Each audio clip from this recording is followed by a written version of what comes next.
house and telling all these stupid lies. Ain't got a reason for your drama, but there's something in disguise.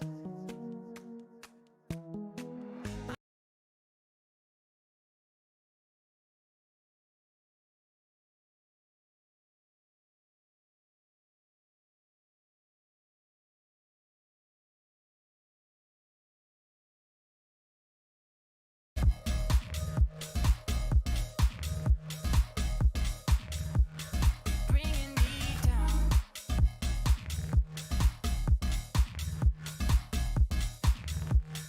Bringing me.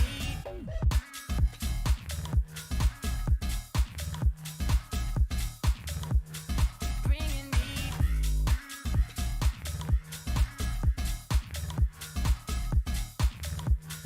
Bringing me down. I've been willing, I've been able, think I'll call you up tonight. And if I lay down on the table, you just avert your eyes. I know, it's so played out. I know, you can't save me now. I know, but I can't believe now. I know, you're bringing me down.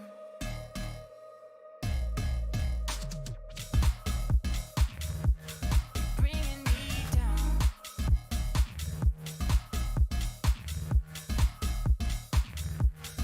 Bringing me down. I know.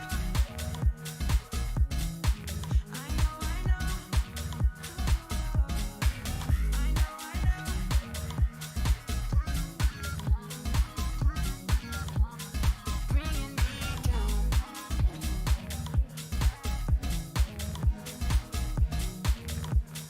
Bringing me down.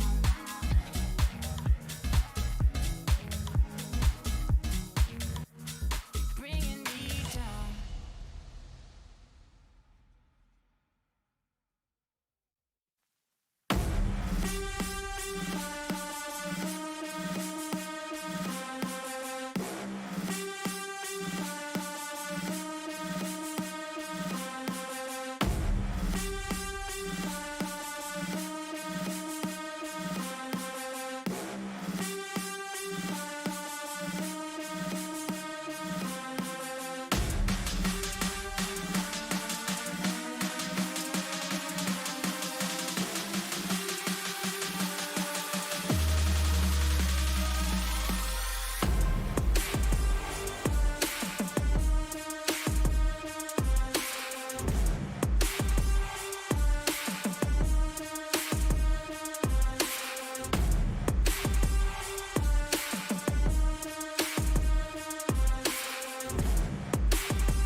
Welcome to the Red Bull M.E.O Season 3 World Finals for East, and we are about to see some of the best PUBG Mobile action from 16 teams from around the world, and I cannot wait to jump into these games. We're in a virtual city, but the competition is very real, and we are going to bring all the heat. I'm not alone in telling this story, so to join me, why don't I bring on my friend Maxman?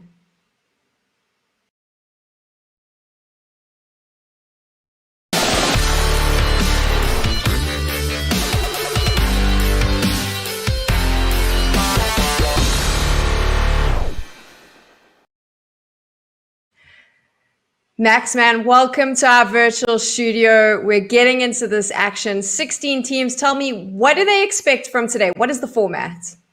Well, already the format, of course, as you know, Sam, is going to be an extremely short run of events. Is 1 day, 6 games. You have 1 shot and 1 shot only. And after this, you are done. So, of course, we're looking for the teams that are going to come in hot, secure those big old chicken dinners, or remain consistently in the top 5 or top 3. So it's going to be really intense and extreme. And also, we've got to keep in mind, we're going to have a few little changes to the point system compared to the official circuit. So we're going to have a few very interesting turn of events for this entire tournament. 6 maps. Are there any that you're excited to see? I'm excited to see Vikendi because Vikendi is not on the official circuit. That's one of the big changes. So I'm extremely hyped to see some Vikendi action and see how the teams are going to be adapting to that one because they've been missing a little bit on that action as of recently. So I think that Vikendi, we're going to see I would say some very unusual plays for sure. And I'm really hyped to see how the teams are going to try to adapt to the snowy map of Vikendi. It is also the last map of the 6, so it could be the decision maker. You know what, Max? I feel a little bit lonely here, so I'm thinking we bring in a friend of yours. How about Imperium joins us?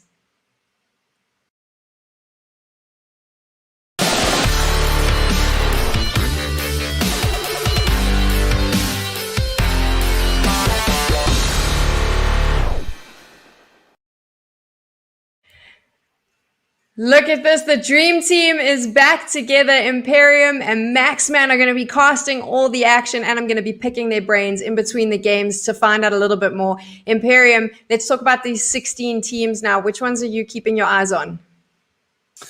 Of course, I'm always a kind of guy to keep my eyes open for all the teams, but when you're looking for specifics, when you're looking for particulars, it's going to have to be the Indonesian teams at most because they're coming from a region that is very highly competitive in itself, Sam, but also Boom, they're playing in the PMPL 2021 and they've been playing in the PMPL since season 1, so they are a team that have a lot of experience. So can the other teams around them match their aggressiveness, match their experience, and come out on top? How did the teams get each other? Because we've got these 16 teams. What did they have to do to make it to the World Finals? So obviously they had to. Okay, my apologies, Max. I didn't mean to. Speak over you, man, it's been so long. I'm sharp. I want to talk with you, Imperium. It's cool. I miss you, man. I miss you. But yeah. So obviously they played through the respective regional finals where they went up against many other hundreds of teams from their own countries. They qualified. They made it through, and they booked their spot in the finals. It's been a long journey. But now they're here, they've got to make it count. They do have to make it count, and to do that, they're going to have to get points on the board. So, Max, you spoke a little bit about how this point system is going to work. We'll get to see a breakdown of that as well. Tell me, how does that change your game plan coming into this with this specific point system in play? Well, for a lot of these teams, they just came out very hot of their PMCOs, and usually in the official circuit, 1 chicken dinner is worth 15 points. Here, second position is 14 points, just 1 point difference compared to the usual official circuit, but for that chicken dinner position. And now that 1 chicken dinner is going to be worth 20 points. So, of course, teams here might tend to play a little bit away from their usual play style in the official circuits, PMCOs, PMPLs, and all that good stuff. They might tend to play a lot more passive, play a lot more around positions, aim for the late game. And if they do so, because of how many points you can get from purely getting in top 3, kills are not going to have as much of an impact. But we do know that in this lobby, you've got some highly aggressive team. Imperium just talked about the Indonesian teams that like to play aggressive if possible. So if you're one of these top fragging teams, you get 10, 15 kills every game, you can make up for this little bit of a point change coming into this MEO. So you've broken it down there. You mentioned that the teams might be a little bit more passive so that they can get those final placement points. But Imperium, it is also only 6 maps, 1 day. You don't have a lot of time to get points on the board. Do you think we'll see that change if, say, for example, a team plays passive for the first 2 maps and then realizes it's not working? Or do you think everyone's going to pretty much aim for the end game? I do think there's a huge amount of adaptability that's going to be played through for these teams, especially in the Erangel map, because we do have 3 Erangel games, right? So, you know, the first Erangel game, you play passive, you might struggle to get a strong result. That next Erangel game, you play a little bit more aggressively, a bit more controllingly, that more positive result will shine through. But there's going to be this healthy balance of what Max mentioned about with the point system. It's going to drive a more passive play style, playing for the late game. However, because a lot of these teams haven't really played against each other, barred a few practice games, they might not have done all the research on all of the teams, you're going to see also a healthy mix of natural clashing throughout rotations, drop spots, everything. So I think it's going to be a real nice mixed bag of tricks. I do completely agree with you. It is going to be a mixed bag. And I want to talk a little bit about those teams that you mentioned that we might not have seen. But before we do that, obviously the players competed in their regional finals because they wanted to go to Istanbul to battle it out. And because of the pandemic, we weren't able to do that. But the Red Bull team has created this incredible virtual studio, and we're going to go there right now. So you get to take a look at how amazing this is. If you head on over to the Red Bull website, you'll be able to tour through Istanbul. There's some iconic locations that you can visit, some games you can play, some incredible drops that you can win. And of course, the most important part, you get to watch the best esports players in the world battle it out. How incredible is the studio, Imperium? Look at our Turkish team over there. They're chatting about the same thing we are in a different language, but isn't this just amazing? It is, first of all, just what they've been able to do with the technology and all the hard work that's gone on behind the scenes is amazing. It also makes me miss studios and miss kind of LAN event experiences. But at the end of the day, for the fact that I'm at home and I'm able to see this, and the players and the viewers are able to see this from their home, it's absolutely amazing. Plus what you mentioned with the virtual tour of Istanbul, it's so beautiful. Fully recommend everybody checks out in between games, of course. In between games, go and explore it. Let's talk about that game now, because we're getting ready to jump into map number 1. Max, Imperium mentioned it. Some of these teams, they've been very secluded. They play specifically in their region. We haven't seen a lot of them. Do you think that there's room for a potential upset today? Oh, I think for sure, especially when you have some of these regions that I have not really seen in the international competitive scene as of right now. For example, Kuwait's coming in through, Maldives also, Pakistan's going to have a few representatives. So some teams that really comes down to it, we don't know too much about their playstyle. And I think that when you're trying to look for VOD of their playstyle is like looking for a needle in a haystack. It's extremely hard to find on the internet, and normally internet has everything, but these are a little bit hard to find for yourself. So you're going to have some teams that are going to be somewhat the X factor coming into this one. So if they tend to play aggressive, and if they are going to be contesting these drop locations, we could have a few sparks getting ignited really on into the game. How much, Max, when you mentioned the VODs, I mean, how much does that come into play when you're a professional team? Are you sitting trying to watch all your competition to try to figure out how they may play a certain map, or are you focusing a bit more on your specific game style and hoping that that will carry you through? And normally, when you want to look at VODs of other teams, you want to look out for 2 things specifically. Number 1, drop location, especially in a tournament like this where we talked about the point system being changed, and you want to avoid taking early skirmishes as much as possible to try and get to that late game stage.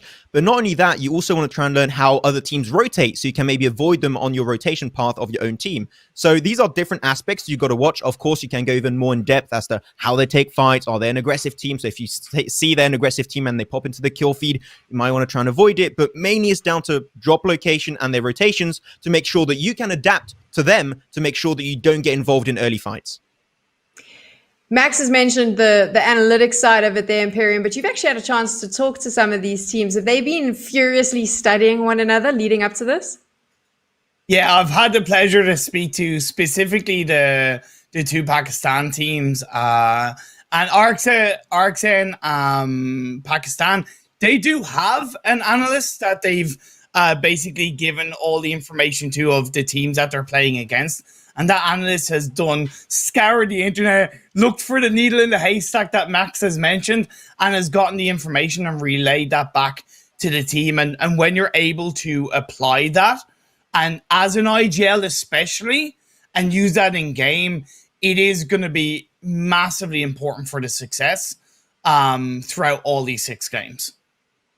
So You've heard it from the experts here. They've given you some insight into what to expect. These 16 teams now, they are going to have to drop into this game and do their best because it is all on the line. You want to be named the Red Bull M.E.O Season 3 World Finals PUBG Mobile champions for the East region. And I cannot wait to see this action unfold. Some new regions, some new names, and hopefully by the end of this, some new superstars. I think it's time, Imperium. Max, you've got the golden voices. Take us into the game and let us know what we're looking at. Thank you very much, Sam. Man, the golden voices. Okay, Sam, best host. There you go. I'm saying it right now. I'm feeling good about ourselves, Imperium. But man, it's been a while since we casted together since PUBG Mobile. Goes back. It's been 84 years, as you might even say. But we're ready to jump finally in our very first game here of the third finals here from the M.E.O. It's going to be for the Eastern region overall, and we're going to see exactly what we're going to be dealing with. But man, we talked about all these top teams. I'm really hyped to see who's going to be coming out on top on this first game. Is going to be Erangel. We got 3 Erangels coming your way onto this one. But especially look at that studio, man. I feel like in an episode of a Sword Art Online. You know, I'm in the game. I'm inside of it. I'm in the Matrix. This is really cool to see. Did you make an anime reference? Yes, I know you don't get them, Imperium. It's cool. You don't. You're Boomer. I'm the Boomer. It's okay. I just wanted to make sure that like we're less than a minute into. Well, we're not even into the game, and you've already made an anime reference. This is why I love you, man. This is why I miss casting with you, my friend. It's an absolute joy. Plus the fact that this is a massive opportunity for a lot of these teams to get eyes on them, right? A lot of big opportunity for the players to get eyes to impress a lot of fellow players around them. So this is absolutely massive. With the phase one, with the plane pass, should I say, a bit to the west, it's not going to be the worst, but it's certainly not going to be the best. Definitely not going to be too bad, especially onto this one. We can have just some easy teams making their way to some good car spawns and make their way over to the western coastline or the eastern coastline, depending on where they like to drop. Intrigued to see if we're going to potentially have some early skirmishes into this one, but we should be good to go, hopefully. So, Imperium, at the start of this game, as we can expect, because of the changes to the point system, we can expect the early game, hopefully, to be relatively passive when it comes down to it. So I want to pick your brains a little bit here, especially into this one, Imperium. What is the region, not the team, but the region? You talked about Indonesia, being the big region you're looking out for. Are there maybe some underdog regions you might be looking out forward to as to maybe being able to upset the top teams? I would have to say, and I'm not even just saying this because Sam is from that country, but I have to say KHK Esports from South Africa, because South Africa as a region actually throws her arms up in the air in pride. South Africa and Africa as a region in a whole has really evolved over the last 6 months to a year. You know yourself, Max. You casted the South African PMCO, and I really think this is once again another opportunity for KHK to come into this and make a name for not only themselves, but South Africa as a country. I fully agree. I think that especially coming into this one, when we were doing the PMCO for the African region with James Banks, it was a lot of fun. And KHK initially were brought up as this big super team that, yes, they can dominate and fight versus the best teams in the region, such as Slime 4KT, Team INF. But unfortunately, KHK did fall a little bit short and did disappoint quite a few. Though, talked about INF Imperium, they brought a new player in the roster, which is Hansley, which was one of the insanely talented players from Team INF. So you know what? Hey, I don't want to deal with this team anymore. We're just going to take one of their players. And now you add him to the roster, and we're going to have one of the top fraggers of the entire PMCO African region on our side. So I think that KHK, you know what? That's overall going to be a great addition to the team. And as you talk about it, the spectators show us Ansley. They're going to be going for Northern George Bowl, uncontested completely. And as we did expect, Imperium, checking out, we still got 64 players. So which tends to me to see that we're not going to be having any hot drops whatsoever. So as we predicted, this is going to be a very laid back early game. The first game out of 6, you want to make sure that you get a positive start. You want to make sure that you keep all 4 players alive right in the first 3-4 circles minimum. Not only does it keep your morale and confidence up at either a standard or a higher level, but it also allows you to use those 4 players to get information, to create a bit of a controlling position in a circle, and even should a shift really far away, enter that circle without really being too heavily contested. We didn't talk too much about that phase 1 circle, Max, but are we going to see a military island finish? I'll be hyped for that. You know what? I'm down. First game, military right off the bat. We're going to get in the nitty gritty of it all. I would heavily enjoy that. And I think that especially when it comes down to it, a military circle is very telling of how good a team is on their macro control and how they rotate. Are you going to be playing for the bridge? Are you going to go for the more passive approach and go towards using those boats that typically teams do not enjoy all that much? You know, they're like, it's a big risk. You don't want to take the boats. But if you do it early enough, boats typically aren't a pretty good call to go for. So I would enjoy that one quite a bit. But okay, we've seen the boys of Rubik FXN from Indonesia. They're just going to be running straight out of apartment by foot.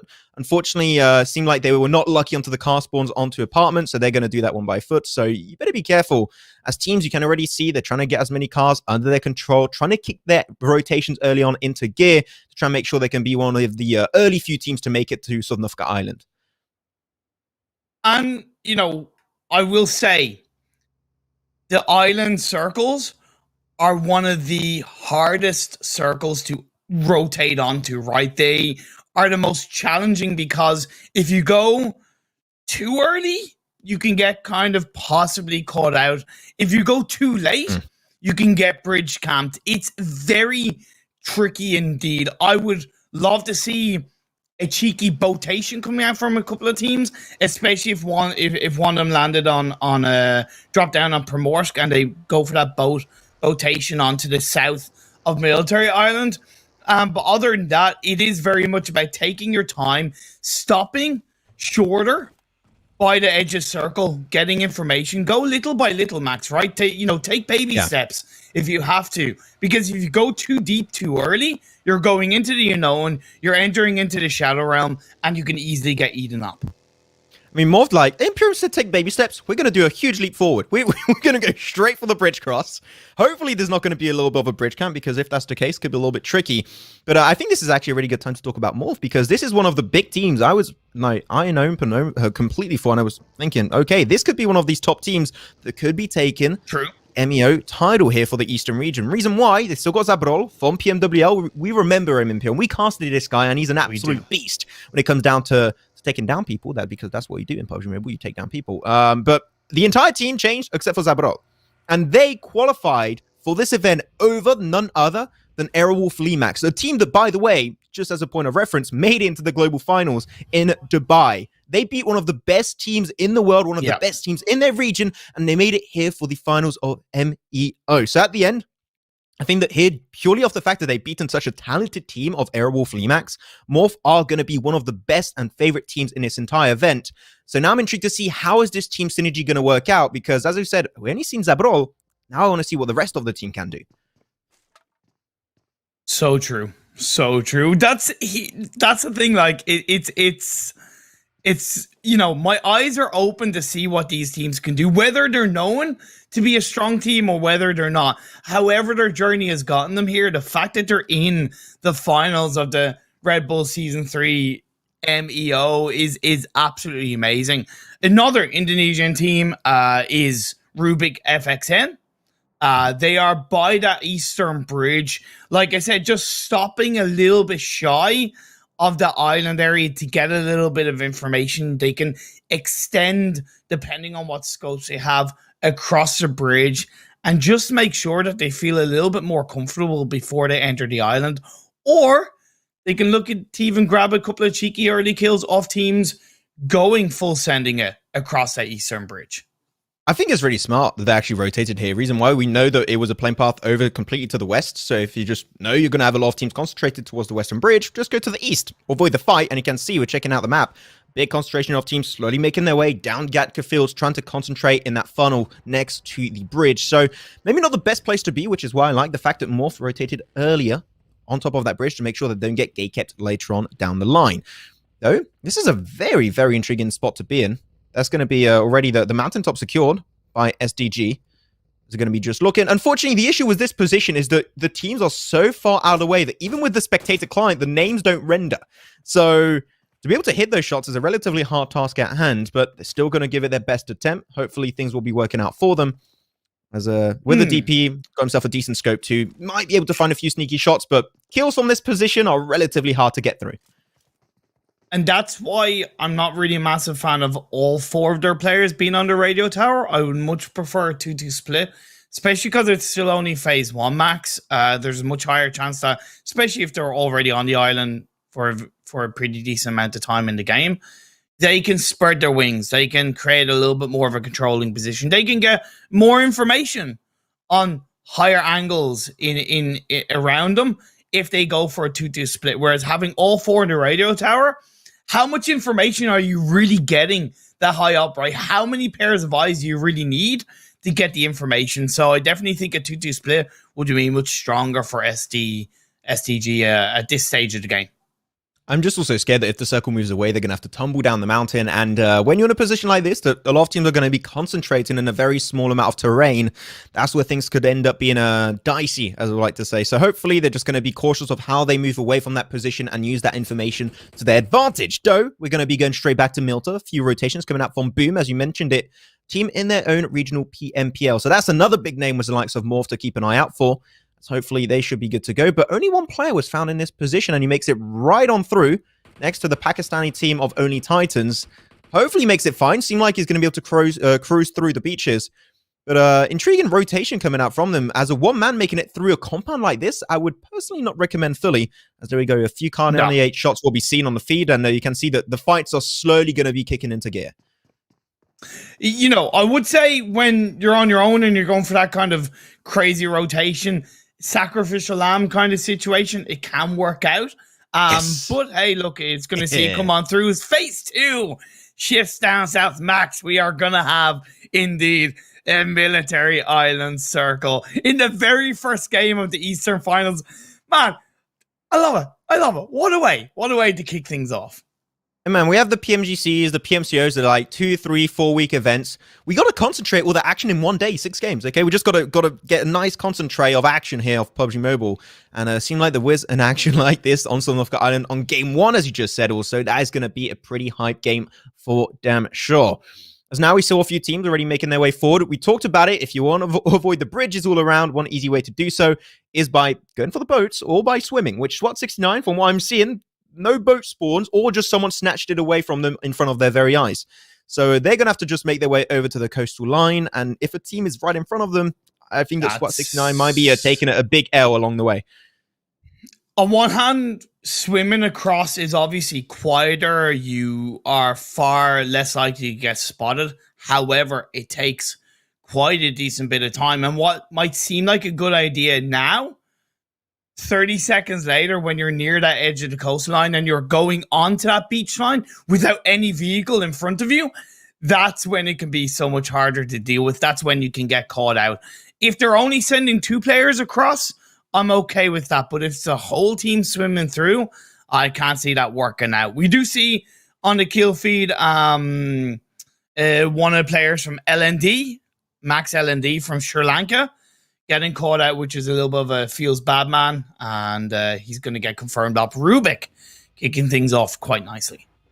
I wanted to make a One Piece reference there because of Sanji being on the rock, but that is too deep of an anime reference in Pyramid. I'm 100% sure you will not get it. I'll keep it to the OG stuff for you. Don't worry, man. I know. You need to get used to the anime references again. It's going to be coming up. You will be good to go. I was just going to say, could you ease me in, please, sir? You know, it's been quite a while. I'll be nice. You know, I'll be nice. Thank you very much. Thank you very much. You know, I'm old, so I forget quite easily. You know. Yeah, I know. I know for a straight up fact he does forget quite easily. So that's some extra piece of intel right there. So we're going to be slowly. Okay, come on. Okay, maybe not to that extent, but okay. You know what? You want to shoot yourself in the film room? That's okay. You do you, man. You do you. Why not? Rise on Glory, though.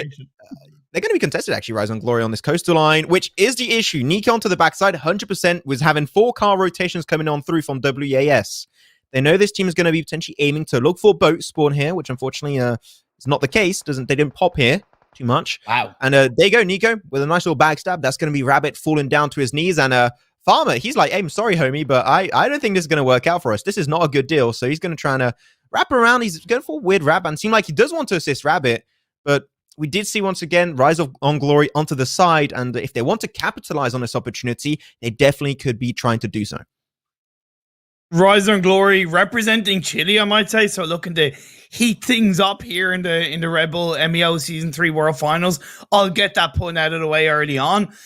Nico did a great job of catching out one of the players of What a Squad. However, the mistake he made was the fact that he stayed where he was. He didn't in any way attempt to reposition, and he should have recognized that the second he takes shots, there's going to be so many more eyes on his position, so he should have looked to stay safe and not get caught out. So it was a trade, all things considered, and Rise and Glory are not really going to be liking that because they were already separated. Yeah, a little bit split, so hopefully they're going to try and avoid those skirmishes as much as possible. It's so cool because on this first game, we've got so many different regions. I just want to talk about all the teams and all these regions. It's so fun to see so many different teams from so many different places and latitudes in the world and facing up against each other in one good game, which is PUBG Mobile, which is, at the end, a pretty damn good game. We've been casting it, and I think we can say it's a good game. We enjoy it quite a bit. But it seems like we're going to enjoy a little bit of swimming too for WAS. They're going to be trying to give themselves a little bit of a water polo fight, apparently, over here. So they're going to try their best, but especially, as we know, Imperium, this is going to be a little bit of a race. Rise on Glory, they're going to make it over to the coastline first, and you know that when that happens, they're going to have a little bit of gatekeeping happening, so this is already not looking good for WAS. At first I was thinking, okay, What a Squad, have two players swimming across, but then when the other two players were following suit, I was like, what's the point in 2-2 splitting if all four players are in the water, right? It doesn't really kind of make sense, and maybe that's the lack of competitive experience is shining through on both What a Squad and Rise on Glory. Hopefully they'll be okay and they'll make it through before they get caught out. But phase 3, it centers up quite nicely. Max, is it not only going to be a military island finish, but a military base finish? It could be. This is ASMR for the eyes to circle, like perfect central on top of military base itself. And of course, teams that are going to be playing on the outskirts will be rewarded in many big ways. You can see that already Koot are going to be in a relatively good spot. If they looted the entire area too, they might have an extra bunch of utility. Hopefully, they got stacked up to level 3 armor, level 3 also helmet, backpack too if you want, but you're really not going to be focusing on that too much when you have such a good position in the circle. We're going to be seeing, as we talked about this potential gatekeeping happening towards Novo. And it seemed like we're going to have the rising team. It's going to be over here, Rise on Glory, waiting onto the outskirts. Nathan maybe looking to remain in the water to get some information, because when you're on the mainland, you can't really spot players underneath the water, despite when they're breathing, of course. But Nathan is out there being the scout for the team, and he's allowing the rest of his team to follow up with some shots. I love how Nathan is scouting in the water to give his team just the perfect opportunity to maybe capitalize on those shots. Yeah, but he should know that there's a really small chance, an extremely small chance, that there's still going to be a team in Novo. So, in my opinion, he was much better off joining his teammates up onto the land, look to either loot, heal up, and get prepared to take the shots on towards What a Squad. I think it's a matter of time before What a Squad gets caught out. Looking at teams that are more centralized in the circle, SDG, you have RX Pakistan, which is a team that I am massively looking out for. RXN Pakistan, I spoke to them, right, and they are definitely on high alert to what they can do, and they're extremely proud to be representing their country in this tournament, in these finals. Oh, there you go, Rise on Glory. They're going to be popping into the kill feed. Might be seeing the first team elimination into this one. Morph also seem like their gatekeeping is going to be working towards the side of the Western Bridge. So we're going to be seeing some action currently unfolding on the lobby. As still only 4 players shall fall down. Boom made their way already up to the northern side of military base, which I do enjoy. The amount of scouting that position can grant you is actually pretty astonishing if you use the information correctly, of course. That's what we're going to be expecting from Boom. Things are just going to start to get a little bit more a little tighter as we go on through. LND also going to be losing one of their players. So it seems like teams are slowly going to be tightening up against each other. And the thing is also is that when you are on this military base island Imperium, you're going to be having very little amount of compounds to actually play around. So if you are a team that's already holding on to it and you're getting contested, some fights will ensue. As actually happening over here, we're going to be having a fight currently ensuing. It's going to be Max, LND Legends looking to frag it out. Ready up to 1 kill. Looking for potentially a bunch more. They did lose Jay along the way, but there you go. That's going to be a wipeout of this compound at least, but they're still in the blue. They need to get on the move right now. Also, What a Squad got wiped out. They are out of here. unfortunately. And then we do see STP taking shots on towards SWAT 69. They're now going to play around on that southwestern edge of this phase 3 circle as the blue zone is starting to close in. Again, threading with a bit of caution, using the little bits of cover that they have on towards this grassy area is so important for STP Max, because they know the further they move in onto the edge of the circle, you know, the much easier chance they're going to get caught out, especially when you have the airplanes, the wall side in play. You just don't exactly know who is going to be there as phase 3 centers up. Indeed, it's going to be a military base finish, specifically around those around the airplanes and the bunker areas, which is always so hard to control. Okay, Imperium, you know me. You know I'm an evil person. Yeah. I wish that the circle goes down south. Like, that is going to be putting these teams in such a bad spot. But I do like when you have hard circles, because it forces teams in a position that is not the best to deal with, and you see how they perform under pressure. So I'm really intrigued to see how they're going to play around this one, as now we're going to be moving. SWAT 69, let's not forget, they moved on forward by swimming through the river up on the northwestern edge. They made it out as a 2-man team. I'm not going to say that's too bad. You know what? Noni could have got gate kept by the likes of Morph. That is going to be okay, though. Coot popping off once again. And man, Coot with their Kar 98 shots. I see them pop a few times into the kill feed. Seem like they're doing good. And he's going to go instantly for the confirm. STP losing himself black, so that's going to be one of their players down the drain instantly. And now we're going to start to get into the big boy action very soon. Sanji, I'm seeing Sanji with an M249 now. That's going to be causing some big issues for the teams around, as Bluebees tried to crash their way towards this crash site down south, and seem like they're going to be contested pretty heavily. Ato-chan and Zero going to be taken down, and Ato-chan, he's the IGL BTW. He's going to be gone. But now you say, IGL, when he's dead, that's where he does his job best, so he can still talk to the team. Yeah, that's true. And Bluebees are a team with a lot of experience. They're also a very aggressive team, right? You saw them in the PMGC. They are not afraid to put up a fight. They're not afraid to lose a couple of players at the benefit of winning that squad wipe, going for that area in the circle where they're going to be taking shots, but possibly losing a player too. So I'm really excited to be seeing what Bluebees can do in this game. Could have a really good 2-2 spread. Max, like, that's a really good 2-2 split. They have controlling hillside. They have a lot of information. They're constantly moving around, peeking and looking through, and I'm really excited to see what Cook can do. Finally, KHK going to be making their way into the base itself. Going to go for a nice little 2-2 split. Also looking for different positions. Just cruising on through with that Dacia all around. Morph also, they gave away that northwestern edge to go for a little bit of a more central position inside the military base itself. So I think the overall teams are playing pretty good. And the fact that we still got 16 teams at this point in the game on the military finish is absolutely mind-boggling in my eyes. We did mention it was going to play relatively passive. I was not expecting it to be this passive between the teams, where no teams are eliminated this long into the first game. I will say that, you know, good few of the teams are down to 1-2 players. So, you know, from that point of view, we've lost 12 players, but indeed still 16 teams flying on through. Morph, Rubik's, STB. Wow, look at this. What is going on? 4 teams around this one area. RXN, Pakistan, you have DPME, you have Boom. Man, this is not going to be easy. And I thought, what a squad we're out of here, but they're still in the game. We've seen the Blue Zone claiming some lives, and there you go. That's going to be Rise on Glory, unfortunately, taken out initially. That's going to be a big L. Seemed like that Blue Zone was a little bit too dominant for them to deal with. As Rubik also going to have to move their way forward. They still got 1 minute and 15 seconds, so the time is not really pressing them, but their main focus here is to get rid of KHK Esports. The South African team, PMCO, a little bit disappointed by their performance. Let's see if with the hands of Hansley in their team, they can actually make matters just a little bit better for them. This is going to be their redemption arc coming into the M.E.O. Though Morph also on the move. They got to move where in this circle. Hardly shifted up northeast. This is huge for Morph. They were already basically on that position. Yeah, and then they're using these water/oil towers just as a bit of cover and spreading themselves in, sent a couple of players through to begin with as RXN respect the IGL with the DP28 takes his shots off. That's what I was hoping we would see. However, one of their players gets knocked out. Unfortunately, Samurai goes down.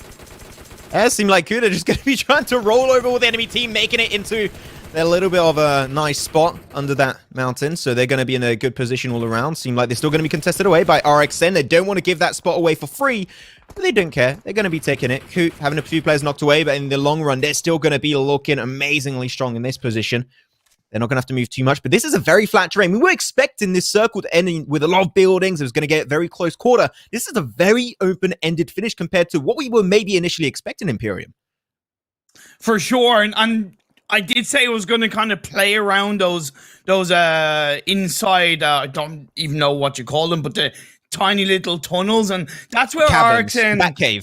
Yes. Caverns, there you go, the bat caves. That's where I really liked the 3-1 split that RXN Pakistan had, because even though they lost one of their players, B Samurai, still having 3 players inside one of those back caves is incredibly valuable. That's already in the center circle. Look at all the teams around the edge. I just love how Boom have rotated on this one. It was so clean. They were up north and they just shifted right away, trying to be as proactive as possible. But man, this circle, this circle is not fun. This is horrible. I said it was evil and I wanted a bad circle for these teams. This is maybe a little bit too evil. You went from a normal circle finish that could have been pretty fun for a lot of these teams until a position when you got 1 point of interest, and that is going to be the cavern that's held dead center as of right now. So this is going to be a little bit dicey for sure. Boom, they need to be onto the move. I want to see them to be as proactive as they were earlier. But man, just a few minutes ago, we were at 16 teams, and now, boom, down the middle, 7 teams. What happened? This is decimation happening in the lobby.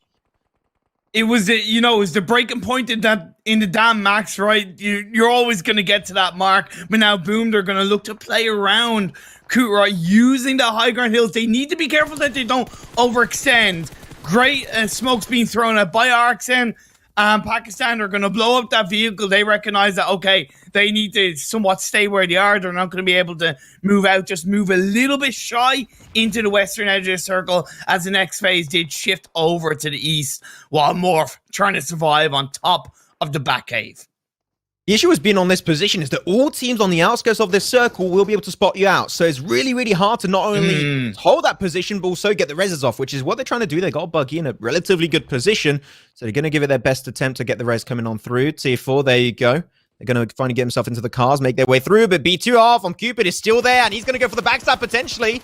They're not going to be spotting it out just yet. And nothing happens to the kill feed, so it seemed like they were able to make it out unscathed for the time being. But there you go, BTR found himself a nice kill with the AKM. The spray spin out from Morph. They're taking full control of this little hilltop position, but they're finally going to get engulfed into the blue, so they have to leave this position. And that, because of that little bit of a late call from them, they're going to be losing 2 of their players, potentially even 3, as they go the blue zone, just being a little bit too dominant onto Morph, and they're going to be down to 1. Hopefully can get the res and get back as a 2-man crew.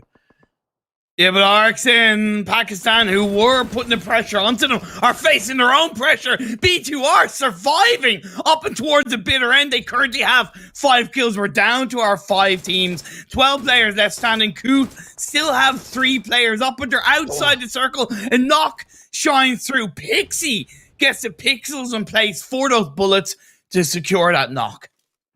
They're feeling real Gucci about this one. Look at those engages. I love it. But this seems like the circle is definitely going to be even worse than what I was initially expecting. It's going downhill. Morph, as we said, Zabrol, there you go. He's going to get picked up. Down to only now 2 cool.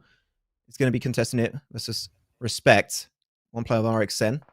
Going to have to peel away from this position. But I love how we're seeing this team, Gucci, just keep on pushing forward so efficiently every single time and taking full ownership of this position. They've got to be careful. He's still got Zubair into the back end for Only Titans, and he could be the nail in the coffin for the entirety of this side of Cupid, but they got to keep on pushing forward. But Cow has been so good with the Con 98, already up to, did I just see 11 kills? Damn, This is a pop-up performance for sure. He sees the fit, trying to make dance for me, boy, dance for me, as they're going to go for their big push, but Cupid's not doing anything to stop this push from happening. Yeah, BTR definitely going to be waiting it out. They're being a little bit too passive. And Morph tried to go for the last desperation rotation. But Morph, they are defeated. They are out of there. And we are down to our final 3 teams, Max. I'm loving how this one is unfolding. Already really good stuff. They're going to be getting themselves 5 kills off to a really, really good engage. BTR did get so knocked away, so down to 2. Nice. They're going to give it their best shot. There you go. They find himself 1. Good response. The nades will come on through onto the side. Ninja doing some huge work for Coot. They're going to be down to 1. It's going to be Break. He's been popping off from start to finish this game. Is he going to be the one? Is he going to be the thorn into the side and maybe take himself that 1v1, as you say, Imperium? That'll be insane. The reses might be able to come on through from B2R just in time. Going to be taking a little bit slow. Maybe what he's going to go for. You need to make a decision now. Do you commit or do you go for the res on your teammates? Ninja and also Fidan are easily in the spot to get resed up. But you got to take that decision now, and he's unsure. And unfortunately, in these positions, Imperium, indecision is your biggest foe. You're wasting time. You're being too indecisive. You either go for the revive or you go for the push. It's now going to be just Cupid left on his own. Can he fire the final arrow into the hearts of Coot and claim the chicken dinner for B2R? Jump shot. If you want to win some extra style points, you got to do it, my boy. But yeah, you could have already got the entire team resed up if you did that cool little bit earlier break. He's taken too long. But even unfortunately, Cupid, he's like, has he got time to res? Like, he's expecting it, but he does not know that he was a little bit too slow. So unfortunately, this might hinder his chances of taking and snatching away this chicken dinner. Still 5 kills is still a really, really good performance. Was the extra 14 points to a second position can grant to you, but that is not going to be enough for a 6-game event. Break is going to spot it out. The jump shot, extra style points. Give it to me. Come on, let's go. He jumps on down, unfortunately, to his doom. And that is going to be one insane game number 1, Imperium. I do have to say, but Cute will be your champions for this first game of the M.E.O East region. 16 kills with that chicken dinner. If you're looking to send a message, that's the way you send that message. What a massive result from Coot. They caught people out early on. They got into those dominating results. But the massive thing about that is that they controlled these areas. They allowed other teams to get pushed back, and they made up for it. They made up for it with a chicken dinner, which is going to give them a stack of points on the board. They're going to be so excited about this. It's a great way to start. I want to just jump right back to the start of the game. Max, you mentioned it in the cast, but 20 minutes in, all 16 teams still running along the map. You said it yourself. I mean, did you expect it to be this passive right at the start? No, clearly not. I was expecting it maybe two teams would die, towards phase 2, phase 3. But 20 minutes in and we still had 16 teams. Sure, a lot of those teams were down to a 1-man team, a 2-man team, which they still suffered some casualties in some way, shape or form. But they were especially trying to aim for those positioning points, which are going to be the most valuable amount of points you could get throughout the entirety of today for these 6 games. And it really shows that teams, even with a circle this hard, this is not an easy circle by any stretch of the imagination. They were struggling quite a bit and still were trying their best to stay up and going. It's now going to be going to the match summary. But man, we got so many dominant plays from Q through and through. Those Car 98 shots were just godly. I mean, you mentioned the passiveness, but Imperium, like with Coot specifically, despite that they were waiting for the end, they still took the picks when they came about. And I think that you saw that with their kill scores, which is going to help them massively on the scoreboard. Like, they technically didn't need the chicken dinner. Let's be fair. They technically didn't need it, but they'll take it, of course. They'll take it all day long. Those 16 kills was just... I'm genuinely blown away by how strong they were with those kills. 6 for break alone. Yeah, hit on with over 1,000 damage. Over 1,000 damage in one game. Like, that is... It's saying so it shows that it was a team effort as well, Sam. That teamwork, the synergy, the aggression, the control, it all came together for Coot in game 1. But can they follow it, right? Can they continue it in game 2, 3, 4, 5, 6? That's what we're going to have to find out as we continue. I thought it might be fun as well, though, Max, to talk about that circle. What did you think about that? Already, as I said, it's extremely pleasing for the eye. It was the most perfect Sultanahmet Island circle I've ever seen. It was so early onto phase 2, and it takes everything inside of it, and you just know there's no surprise factor. It's not like, oh, we're going to go to main island, oh, we're going to go to the military island. No, you 100% know you're going to commit to that, and that's why you saw teams so early on trying to gatekeep, trying to rotate, trying to swim over, trying to do the botations also by trying to make their way over quickly to the coastal line. So I think that this circle was great, even though it was not, as I said, it was not an easy one by any stretch of the imagination. It didn't leave any room to guessing as to where it's going to end up. You knew it was going to be some Sultanahmet Island, so teams committed to it really, really early on. We mentioned him a little bit earlier, but here he is again, your MVP. Were there any teams, Max, that you saw that you thought played that circle well, other than obviously Coots, who got the chicken dinner? I think, of course, Coot is going to be the team that we're going to have to look out for. I think the reason why Coot dominated in that game especially is because their aggressiveness allowed them to just zone all the teams away. Once again, Imperium said it, 16 kills. That's absolutely nuts. But I think the Boom Esports, we saw it also in the top stats. They were the top traveling teams. I think that their scouting and the conversion of that information from the scouting into rotational purposes, I think was extremely well executed. So I think that Boom, if they get a little bit of a, as I said, less evil circle, I think that they could be a team able to convert that information into a potential game later on today. We'll keep our eyes on Boom. Imperium, I wanted to talk about Morph on the back cave. How should they have played that? Was it a good position for them? What do you think? Honestly, I think it was desperate times, desperate measures. One of those things that can happen. I don't think they played it really. I don't think they could have played it much better, because they knew when you get to that point in the game, there's going to be multiple teams around you. And going on top of the back cave, there's still a couple of ridges around it. There's a couple of jagged rocks where they were going to be able to at least try to survive. Their rotations up until that point, in my eyes, were incredibly solid, right? Playing into the military base, all holding at one building. At that point, when they all held down one building, I could argue that they probably could have afforded to have two players push out a little bit more away from the base. But other than that, I don't think they played this game I don't think they could have played this game any better. I'm going to move away quickly from Morph because we've got the kill damage scores on your screen right now. Max, when you take a look at that, there's a mental game that comes into play with these teams as well. They're all competing, but mentally, when you see what Coots has just done, do you think some of them are going to jump onto, when we drop onto Sandhawk, maybe a little bit of nerves now? Because that is a huge jump in comparison to the other teams. So my tip to the teams would be, see where Coot dropped, don't drop there. I think that goes without saying. That team frags out so strong. And even in the early stage, Imperium is nodding. He's like, hey, he's agreeing right there. And I think that everyone should try their best to avoid that team, as they tend to be a very relatively aggressive one.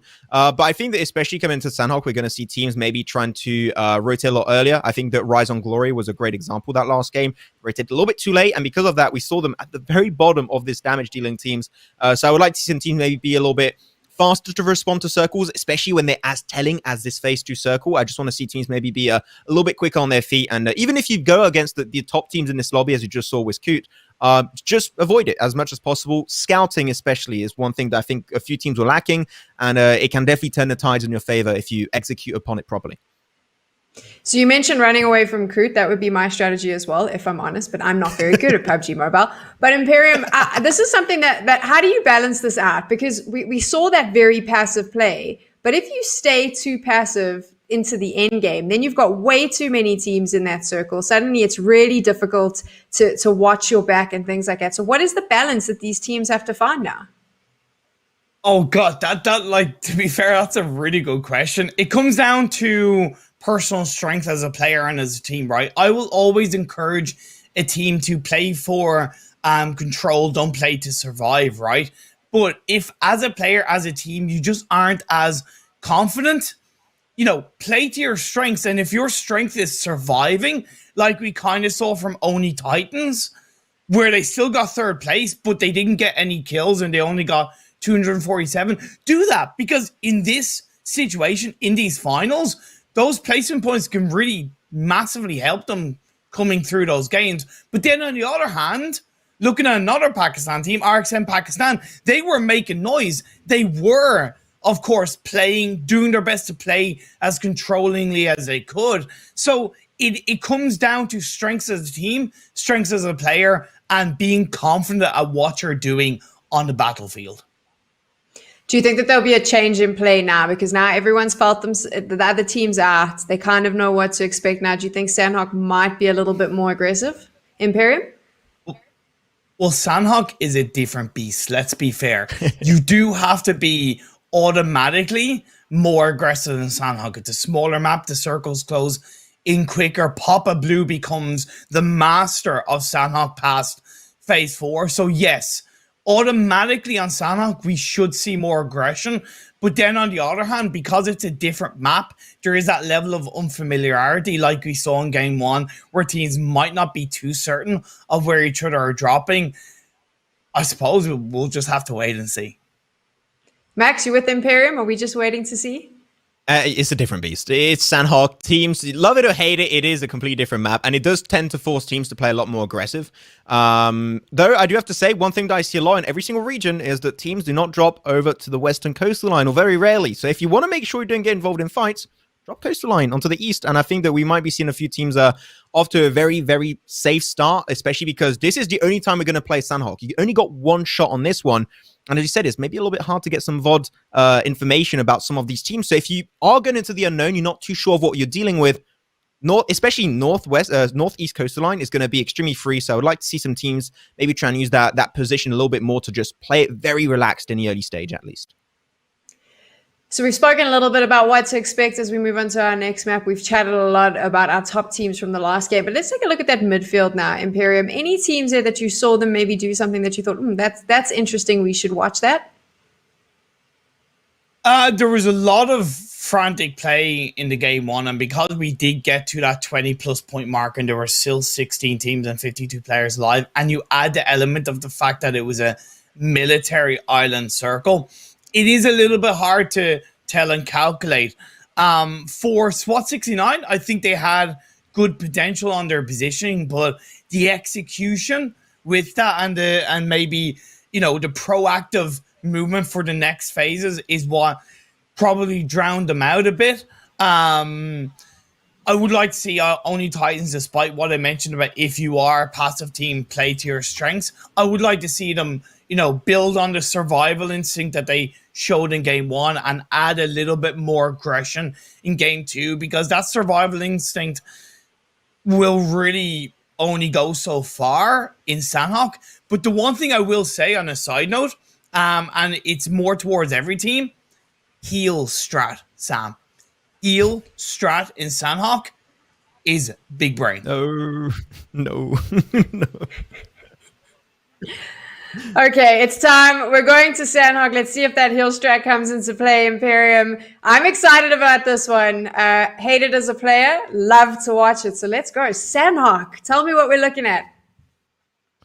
Sandhawk it is. We're going to be getting into the jungle, Imperium, and hill strat, Imperium.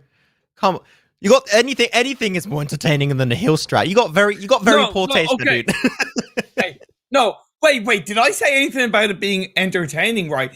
These aren't teams. These teams aren't here to entertain us. In theory, we're here to entertain the audience. But the teams are here to get as many points as I can. And when you have that point system that is to what we had last year, right, where you have that 20 points for a chicken dinner, I'm not saying you go into Sandhawk with the intention of pulling off a heal strat. I'm saying that if you get into phase 4 and you're down to 2 players, the circle shifts massively away from you, and you're looking at it going, I don't know how much longer I can survive, and you have 12, 14 medkits building up. Pull off that heal strat, because you can take your team from 10th, 11th to 4th or 3rd just from that heal strat. It's a viable option. I know Zute's a fan of it as well. Shout out to my homie Zute. But I would like to see it utilized in Sandhawk. I poked the beast. I said, haha, funny. It's like, oh no, it's really good. It's really good. Okay, we want to hold on to the heal strat. But I do agree, especially with how the point system works here, healing off into the blue, as you call it, Papa Blue, even though that's normally a Mustache Dave and also a Hot Jukes kind of thing. But, it is typically a strat that does work from time to time, and also a way to deny points from your enemies and to avoid giving the kill away for free. So we could be seeing a little bit of that coming on through into this game of Sandhawk. But now we're going to be, as you said, I talked a little bit about drop locations. I'd like to see teams drop a little bit over to the eastern coastal line. I like that to be a spot. Oh, yeah, you got something about my eastern coastal line, Imperium. What do you want to say? No. I want to know how many teams are going to drop in boot camp. Very interesting, actually. After the thing is, by how passive that first game is, I do have the impression that a lot of research has been spent for a lot of these teams, and you said a few teams got some analysts. So I think that, especially if Coot drops there, it's going to be desert completely. But we could be seeing a little bit of point of contestment happening towards boot camp. It would be very interesting. But I do hear my good old headset that we are ready to jump to the game very, very soon. So we should be getting into the action in just a bit, and it's going to be the playing path coming on through. It is a 4x4 map. We don't really give too much of a damn about that plane path all around. It just allows you to get a little bit quicker to your drop location at the end of the day. But yeah, bootcamp. Okay, let's have a bet, Imperium. How many teams in bootcamp? Come on. I'm gonna be safe and say 3. Okay, I'm going to say 2. There you go. I'm going to say 2. Okay. We're going to have one in main boot camp and one towards the top side, next towards the shelter position. I think we're going to have 2 teams in that position. I think it'll be interesting to see how they respond. But especially, I'd like to see teams drop into the trifecta of the river. That allows you to rotate anywhere. So Northwestern Island, Southwestern Island, the Eastern Island, main island also. I think it's going to be great to see if some teams try and play around that position. It would make matters relatively interesting. Just as a little reminder, we've got some odd stats of the last game. So once again, we said you've got to look out for Coot. And this is why, because that last game was an absolute banger for them. So much damage, so many kills, and especially Break, man. I think that Sandhawk, coming into that for Break, he's going to be happy as can be.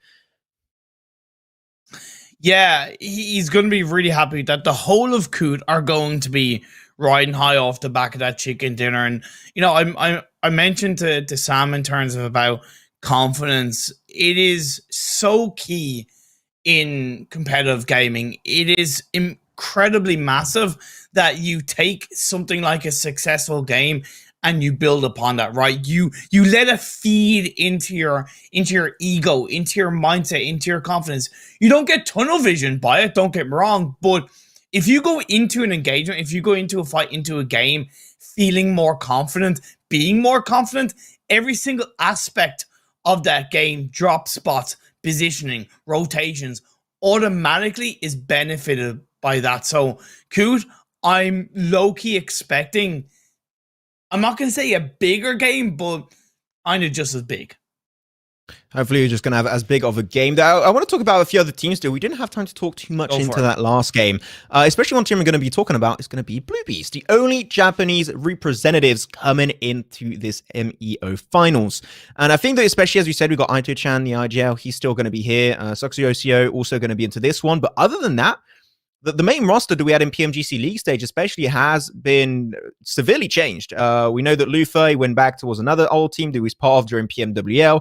So I'm really hyped to see how they're going to try and reform and rebuild that synergy that was so strong for the Bluebees, because they had so many good opportunities into the league stage. They were maybe not as dominant as we were expecting coming into this one, but I do think that with a few changes, it might just be what Bluebees needed to get themselves in a really good position on the international stage. And they did also steal a game away during the league stage of PMGC up against Team Secret.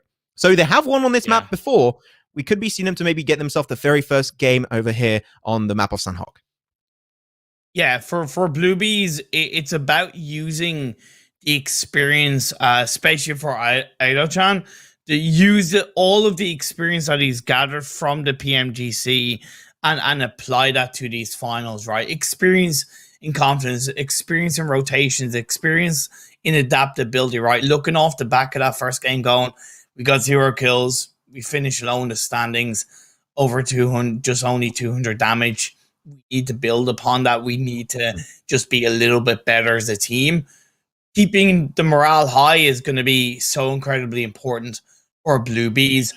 But another team that finished just ahead of them in position of that game 1 is KHK. KHK Esports. They got over 700 damage and 3 kills. In my eyes, despite the poor result, I think they showed a lot of strengths in that game 1 that they could apply to Sandhawk. I fully agree. I think that their rotation pathing was really good. I think they did get gatekept a little bit entering military base from the northern side. So they just got to be a little bit faster on their feet. And I did say scouting is going to be very key. And I think that teams are maybe not using that one efficiently. I didn't see too much scouting coming out from them. So no, and especially, we said it, Imperium, Sandhawk is a completely different beast. But scouting is still very important, not for rotational purposes to get into a good position, but mostly to try and avoid teams. I remember African PMCO, we would see team scout, they see a team and they go to fight the team. I'm like, no, bro. Especially when position points are so valuable into this one. I think that you're going to be using that scouting potential to avoid teams, just skirmish around. If you have a position where you have to take a fight against position, then sure, that's completely okay. I 100% get it. But here, your main way to use scouting is to just rotate in a way that you avoid as many teams as possible, get yourself in a strong spot, and take the fights to make sense to you and avoid as much as possible. Because Sandhawk, we know it's third-party galore, happens every single time in this game. So the earlier you take a fight, the bigger chances there are of you getting third-partied. Trigger discipline, right? It's a massive thing, especially in Sanhok. Pick your time to take the shots off. We saw it in that game one, right? You know, Nikov, Rise on Glory, he was on his own at that point. He didn't need to take shots on WAS, right? He didn't need to, but he did. And yeah, he got a knock. That was all well and good. Then he got knocked in return. What did he really give to his team from that, right? What did he provide in that regard? So that's the thing, you know, having that trigger discipline, having that kind of experience where you're going to go, well, no, this isn't the right time to shoot. I'm on my own. I haven't got the rest of the team with me. What am I actually going to win from taking shots now? Compared to, oh, now's the time to strike, line up, shoot as a team, win that fight. So, you know, definitely you're dead right in terms of you don't scout for shooting, you kind of scout for information. Yeah, you nail you nail the head of the hammer. Wait, I got that one completely turned around. That is not how the sentence goes. Do you want to try again, my friend? Like, man, no, it's fine. I'm gonna let that one go through. It's okay, man. I watched a lot of episodes of Bob the Builder, but I just don't remember the exact one. But hit the nail on the head. Yeah, okay, we'll get Imperial. I'm still gonna use my excuse. I got my get out of jail card, okay, from Monopoly. Okay, I'm French. I'm allowed to do English mistakes. Okay, good. We're good. It works, okay, man. Don't try me. Don't try me. Okay, we're gonna be seeing, but the match should be getting ready in hopefully just a bit. So we should be getting into the action for the second game, hopefully very very soon. But I was scouting, you know, a little bit the chat, the Twitch chat, the YouTube chat. By the way, don't feel free to go share it out there. It'll be good. Hey, I shared it to my parents. You can share it to your parents too, man. That's good. Get the homies in. I've seen a lot of people talking about B2R, especially. These guys got a huge amount of support. And you know what? That last game was a pretty big banger for them. Maybe a little bit of indecision in the final moments that they could have closed off into a little bit of a better game. But I think the B2R come into this one by how dominant they were in their zoning capabilities, especially in those finishing moments. We could be potentially seeing B2R bring a little bit of an upset to the teams around them because it was that close against Coot that last game. And I think the B2R is going to be one of those other teams that we got to be very, very cautious about coming into that game. For sure.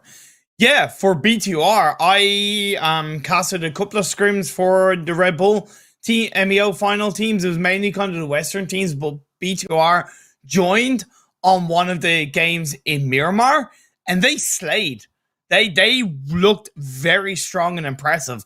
And that's what I love about events like this, right, Max? You know, despite the fact that you know, despite what it is and how amazing it is, this is such a big opportunity to discover untapped potential. This is such a big opportunity for regions and countries like Sri Lanka to have a light shined on how strong they can potentially be, how big the community is. Like we casted a PMCO 2019 spring split, right?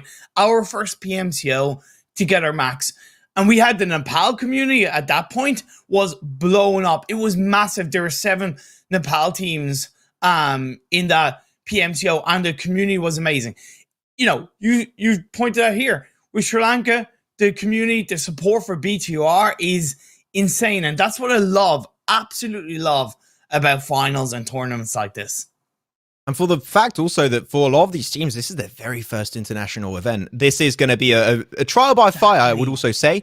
And this is going to be especially great when, you know, the actual official circuit is going to be kicking back into gear very, very soon right after this. And this is going to be a great experience that is invaluable. You can't replicate this in scrims. And also, it's just such a big event. You've got a prize spawn to the side. You've got everything. It's just so fun to be here. Also, with an awesome studio and the website, we can actually go check out Istanbul in 3D, by the way. I checked it out. It is sick. You should check it out yourself. But now we're going to be especially seeing how teams are going to be able to adapt to the international stage, because not only is it them adapting to other teams, it's different metas clashing on top of each other. For example, when I was doing African PMCO with James Banks, I remember it was Nade City. Population, all the teams in Africa. They were so damn good through and through. And I think that that's something that KHK can potentially bring through to the table here, how good their usage of utility actually is. And I think that you got other teams that are going to be focusing their meta around rotational purposes. And I think that when you're coming in an international event like this, with so many teams from so many different regions around the world, you're going to be not only teaching them how your different meta, you're also going to be learning metas from other teams and like, oh, that's super interesting. We never do that in our region. Maybe we can do it too. So you're coming out of this was like maybe 50 more IQ than you came in initially. So it's just something to keep in mind. That this is a great learning opportunity for all the teams participating today. Or you're so right with that, Max. It's layer upon layer upon layer of every single opportunity you have, you build upon it, right? You know, it's never always about kind of you know, where you finish or how hard you fall. It's what you learn from it, right? Win or lose, there's always something to learn, and this opportunity for these teams is a massive opportunity for them to learn. And you mentioned about nades. I'm looking back, as much as my memory is back because I'm old, I don't think we really saw any insane nade plays from that game. There isn't anything that stood out. It was the Car 98 headshots that we saw from Coot that stood out, but I didn't really see any massive nade knocks, you know, nade squad wipes. And in Sandhawk, where you can be in a position phase 3, phase 4, where if you over peak a hill, there can be 2 or 3 teams around you, but there's no, you know, there's a team directly in front of you. 3, 4, 5 grenades, you can get that initial knock, that initial double knock, go for that push, and then you can confirm that squad wipe without getting compromised yourself. So we'll definitely be looking out for that one, Max. Yeah, I mean, nades and mollies are just easy ways to force enemy teams and players out of position. Not even by just getting damage, but just forcing them where you want and just controlling their pathing. But not only that, we had that last circle that was relatively interesting, as you said it. It went towards the very flat terrain coming on through from military base, which happens pretty rarely when it comes down to it. In the morning, you have the building, or we go down south or north. Over to the east, a little bit of a more rare occurrence. But it was very interesting to me because when I look back, the amount of smokes that came out were relatively low. For a flat finish like that, to get access to different positions, it was not used that much. And I think that, I'm especially looking at Morph here, it would have been a completely different game if they had smokes. They would not have get peeked on too heavily on top of that little cave on that position. They could have maybe facilitated their position to make it downhill, to make their way towards the likes of the 2 finalized teams in those finishing moments. I think the smokes were lacking heavily in that game. And I would like to see a little bit more usage of not only nades and mollies, as you just mentioned, but especially also the smokes that are supposed to make your life a lot easier, but they were a little bit lacking that game for me. Do you think part of well, I will say, I think, and would you agree, that maybe a part of that was because a lot of teams opted to focus a bit more on looting in a less amount of time and rotating into these circles that we saw in phase 1 a bit earlier, which meant their normal amount of smokes and nades and utility in general was maybe a little bit lower, which affected the late game? I actually don't have a response for this. I don't know why smokes are just not really focused upon too heavily. I don't know if they didn't have any in their inventory and you just had like one of the most unluckiest spawns of smokes I've ever seen, and like you had 0. Maybe they had them in the backpack, but just didn't really think of using them, because it seemed like team played really passive into the early game. So of course you're not going to be popping those smokes early on. But even into the late game, teams are just playing highly aggressive, holding those ridge lines, and smokes, when you use them well, they can turn the tides in your favor, but they can also deny you information. So it seemed like they wanted as much information as possible, because those shots they were taking were relatively clean for a lot of the teams involved into that late game stage. And I think that they were just trying to clear as much visibility as possible to make sure that they can always grant themselves vision. So that's maybe the intention for a lot of these teams. But as I said, I think the smokes could maybe facilitate that game for the likes of Morps, even KSK or SWAT 69. So I would like to see that coming on through, even though we are going towards Sandhawk in this second game. So it might not be the map we're going to be seeing the most smoke usage, especially grenades and mollies, but we'll have to see, as finally we're going to be jumping into our second game here for the eastern regions of the M.E.O. And the playing path, as you said, not too interesting, but that's okay. And we're going to see. You said 3 teams in boot camp, I said 2, and it seemed like we might just be both extremely wrong, Imperium, as I can only see the side of Morph. Big F in the chat. Not to be too disappointed, but it is what it is. And I know for a fact that one of the Pakistan teams did do their research and would have liked to have gone to boot camp, but recognized that a team normally goes there, so they've opted to go for a different draw spot. Even in Paradise Resort, which is also a bit of a popular for teams to drop, we've only seen ROG, Rise on Glory, drop inside this area. So, you know, not too many hot drops, although, as I say, the SCP do have Blue Bees a little bit closer to them, or at least one of the Blue Bees players. So we're going to have a little bit of a point of contestment here. Unfortunately, it looks like OCO is going to be in a relatively bad spot. Black going to be looking to push it. Maybe you want to wait for the rest of your team to follow up onto this one, but they're going to surround him and oh man, OCO, I feel bad for you, my dude. If you take the squad wipe 1v4, well, that'll be huge, but they're taking 2 fights at the same time. There you go. OCO knocked away with the Uzi. That's going to be an instant flush for STP. They're feeling good. First kill of this game. They're stretching himself extremely thinly here. Blue Bees going to be taking 2 fights at the same time. Not the best way to start your Sandhawk adventures, I would say. No, it's not the best way to start off your Sandhawk adventures, and that's where split dropping can be also a little bit hard to deal with, as SWAT 69 getting another knock on the 0, and seems like Blue Bees are definitely not having a good start to this game. Again, split dropping in Sandhawk is both challenging and very risky. Ooh. However, is that a DBS that we're seeing from It is. Maboko. Maboko? Yeah. Interesting. Yeah, I like it. Unfortunately, the Sultanahmet is usually a very uncontested drop location. The lack of information that we mentioned many times during this broadcast is coming into play heavily here. They have no idea. They were unprepared. Unfortunately, you're going to have to make up with the loot that you got. He's got an M16 and also a DPS. This is not going to be the best loadout. Aito-chan can find himself one onto powerful. A little bit of a back and forth trade-off. Sanji finds Aito-chan also. That's the IGL down. Going to keep on directing his team forward into this fight. 0. Maboko going to give it their best shot. The hit does not connect for Maboko. He's going to get backstabbed. And there you go. The Blue Bees. I hyped them up, but they fall on early. And the caster curse continues. Maxman will stop talking about Blue Bees. I am so sorry. Oh, man. I only experienced the Maxman curse as a viewer. Now I'm experiencing it as a co-caster, as a fellow talent on this event. And I'm not going to lie. It doesn't feel good. It doesn't feel good. I can't do anything about it. I'm trying within my inner powers, guys, to challenge Maxman Curse, but it isn't happening. I'll keep on trying as a side of Titans are looking for the side of WAS. What a squad. And a couple of shots are being fired on through. What a squad are definitely separated. They're split up a little bit. But it seems like, again, they're confident about holding on to that 2-2 split. They're confident about being spread out on this Sandhawk map, and I'm really liking that confidence. It is Sandhawk. We were expecting it to be a lot more aggressive than what we saw initially into Game 1 on Erangel, and I'm definitely not surprised to see a few hot drops happen, but I am surprised by what a squad. The fact that they are pushing aggressively on this mountaintop position, trying to contest it away from the Titans.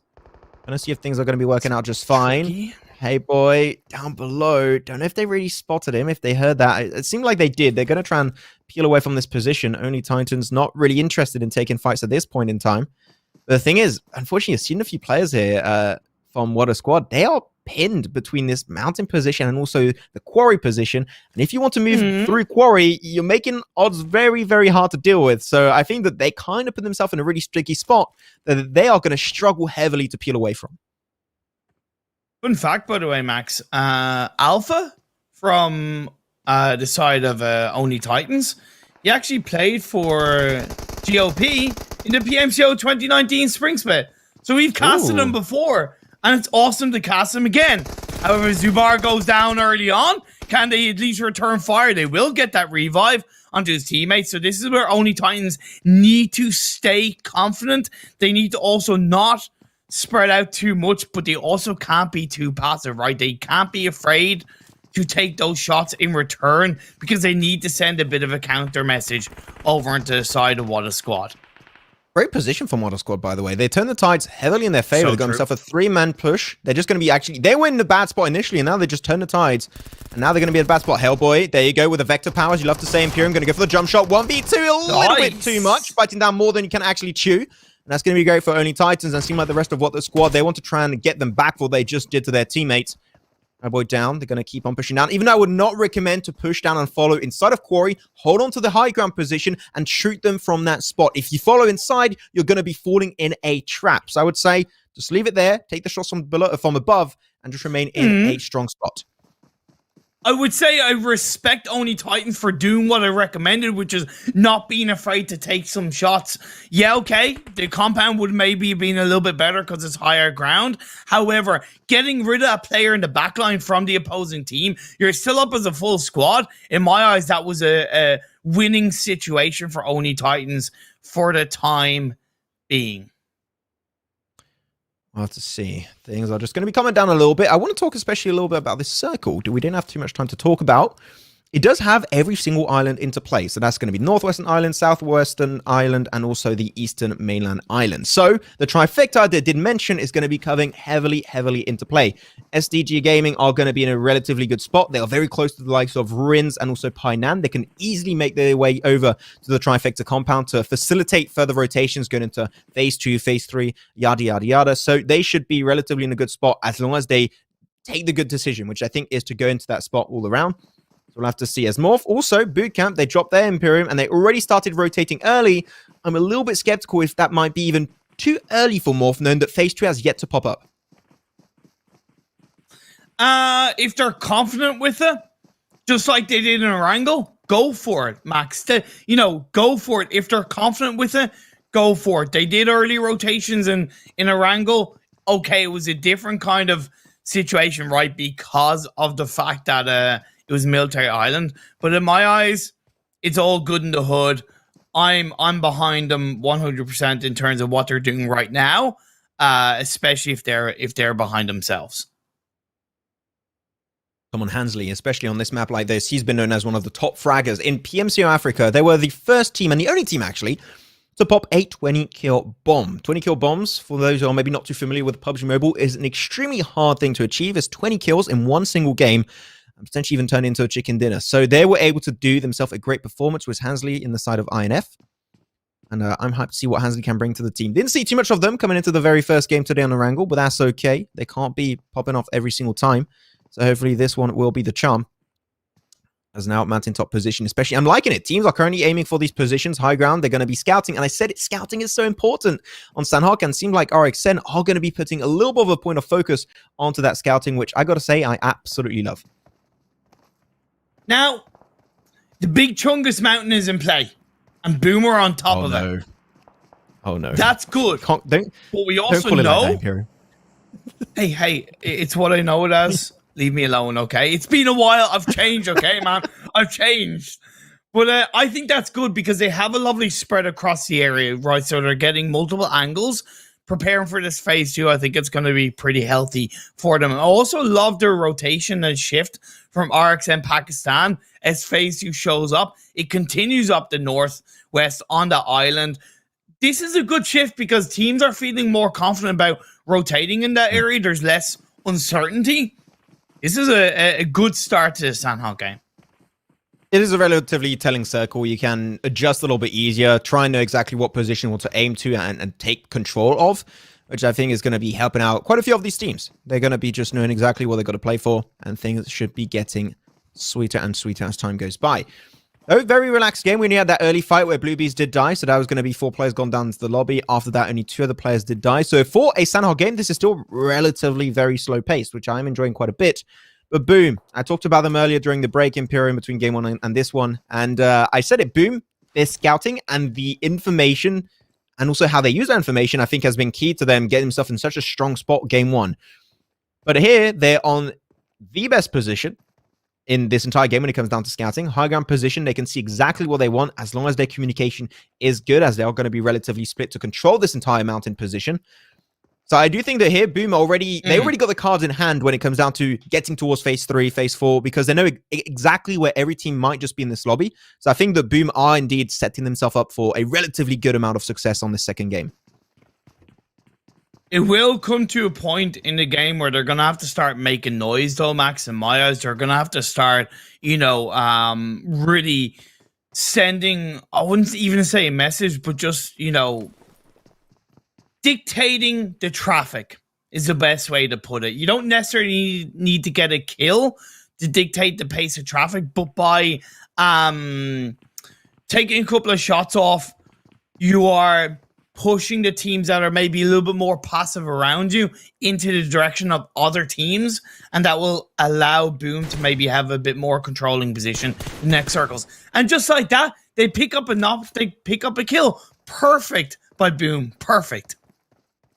There you go, just a little bit of pressure onto SD. Looking for maybe just a bit more. I think that especially here, Jimmy I want to try and move back with your teammates. Maybe not the best position to contest, and especially because of how B.M.O position, right away, they're going to get that information. They know the team is pushing up there. If they want to regroup as a full squad to take full control of that southern side of the mountain, they could definitely do so. So I think that here, how B.M.O set up is exactly how you want to play this position. You see the teams in the biggest of PUBG Mobile events play that way. So the Vesper makes it away. A few nice shots connect, a bit of damage through from Pombit. They're going to be just able to bump his damage ratio just a bit. At the end, there you go. That's exactly how you control that position. I have nothing to say about Boom. They're playing that one flawlessly. And you asked about Morph Esports earlier on. That early rotation across the way put them in the core position of phase 2. I do wonder if they know that RXN Pakistan are around them. I love the fact that RXN Pakistan have a 2-2 split.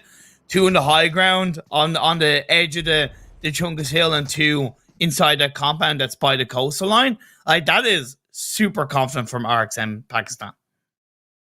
Okay, I'm a little bit skeptical here. They are going to be potentially going to fight with this cute, which I think that nobody really wants to do. So hopefully they can avoid the Flying Cow. That'll be amazing for OPMF. We'll have to keep that in mind, though. The circle's going to be coming on through.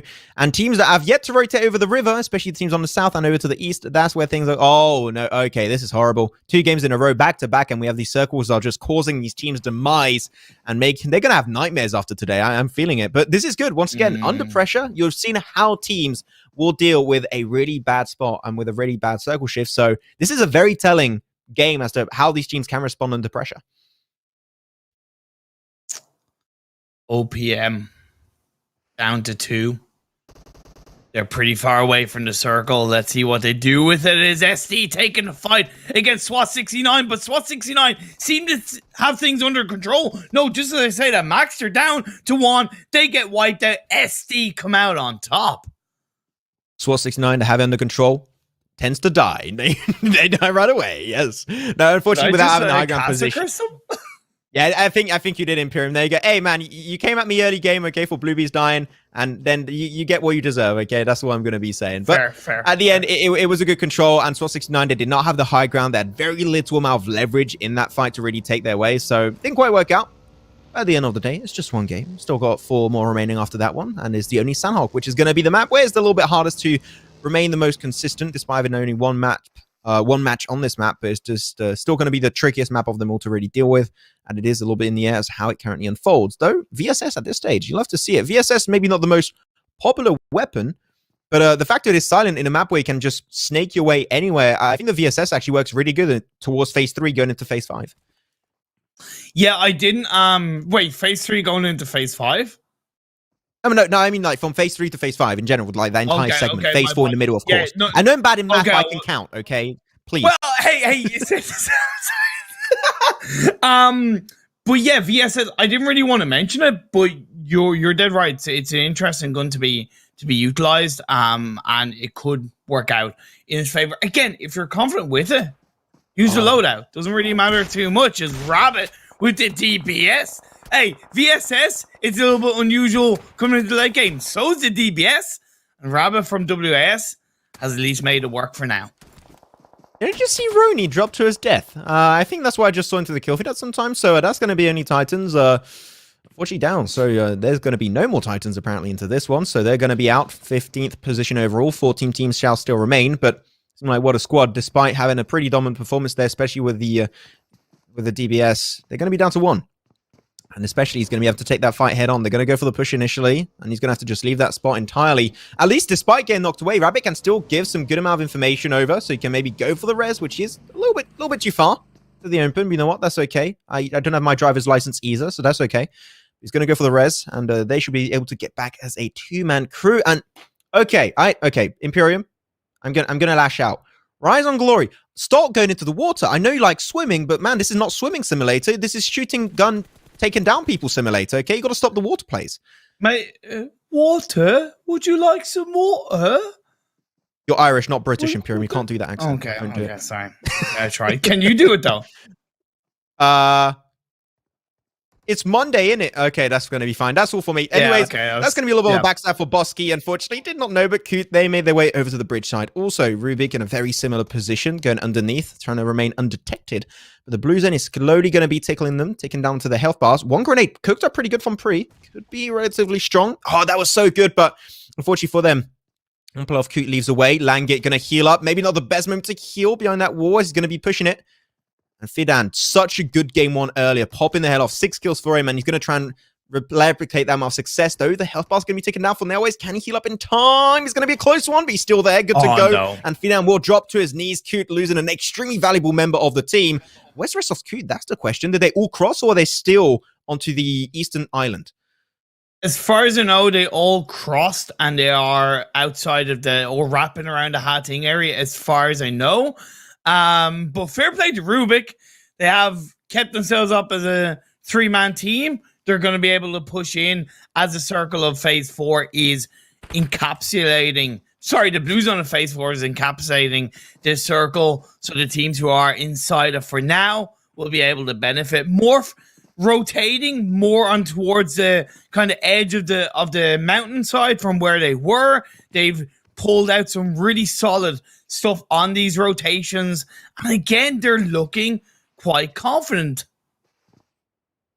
It does seem like that's the case, and especially when you are gatekeeping a position, when you're trying to zone away, you have to be a relatively confident team. You've got to have a lot of firepower and feel confident in what you're doing, in your IGLing potential. So they're going to be doing that. Also, RXN in a position which is okay until the moment where teams get close enough and they can just nade that position entirely. So their zoning is going to have to be key.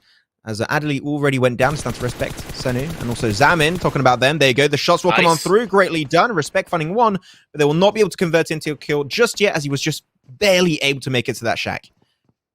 Be careful. Respect. Do not over peak. Do not over position yourself in the sense of getting counter called out. That sniper tower is great for information, but again, that trigger discipline, you got to ask, what was it worth getting that knockdown if you can't convert it into a kill? His position, in my eyes, has now been compromised. The only thing that LND might think is that it's come from the actual mountain rather than the sniper tower. It could be the case. Information is going to be key once more. STP trying to move away. Rise on Glory. There you go. Seem like the Water Polo is not going to be working out for them today. That's going to be them having 2 relatively poor performances back-to-back. And when you only have 6 games, Imperium, 2 bad games, starts to sting a little bit more than you might expect. So they're going to have to try and make up for it in the next 4 games of today. Hopefully, we see their true potential coming into those. Now, though, Death Valley. Okay, they're going through Death Valley. Rubik, this is not going to be a fun spot if teams are above, but there's only one player of Boom there, and I don't think that you can really spot them from that position. If he hits a grenade from there, that would be insane, but I'm seeing the play zone onto Coot. That's not going to be looking good, and team will indeed die to the blue. So, yeah, as you said earlier, Imperium, Papa Blue, not being a really good Papa here. Yeah, not really being good at all. It's no mercy in Sanhok when it comes to blue zone past phase 4. Phase 5 is pushing in. We're nearly at the 20-minute mark of the game. Bloom are looking pretty good. STP using that bike to try and get away. They lose one player. Desperate times call for desperate measures. I don't know how much longer they're going to survive for. They don't survive for much longer. STPX, they are out of there. See you later, Alligator. That's going to be it for them. But you know what? SDG, even if they die now, 10th position was 8 kills. Man, that's a pop off for sure. So then if you're going to make up for them if they do tend to die early, though, still going to be having a little bit of gatekeeping. As you said, the zoning from RXN is going to be key if they get close enough one nade, and that is going to be the team out of commission. Showing their best. They're going to be into the blue barely but surely, and they can allow to overstep their welcome a little bit. But the main issue for this one, we haven't seen them too much, but they finally pop it into the kill feed. That is going to be Boom. Up to 4 kills, losing 2 of their players. Nice. As Morph, they're going to be trying their best to push up on this mountaintop position. Mikiara is going to try his best to hold him at bay for the time being, at least. But once again, man, B2R, the blue zone, just tumbling down on everyone, and it's just obliterating this entire lobby as B2R indeed do get eliminated in 10th position.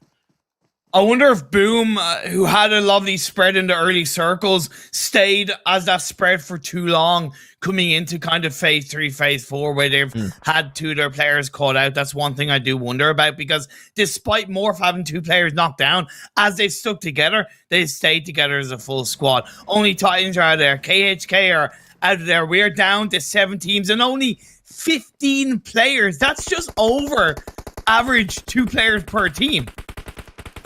This is the breaking point. With a circle like this, you know that everyone's trying to play edge, and the moment the circle tips over the edge, everything is going to be going down south, and things are not going to be looking too good for any of these guys. Though RFX gonna have to potentially make his way forward eventually. Boom still has a 2-man crew. This is going to be hard, as you said. I think it would be best for them to try and regroup now, because as a one-on-one, it's not going to be easy, especially in a 1v4 versus Morph. That is a fight you definitely don't want to take. That one, you don't want to try your odds at it. But Rubik, finally, the off angle is going to be paying off versus RXN. Looking for only 1. They're going to confirm as many kills as possible. Looking potentially for 6 onto Respect. But it's going to be going for a nice little sneaky nade. And that nade, if it connects, could be huge. But Boom Esports, there you go. The mountaintop containers are going to be taken out entirely. So now we're down to finally top 5 teams. Rubik doing a really good job of controlling this circle coming into the late game, taking advantage of that low ground position where they're able to catch people out coming in from the blue. RXN, Pakistan are going to go down. Salmon's prone that he gets taken out. We're down to our final 2 teams, Morph and Rubik's. And Morph, what a game it's been for them. Rubik, though, down below, unfortunately, though, in that position, if they still got some grenades, things could be getting a little bit sour for them. Though Morph, they got the high ground position, and because of that, with a third-person perspective, they can easily scout the positions of the entirety of Rubik. And they know they had a player die on their side, it was going to be Zabrol, and because of that, they know exactly where he is. He gave the information, he fed it over to the rest of their team, and now he just got to make it rain. No, too much raining! I was talking another way, not like that, but you know what? He still gave it a fair shot. Makes it 1-on-1 trade. It's okay, I guess, but man, I was talking about grenades. Don't throw yourself over the edge. That was a little bit too much. Oh man, I feel like it wasn't worth having one solo player, but the grenade in through the smoke is at least going to confirm a kill, maybe even a knock. And Kobe a little bit too far away, but he's going to jump down. He's going to get knocked out. Morpher down to 1. No, we're not seeing a throw. We're seeing the throw happen, and Rubik steal the game away from Morph. What a game, but man, if you want to do a jump shot play like that, okay, fair enough, but do it as a team. Don't do it 1-by-1. You're making it so easy for Rubik. You know what, Rubik, they were in such a bad spot too, and they zoned everyone away, so even though it was a steal and a little bit of a throw from Morph, Rubik fully deserved, a win from that one after how they played that entire game. You're dead right. And even the way they survived against Koot coming in from the blue, they were lucky in terms of the circle shifting towards them on the eastern edge of the mountain and on that low ground. But at the end of the day, taking advantage by being noisy, by being controlling, eliminating arcs and not being passive. Yes, you're dead right. They deserved that chicken dinner, as well as Morph getting second. A good result from them. That's what just happened there. That final battle. I mean, credits to Rubik's. They got it, so they get it. But what exactly happened? Break this down for me, Max. How did Rubik get that chicken dinner? And I want to throw in the cheeky comment here. How did Morph give it to them? I mean, really, okay, so the more throws, that's a completely different matter, but Rubik, how they played it, they entered through the eastern sides already. They delayed their rotation, so there was some potential gatekeeping that was going to happen, but luckily enough for them, all the teams died throughout the bridge rotation towards the northeast. So they were overall in a really good spot. They didn't get contested too heavily. They found a few kills. I think they found one on Koot at some point. It was amazing. And then they just played towards Death Valley and they did not commit. And the thing is, when you are towards Death Valley, when you're next to that position, they just keep playing onto the ridge line and just scout every single angle, making sure that everything is clear. And because of how they were clearing that so efficiently and so effectively, they were just making sure that there's no teams that's going to deny them. And also the circle luck is also a factor to keep into play. That sure, it did go in their favor heavily towards that late game stage, and they just had to stay put. But at the end, how they were just clearing every single compound, every single tree, every single rock to make sure that that position is clear was the reason why they got in that position into the first place. So because of how strategic and how methodical they were in their approach to this circle, I think that's exactly what allowed them to get in that good spot. And then once again, not steal the game, but they were given the game by Morph, I would say. They were given the game by Morph, we'll call it, because that's what we saw. But I do want to talk about Morph Imperium because they're a team that I marked before this competition ones to watch. And then when I saw them in the first game, I was really impressed. Coming into this, we had 5 teams left. They were the only team with their entire squad still standing. They had the opportunity there. Maybe a little bit of nerves. It is a big competition. Sometimes you start making calls because you're stressing out a little bit, or do you think it's just a matter of you win some, you lose some? I think there's a missed opportunity and a little bit of nerves got to them. Great theory, poor execution. But up until that point, again, like we saw in game one, the rotations were clean. They stuck together. They looked really solid on how they were moving around these circles. And I would argue this kind of position in Sultanahmet was incredibly tricky because a little bit like if you have a quarry finish, playing around that mountain, you know, you're dictated by the terrain rather than the actual freedom of getting information and moving around. So as Morph played into those circles, they didn't really have that much information. That's why sticking together was so valuable to at least getting into the top two. We're going to have to keep an eye on them. I think that there's a chicken dinner in their future. I think that they have had some really good mid games. They've just got to finish it off now. Yes. Moving on, though, I want to talk about the game overall. Max, is there such a thing as playing too passively? And are a lot of these teams doing just that? Because they are waiting till the bitter end to get into those fights, and then they end up getting knocked down because they're all just squashed in those final circles together. I think that one team that played a little bit too passive that game is going to be only Titans. Since the very early stage of that game, they played extremely passive. They tried to move away from Quarry, which I think was going to be causing their demise. Luckily enough, they just were able to snake away from that spot and remain alive. So that's big. That's still really good. But I think they did struggle quite a bit because of that. And not only that, because talking about teams playing rather passively, I think that Rise on Glory also playing water way too much. And it is causing a lot of issues for them in the long run. So I would like to see them maybe try and take fights a little bit more head forward and just feel a little bit more confident in their potential playstyle. Now we've got the match summary, and everyone's going to be all over the board. It's not going to be just one team really dominating like game one is going to be Coop, but this time around it's going to be a few players and teams just going to be really, really up there, which I do enjoy to see. I think it's exciting when we get to see all these new teams on the board. We get to notice those names as well. Imperium, though, just to jump back to that question, you're in agreement with Max around that passive play? Oh, yeah, so true. Or just before Max pointed out Only Titans, I literally put Only Titans equals passive because it was so true. I complimented them on that disengagement from Quarry area where they did push in and got that kill onto one of the WAR teams. But it's the fact that they seem to be playing to survive, and that's all well and good, but you need to be able to stand your ground sometimes. And as they got further into those circles, there is very much an air of franticness and an air of, oh, we're not really sure. Oh, are we going to be okay about how they moved? And that worries me coming into the remaining 4 games. Same with Rise on Glory. But hopefully they shake that off. They recognize that, hey, it's not working out. We need to adapt and look to counter teams by being aggressive ourselves and being confident ourselves, and then follow that through. We've seen with both of these maps now a bit of a change on the leaderboards. We've seen the team shake it up. So would you be able to say, Max, and I mean, I'll throw this question, it's always a tough one after only 2 games, but is there a definitive team now that's looking the strongest, or do you still think it's a pretty open playing field? I think as of right now, I would have to say Morph, even though sure there was that little throw happening. Little throw, it was a big throw. But still there was that happening. But I think that Morph been able to remain really high on the leaderboards 2 games back to back. So I think that Morph, as long as they keep in just a good shape and they maybe give themselves a game or 2 throughout the next 4 games, I think we could be seeing Morph take that title, but they need a little bit more effort to actually close off those games in the finishing moments. And I think that conversion is what might make the difference between them taking that title, taking the number 1 spot, and maybe ending in the top 5 overall. We'll get a chance to take a look at that scoreboard in a little bit, and we can see where all the teams are standing after those 2 games. But I think what I'd love to ask, Max, is the commentator's curse that came up a lot in the games. No. What end? No. I have to ask, what end do you have at PUBG Mobile that you keep getting the devil circles thrown into this game? Because this circle, again, really tough one for all the teams.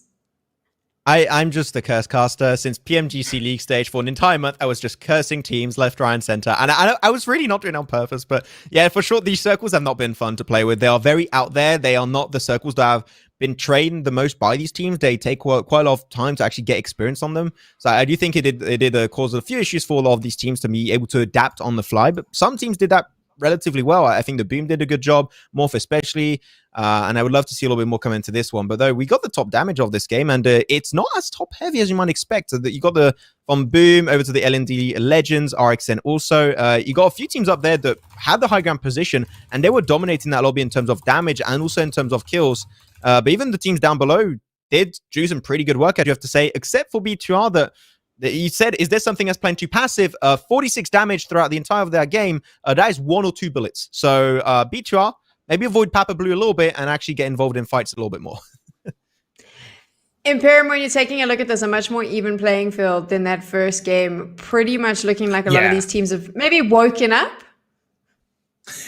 Honestly, I think that's just more Sandhawk. Sandhawk tends to be a bit more even spread when it comes to both kills and damage, because it's a smaller map, so teams generally clash against each other a little bit earlier in the game. We have those little bit of pocket fights. We saw Bluebees go out early, for example.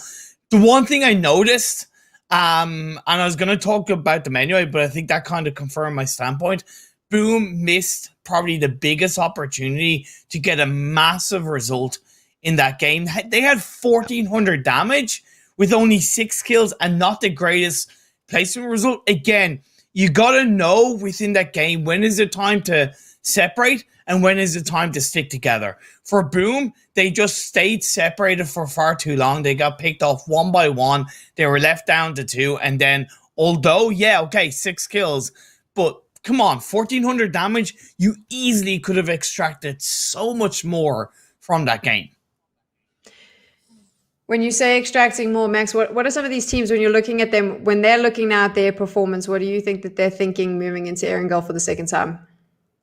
I think that they're just going to be especially learning a little bit. We didn't have any hot drops happen in game 1. So usually if you did have some hot drops, you could expect that to shift and change a little bit and teams in on the fly and trying their best to avoid those early fights and skirmishes. But because it didn't happen, I really don't think we're going to have too much of a change going into this third game on Erangel. I think it's going to remain pretty similar. If there are hot drops happening, it would maybe show to me at least that some teams are trying to catch up, because once again, it's only 6 games. So teams that already had 2 bad performances, they want to catch up. And one way to catch up is by fragging out early on. And if you want to surprise other teams around you, I think that we could be seeing teams trying to shift gears and just, okay, positioning is not working out for us. We're going to go in, we're going to frag out. We could see a shift like that, but this is really stretching it. I think that game 3 is not going to be the case, but into the third match on the Erangel, I think we could be seeing teams trying to go for a more aggressive play style. So I think this one is going to remain pretty similar, just like game 1. So to jump off the back of what Max said, if you missed the start of the show where we broke down how this is going to work, 6 maps are being played. These teams need to get placement points. The placement points count the most, but they also get points for kills. So in an ideal world, you want a very aggressive game with lots of kills and a chicken dinner.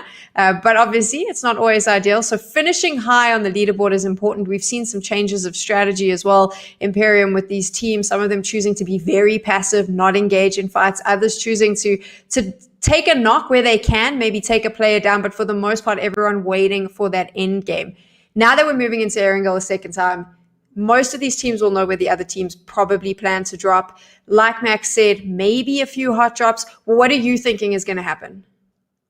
I definitely do think that we're not going to see too many changes in terms of draw swaps. We will generally have a little bit more of a passive start, but the biggest difference is the fact that unless my lord, I'm putting myself out there. Unless we have another military island phase 1 circle, it's going to be a completely different Erangel game, because like I said, military island circles are completely different beasts when it comes to rotational path lines. It's basically another map in that regard. Whereas when you have east, west, kind of north with the river in play a little bit in Erangel, you are allowed to pull off some more standard, normalized, confident rotation. So I think for the most part, we'll have a solid, same as game 1 early game, but the mid-late game, that's when we'll see a lot more information and a lot more of an idea on how these teams are actually feeling. in not only Erangel, but of course throughout the remaining 3 games after. The remaining 3 games after. We are 2/3 of the way through the competition, and I did promise you a scoreboard earlier. We're going to tease you a little bit, so you're going to have to wait a little bit longer so we can see where the standings sit and who is potentially in the lead for the Season 3 World Finals East. I want to jump back into the game we just saw, though. This was something that was kind of fun. 3 minutes into the game, Blue Bees drops out. It was quite a quick fight. Max, walk me through it. So at the early game, of course, Samir is not a really contested drop spot. I think that throughout all the tournaments I've done, I think me and Imperium can be in full agreement on this one. Samir, hot drops, usually it's a position you go to if you want to avoid fights, not if you're looking for one. So I think these 2 teams were completely unprepared, and you could especially see that Blue Bees were completely unprepared because there was one of the players, I forgot who it was, but one of the players had an M16 and also a DBS loadout, which when it comes to early game fights is not the best loadout to play with. So I think that here is going to be something that Blue Bees, they hope they didn't do, but unfortunately for them, this is the only time we're going to be playing Sandhawk, so they can't even adapt to anything. They had one shot, and that shot just got blew out of proportion instantly. So I'm just hoping them to play a little bit differently, potentially come into the next games to make up for this one. As I said, we might be seeing some teams tend to play a little bit more aggressive, even though I'm pretty sure Blue Bees won't do that because they are not the team that come to my mind as relatively aggressive. They're a pretty chill, laid-back team. They like to aim for good positions and take fights when they have the advantage. But I think that fight was just... They were just completely unprepared, and that's what happens in Sandhawk. It's a way smaller map compared to Erangel and Miramar. It's an 8x8. This one is a 4x4, so hard drops are bound to happen, and it just tended to happen on the team of Blue Bees. So it's very unfortunate, but now you got to make up for that. And how did they do that, Imperium? How did they make up for it? They drop together and they stick together and they play together, because one thing that I noticed with the Sandhawk game is that they actually had a little bit of a split drop. One of their players dropped further away from Sam. He got called out first. That instantly put Blue Bees on the back line where they were down to 3 players. Not only is that bad for Sandhawk in general, but it's even worse for Sandhawk when you don't really have all the information on the teams around you.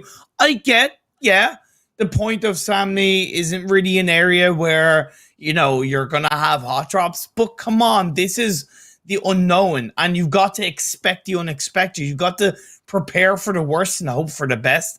And it seemed like in the Sandhawk game, they didn't prepare for the worst. So coming into the 3rd game, they need to prepare for that. And also, they need to kick off their finals, right? They need to. They need a massive result. They need that big boy result, that 10, 12 kill game with either chicken dinner, 2nd or 3rd. That would really help them in not only their confidence, but their overall standings. You mentioned the big boys, and I think it's time we go and watch all those big boys play. I'm going to jump on out of here, Imperium. Maxman, let's go to Erangel. Thank you so much, Sam. Yeah, the big boys going to be coming into play once more. We're going to be having some spicy spaghetti action onto this one for the big boys, hopefully very soon.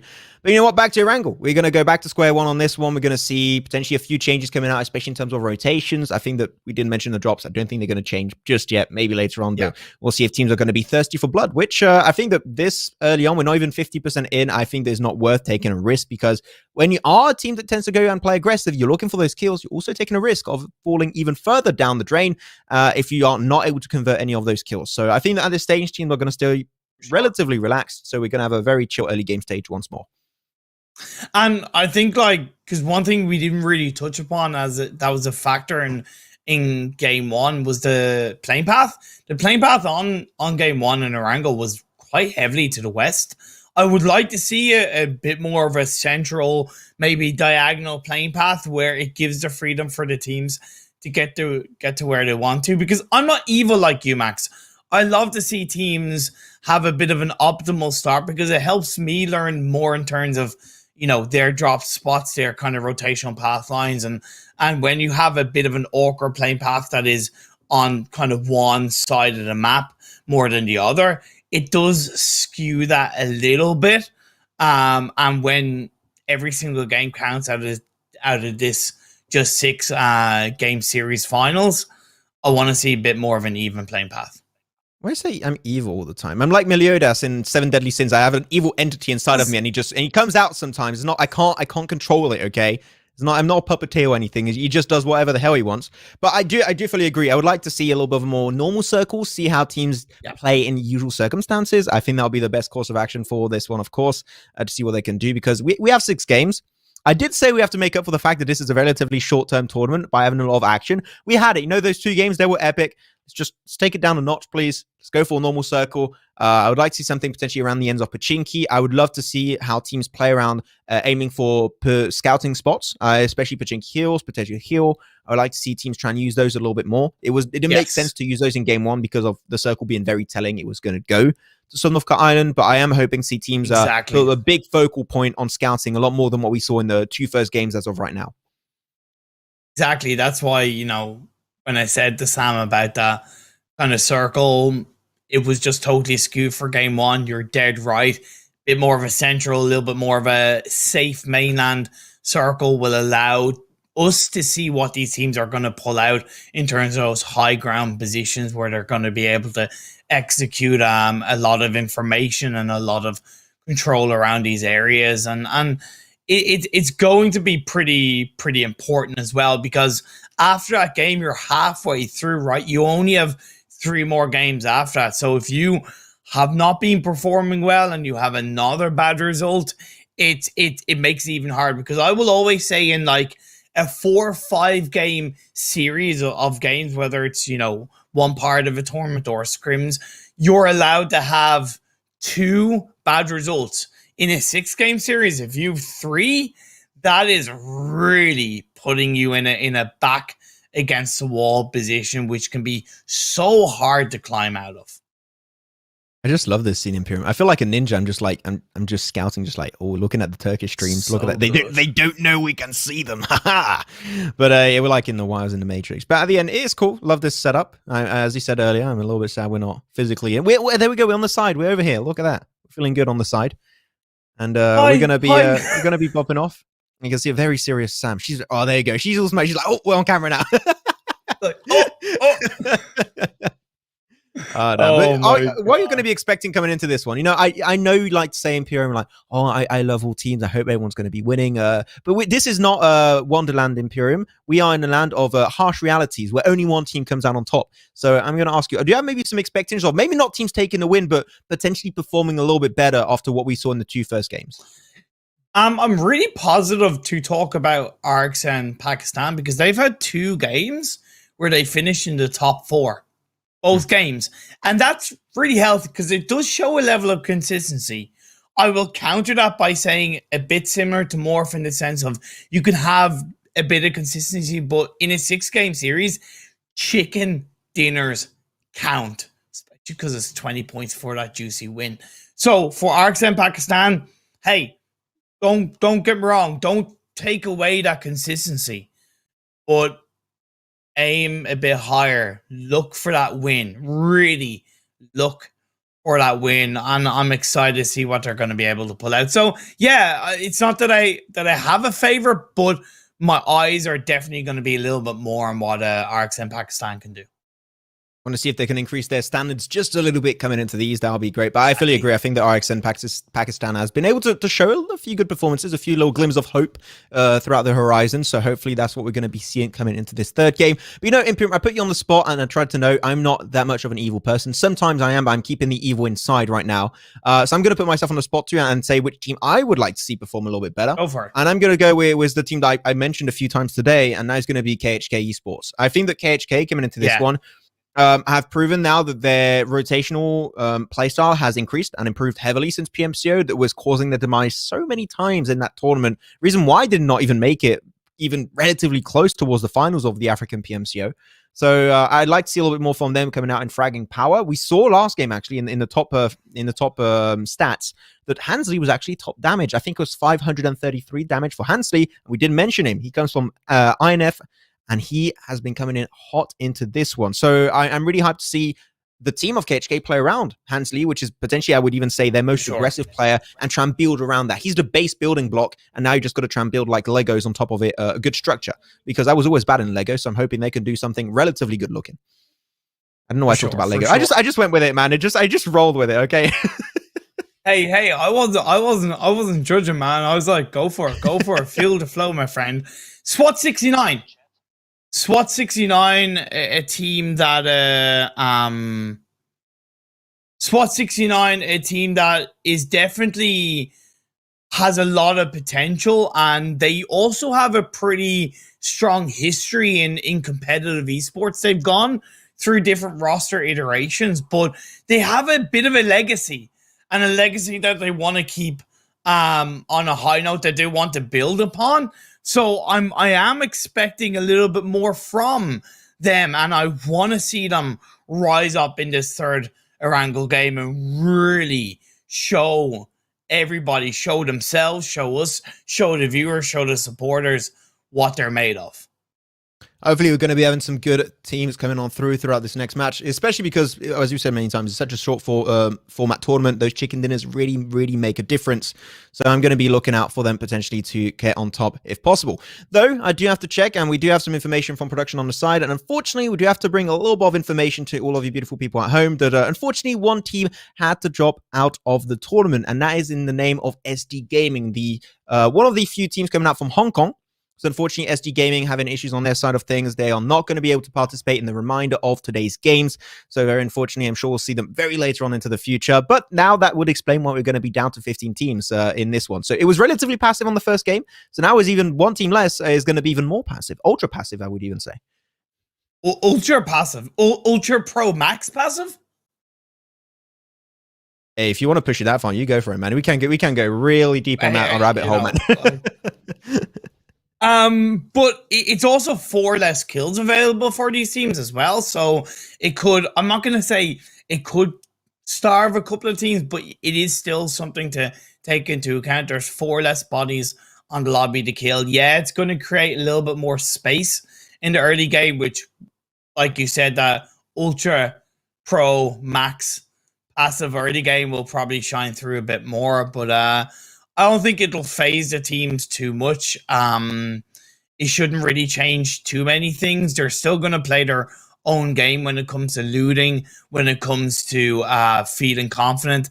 And that's the thing, like, you can do all the research you want, right? You can do all the research you want on the opposing teams, but if you're not doing the research on yourself, you're missing out quite massively. So definitely focus on yourself. Teams, focus on yourself in terms of your ability, and you're really going to be benefiting a lot more in my eyes. You got to do research on yourself, man. That just got deep real quick. I'm 14 and this is I know, deep. right? That's a Reddit quote right there. We're gonna have to go for that one eventually. We'll have to post it up and see if we can get some good old internet points for ourselves. But yeah, I think that overall we already covered a lot of these teams, and we're going to be hoping to see a lot more step and rise up to the occasion. Especially SWAT 69, another team that, when it comes down to Imperium, we've casted these guys for a long time. When it was when back in the day it was still regional finals, SWAT 69 were there, so they are true OG when it comes down to the competitive scene. It's and that's the thing, like, it's so good to have been in the PUBG Mobile scene for what's been over 2 years now, because you're seeing legacy of teams, legacy of players shine through. Like I said, you know, alpha of Oni Titans. We casted him in the very first PMCO that we casted back in 2019, and we're casting him again. But we're also mixing that with the new stars, the fresh opportunistics of 2020 run, right? The players that are looking to take a bite out of the PUBG Mobile esports circuit throughout this year and onwards.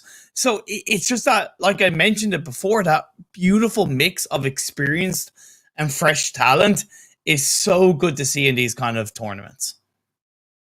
There you go. So we are getting the game ready onto the side. We should be getting to that one as soon as possible. I know nobody wants to hear Maxman and Imperium ramble about just random stuff. I'm talking about the past in 2019. I get it. You want to get into the nitty gritty of it all. Me too. Don't worry. I do not want to see my face anymore. Yeah. And I don't want to see any more faces of Imperium because it hurts me.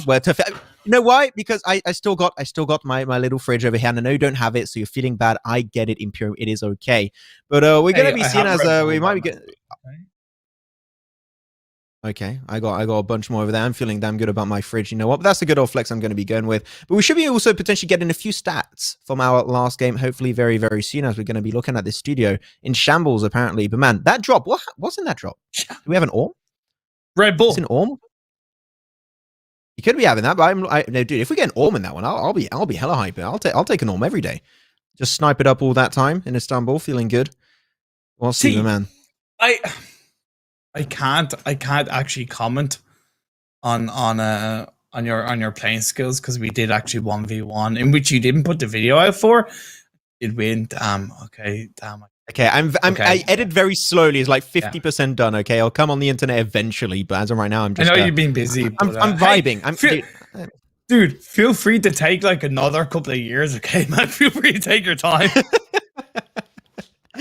It will come out eventually onto this one. We're going to be looking at the studio once more with their desk. And man, I've never worked on a green screen. I want to, but this is looking absolutely amazing. I love the studio. It looks so good. And we're going to be seeing eventually how this one's going to be coming on through. Hope you guys also enjoying the Turkish stream on the side. We're just going to be eyeing on forward, just like through the window. Having some good old time checking out what's happening over there. Yes, Imperial. It's just so again, I genuinely think about it so much.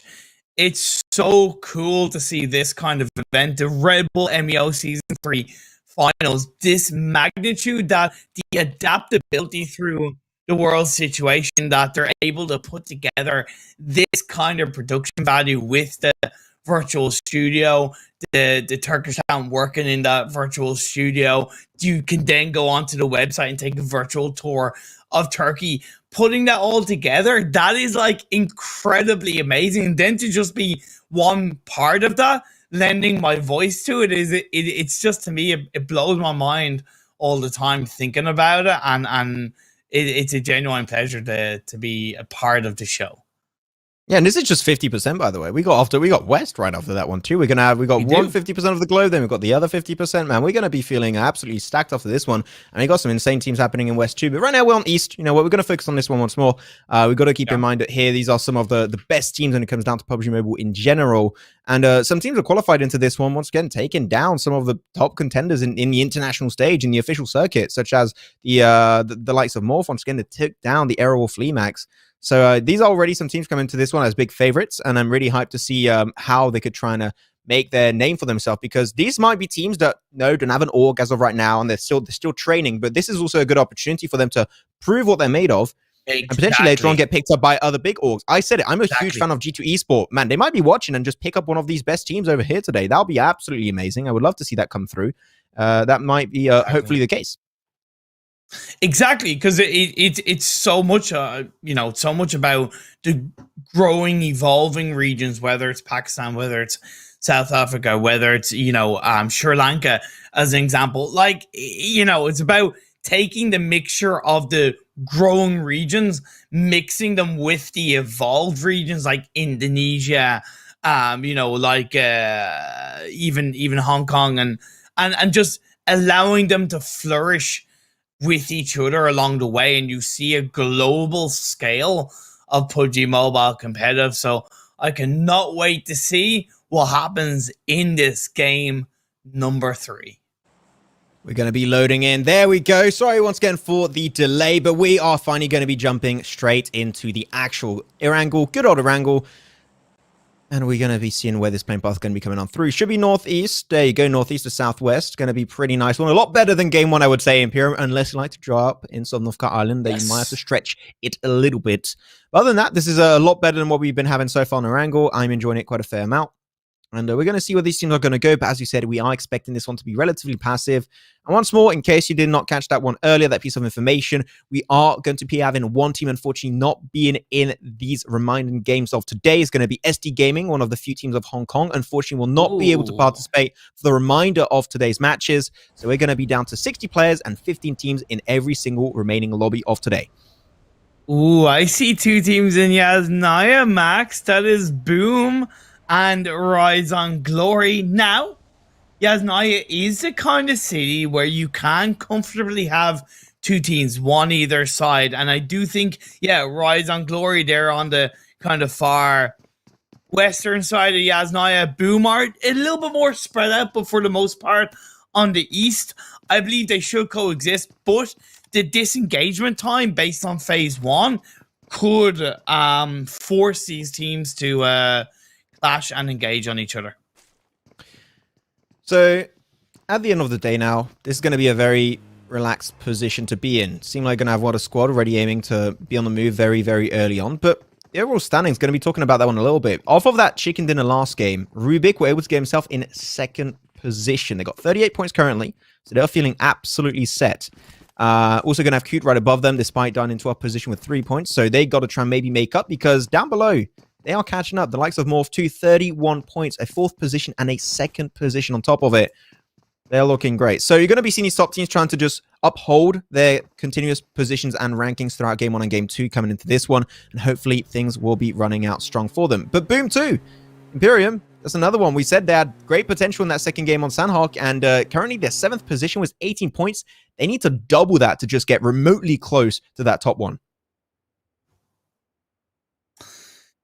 It's a long way to the top if you want to rock and roll, in the words of AC/DC, and it's a long way to the top if you want to become the victor of the Red Bull M.E.O Season 3 World Finals of East. Spot 69, I said that they need a strong result. They've dropped on the South George buildings. Pretty strong stuff. We do see that phase 1 tends to be more on the mainland, which is nice to see. They'll have a pretty solid entry point in towards a controlling position in circle. I would recommend actually Everest would be a good starting point for the rotational path.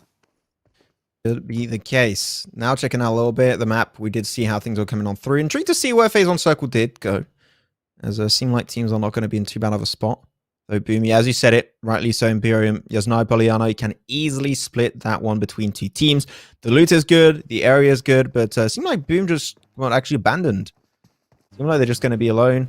Ah, there you go, there you go. The cavalry is going to be joining back in. That is going to be the boys themselves of Rise on Glory, making their way back into the compound, as they have yet to really finish their looting stage. Yeah, their loot is not that great. They only got a tier 1 helmet and a tier 2 tier 1 vest also, so you want to try and bump those numbers a little bit. Those are rookie numbers.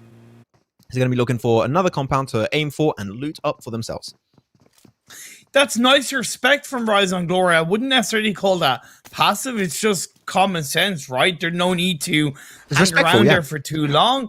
You're already on the edge, so you already have a very easy disengagement point. Take advantage of that. Play more towards the center of this phase 1, which is predominantly on the mainland. I'm very excited to see what Rise on Glory can do in this game, especially because they're currently in 15th place on only 2 points. So again, they need that strong result. They need a strong point indeed for them. Hopefully, SWAT 69 is going to be looking at them currently standing in 11th position, only 8 points, so that's 4 points per game average. I think it goes without saying that is not good in Imperium, because typically in these type of tournaments, you are aiming towards a 8 to 10 point average, but because of the point changes compared to the official circuit, a chicken dinner and all the top positions have been drastically improved. So here, because of this event, you're actually looking for an around 12 point average per game if you want to be close enough to contest for that number 1 position. But of course, as we know, because it's so short, those top 3s and chicken dinners are really going to make the difference. So I would even say 12 point average, because of only having the 6 game tournament, it's not going to even cut it. It's not going to be enough.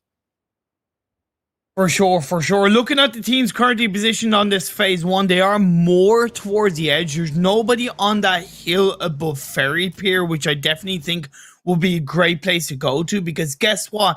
That playing path, despite it being diagonal, Max, was more on the northern half of the map. So it does automatically mean that there's a much higher chance that there's going to be nobody around the coastal line of the mainland. So going for that rotation onto the hills above Ferry Pier would be incredibly beneficial, because you do see a lot to the north from that area. Could go to their benefit, hopefully. LND, seem like they're going to be on the move also. Team from Sri Lanka. I gotta say, man, I never thought I would cast a tournament where it says the team comes from Sri Lanka. I'm really, really hyped for that. It really shows that you got some regions that are completely unshown in a competitive aspect. Not only in PUBG Mobile, but also in so many different games. But it feels good. There's 2 Sri Lankan teams as well. I know, that's it. It's like, you don't know. One Sri Lanka team. How about second Sri Lanka team? That's you got that one, Imperium? We didn't get that one. No, I get that didn't. one? Okay, Lord of the Rings reference. No, you don't.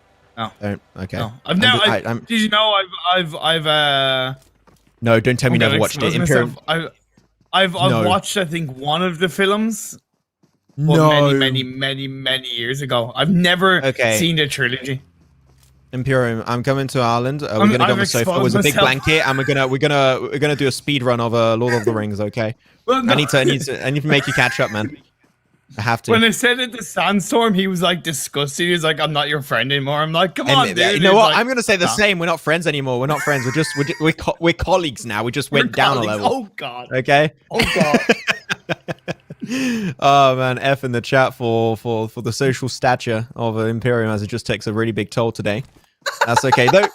You know what? Back to the game a little bit. We'll talk about making it to Mordor later on. But we did see a position. It was played by, I believe it was KHK for a second, unless my eyes were playing a few issues. I talked about Pachinki Heals. I want to see teams use it. I really, really want to. It's such a good scouting position. It's so easy to know where teams are going to try and contest it, and they're going to push upon your position. So I like the fact that we are seeing teams aiming a little bit more towards those high ground positions. It was not the case in game one because the circle went to Sovnovka, but here it does make a little bit more sense to go for those respective positions. L&D were on the north down the south of Everest, okay? And they rotated all the way down to the lighthouse on the Western Bridge. That is a massive rotation from L&D, and it complements the fact that they are aware of the playing path and the position on the south that's much more likely to be free, available, and out of sight. Yeah, I think it was actually a pretty good rotation. A big one for sure, but a welcome one. I enjoy it quite a fair bit. So, see if they can play around it. But we talked about this position. The hilltops are going to be contested eventually. It seems like that's going to be pushed upon by quite a few teams, trying to get some scouting under their belt, make sure they get as much information as possible, because as we know in a game like PUBG Mobile, information is key. Zarek seemed like they were able to take it without getting contested away by anyone, so they're going to be good to go. But yeah, all looking for the shots. Zamin, can he make it happen? Hey, a few cheeky shots will connect, but nothing substantial. But they're moving a lot. RxN, they don't want to stay put.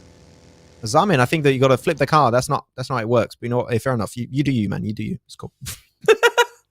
And you said you want to see a team take Pachinki Hill. That is RxN Pakistan taking Pachinki Hill. So they will be very, very happy with what they're playing with as of right now. They're getting a lot of information. Their country comrades, only Alpha, are a little bit close to them, but they're separating away. They went for a 2-2 split. Now they're joining up as a full squad. I like that coming into phase 2. This is the point in the game where teams have generally gotten into a bit of a familiar position of phase 1, and they might make some slight adjustments in preparation for phase 2. And you know, right now, it's all good in the hood as far as I'm concerned. I just realized with BTR, one of the players called Gouda, and just find it so fun. That would be so fitting if you joined Team Kesso. Hey, man. Oh my BTR god.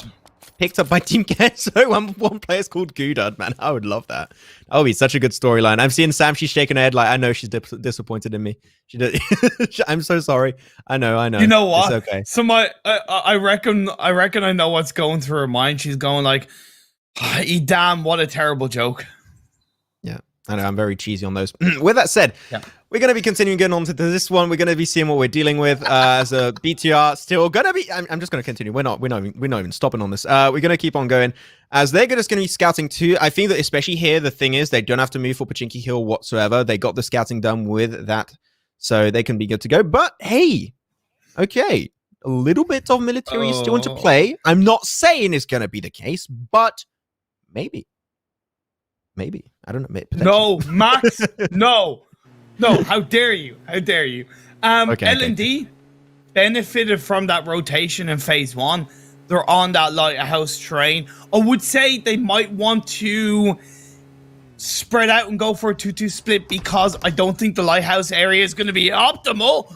But OPMF are going to push it onto Boom's terrain and go, wait, no, this is ours now. You move away.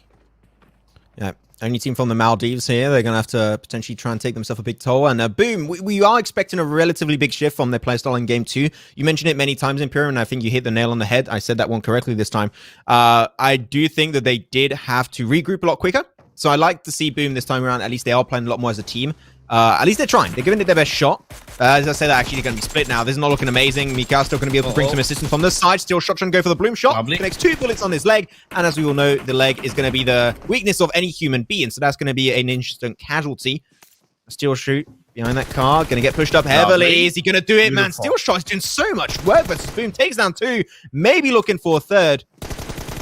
Tirja is going to be trying to assist it from the side behind that tree, and he's going to keep on pushing, taking some damage from the side. You've got to be careful. You're not full HP, can't take it, and unfortunately, he oversteps his welcome. Where's the rest of OPMF? There you go. The backup is here. The cavalry joins the party as they get himself 3 knockdowns onto Boom, and unfortunately, they tend to play split once again. Sure, they did have that off angle from the shack down below in the field. In a head-on fight like this, that is clearly just not going to be enough, Imperium. So good from OPMF, especially Steel Shot, flanked and wrapped around, and now Boom is down to just 1. Mikey, he's going for the risky push. He's going to take it all in his hands. Will it work out for him, though?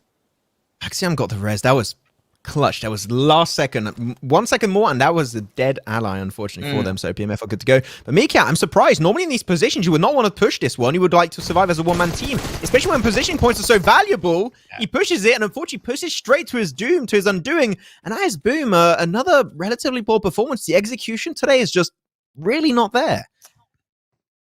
Some might say they've self-destructed, Max. It definitely was a poor opportunity to survive as the last solo player from his team, because I didn't mind the position they were in. It was definitely very much about OPMF and Steel Shot pushing in and being very confident. But as a last player, you do have a due diligence to try and survive as long as you can. He didn't go for that. They paid the price. Boom, we're out early. There you go. Circle going to be popping up once more. Going to be seeing what we're dealing with here currently. In terms of positions, KHK, a little bit of a tricky one for them, I would say. Imperium for sure. They if the circle goes down south over to the east, they're going to have to cross so many teams. It's not going to be remotely funny. So I am a little bit stressed out for them. I think that they should maybe aim for those mountaintop positions and denied it away from Morph a little bit earlier. But seeing how things are going is not going to be the case. And also if the circle goes down south, going to have to make it through the fields, which you got so many teams posted on every single hilltop. Every single compound is almost going to be taken over. So those late rotations, if you are forced in that kind of spot, is going to be rendered extremely hard to execute, especially when you got so many teams, especially over here, going to have Morph in their relatively good position too. And they're going to be the gatekeepers versus KHK. And KHK, great spot. You can't wrap around for them because all the northern side is occupied by so many teams.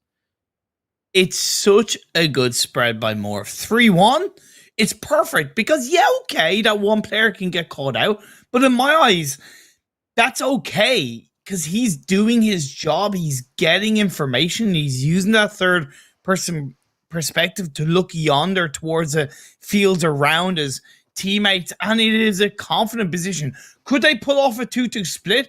Yeah, but in my eyes, if a team were to push in, that 2-man team would be no better off than that one player on his own. That's why I really like that 3-1 split. This is what you call a trap. You do not go for this. Even though it is a Groza, you know, it's cool, it's a good weapon. I get it. It's an AKM on steroids. I would recommend you to not go for that. It's a field. So please, no. If someone goes for it, it's a relatively big risk. So I would say no. Please don't do it.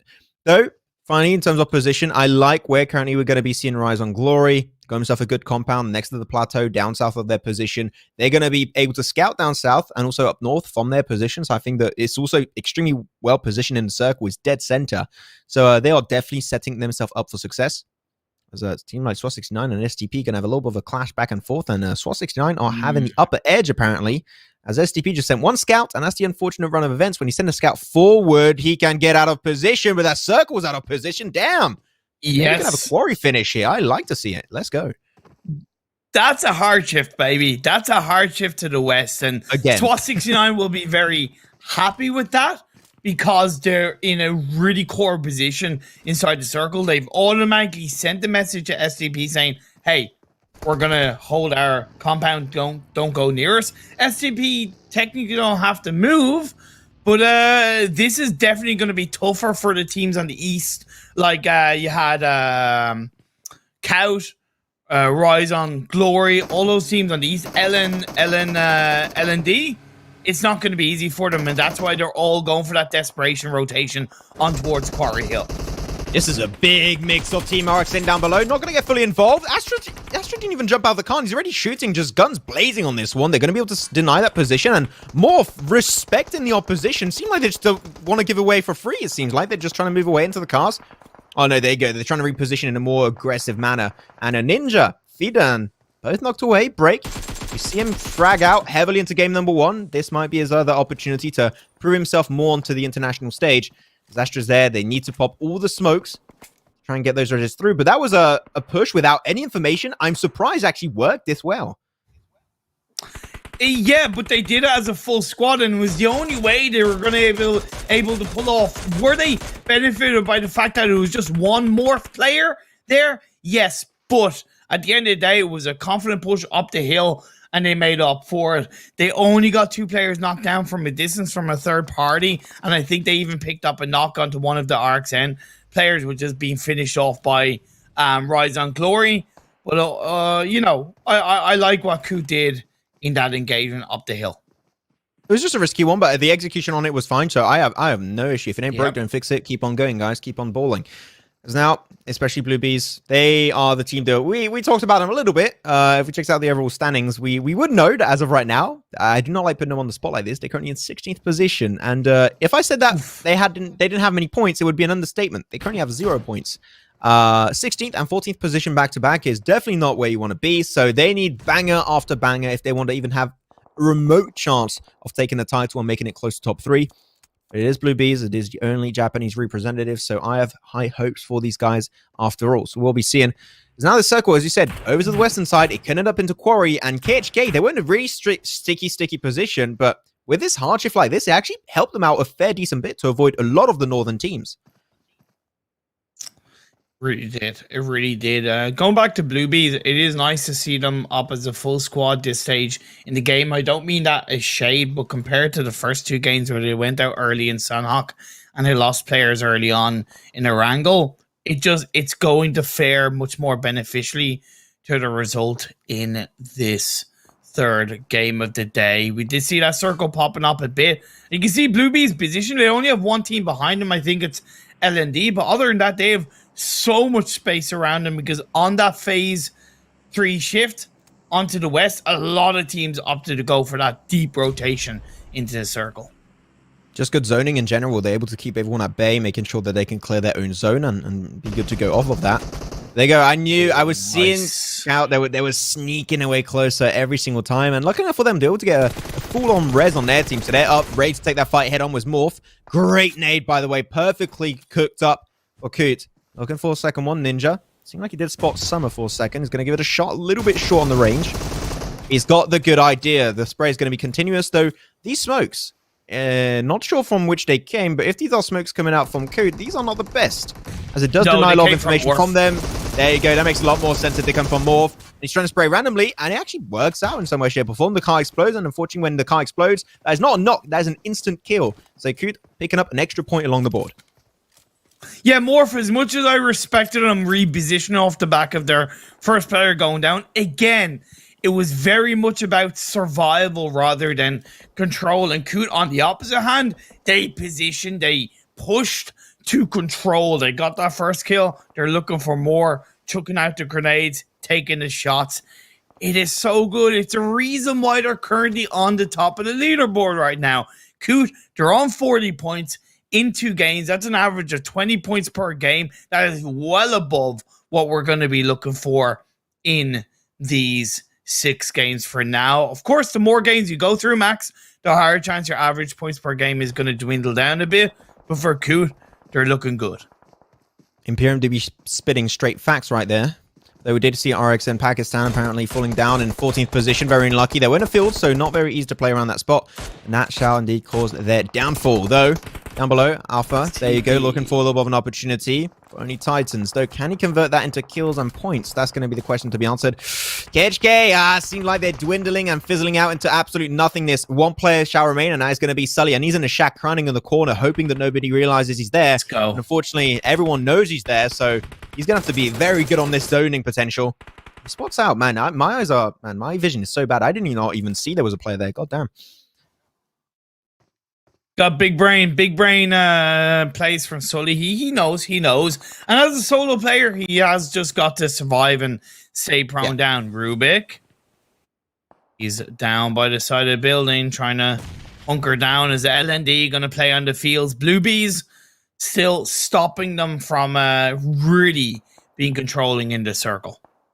They're holding to the southeast ridge line, so they're going to try and make sure that this position is clear. I think this actually really well played from Blue Bees. They don't want to be too proactive and aim towards center circle. They got one player scouting, looking toward the center circle. The rest are taking care of the team over to the east to make sure they don't get backstabbed, which I think that how Blue Bees are playing this is actually relatively strong. Those SWAT 69, they're going to be the third team of this lobby, dropping down to nothingness. So we're going to be down to now 12 teams, 41 players. So not many teams are going to be up to a 4-man squad. They're going to be the likes of Rubik, STP, Morph, and also KHK. The KHK, we said it earlier, down to only Sully. So a lot on his plate for sure. As Rubik, DBS play at this stage of the game, not too usual. Has got a full-on fight happening. There you go, B2R. They're going to be trying their best to contest it. Pixie got knocked, but the rest shouldn't be too hard to pull off. But they're especially getting naded, which this position outside of the building is not really safe to play in. And this is outside the circle as well. So for B2R, if they're going to survive this fight, they need to try and get away now.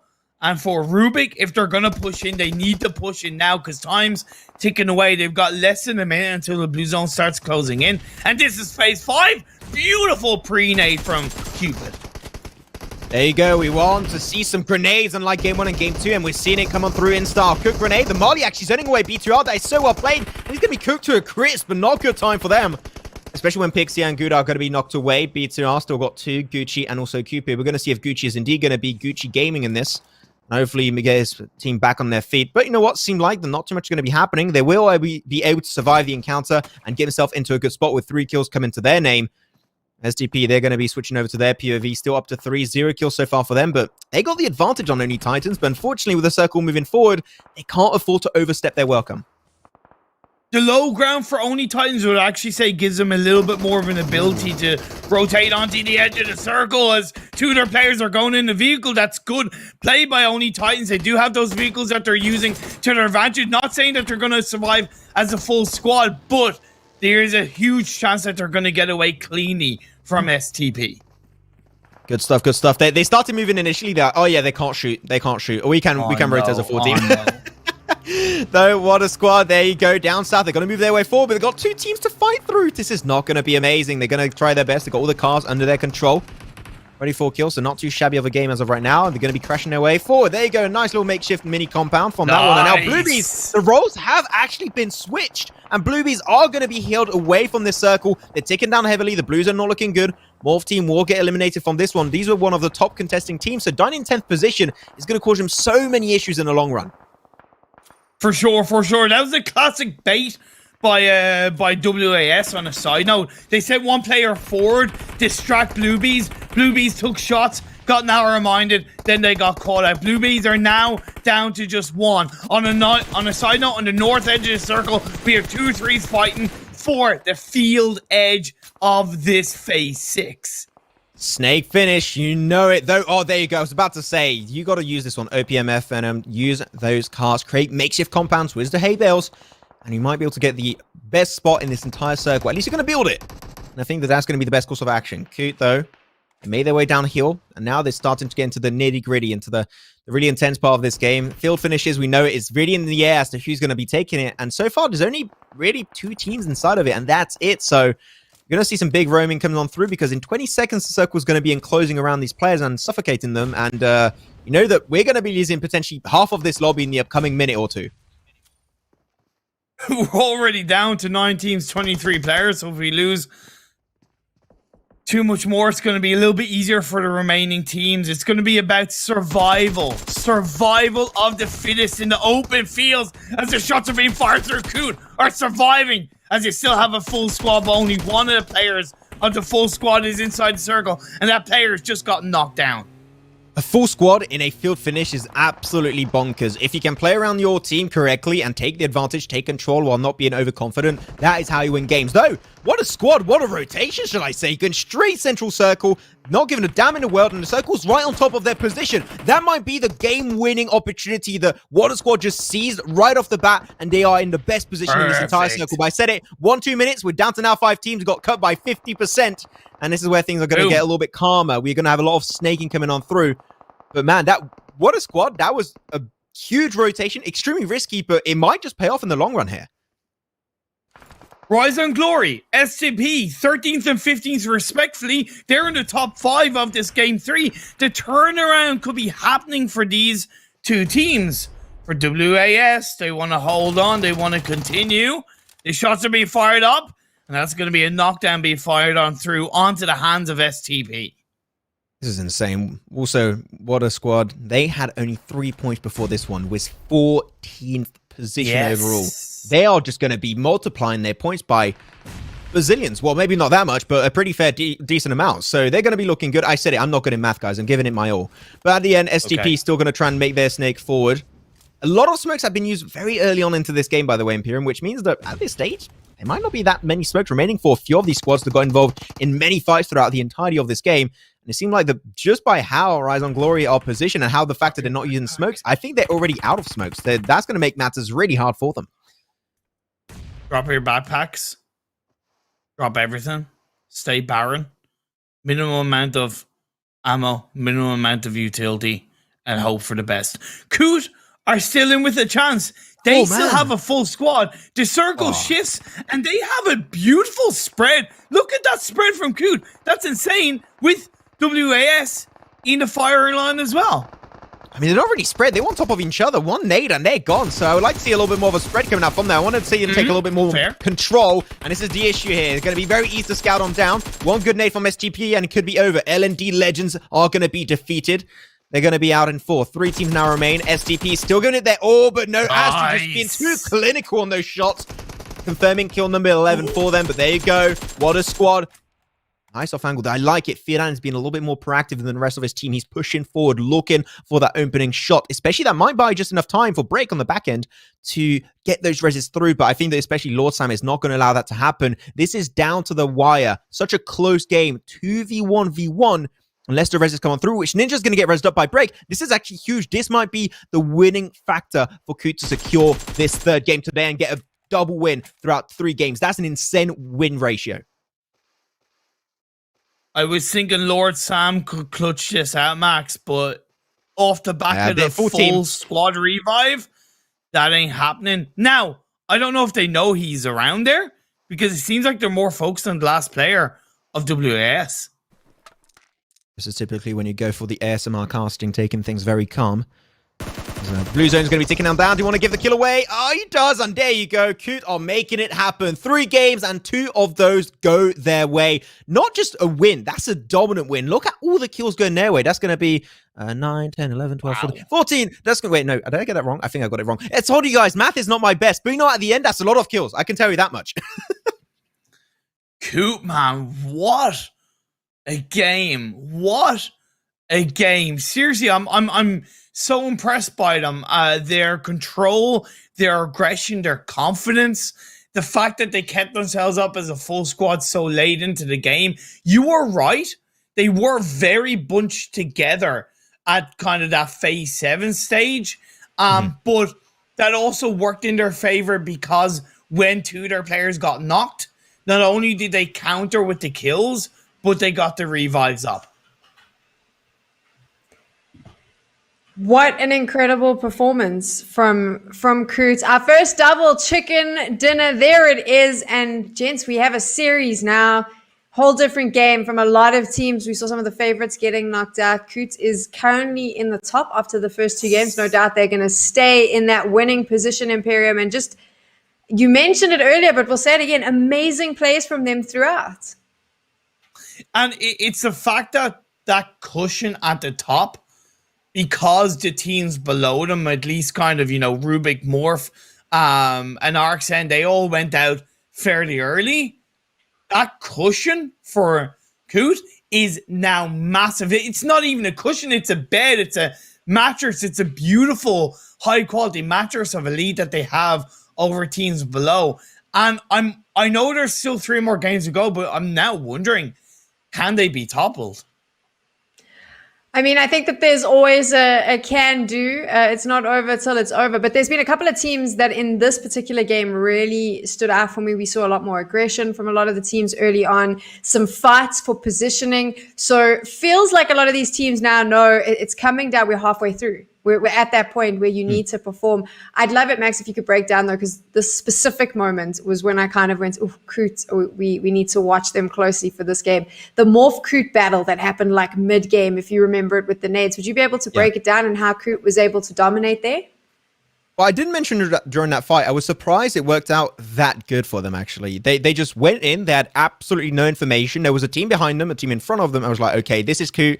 They went too aggressive without any information. Is not going to work out. I was very negative at the start of that rotation. I was like, there's no way, or at least they lose 2-3 players, which true did get knocked away, but instantly, boom, they know, okay, we're under pressure. We're in a position where we do not have friendly neighbors. Pop instantly the smokes, get the reses, then judge what's happening around us, and then take the fight, which is exactly what they did. They made up for those 2 knocks, got the res, got back as a full-man team, and then just took that fight towards Morph. So I think that at the end, despite them being in a inherently really bad position, how they dealt with that pressure and being in what I would say one of the worst positions to be in, it worked out great because they are able to deal with the pressure and think extremely smart on the go. So I think that the fact they can play so well on the go is what allowed them to survive that, and then off of that, take a win, which is insane in my mind.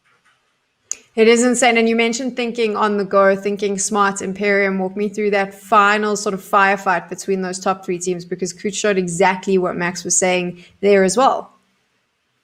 Yeah, like the fact that they had a confidence to, in the open field, stand the player up. It was crouched, but still stand the player up from that prone position and look for the shots off because they were together. That player got knocked, right, Sam? But at the end of the day, it's that little bit of, hey, we will suffer a player getting knocked because we get to weed out where the players are around us. And that's where having yourself up as a full squad so late in the game is so much more important, and it really allowed them to swing the end game in their favor.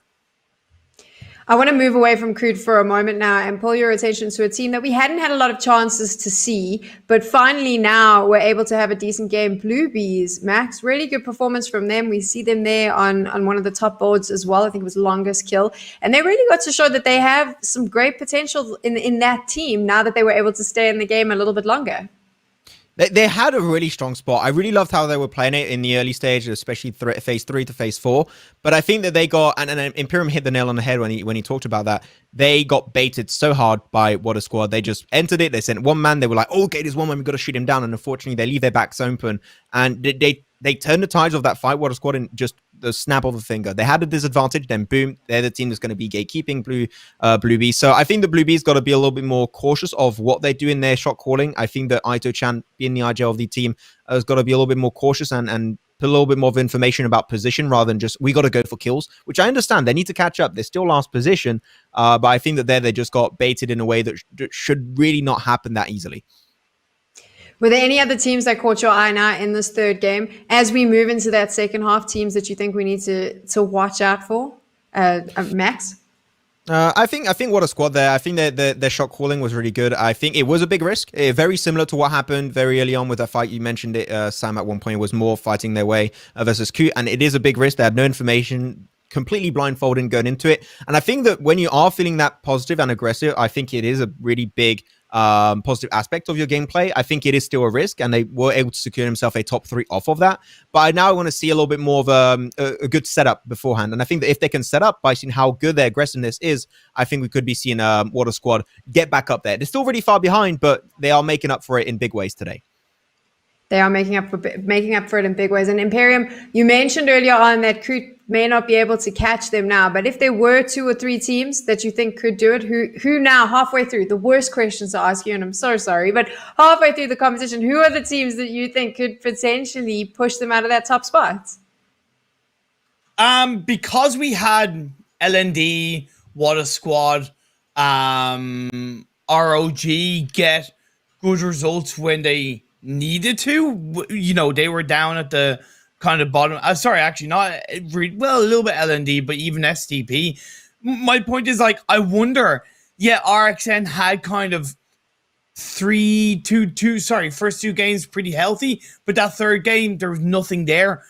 I don't know if anybody can catch up Coot. I genuinely don't know. I would say that, hey, they've already won it. Or down. No, Max. That's a very early one. We can let him do that, but I'm gonna now call it. I mean, Max, come on. There's got to be some other teams here who you think can knock them out of top spots.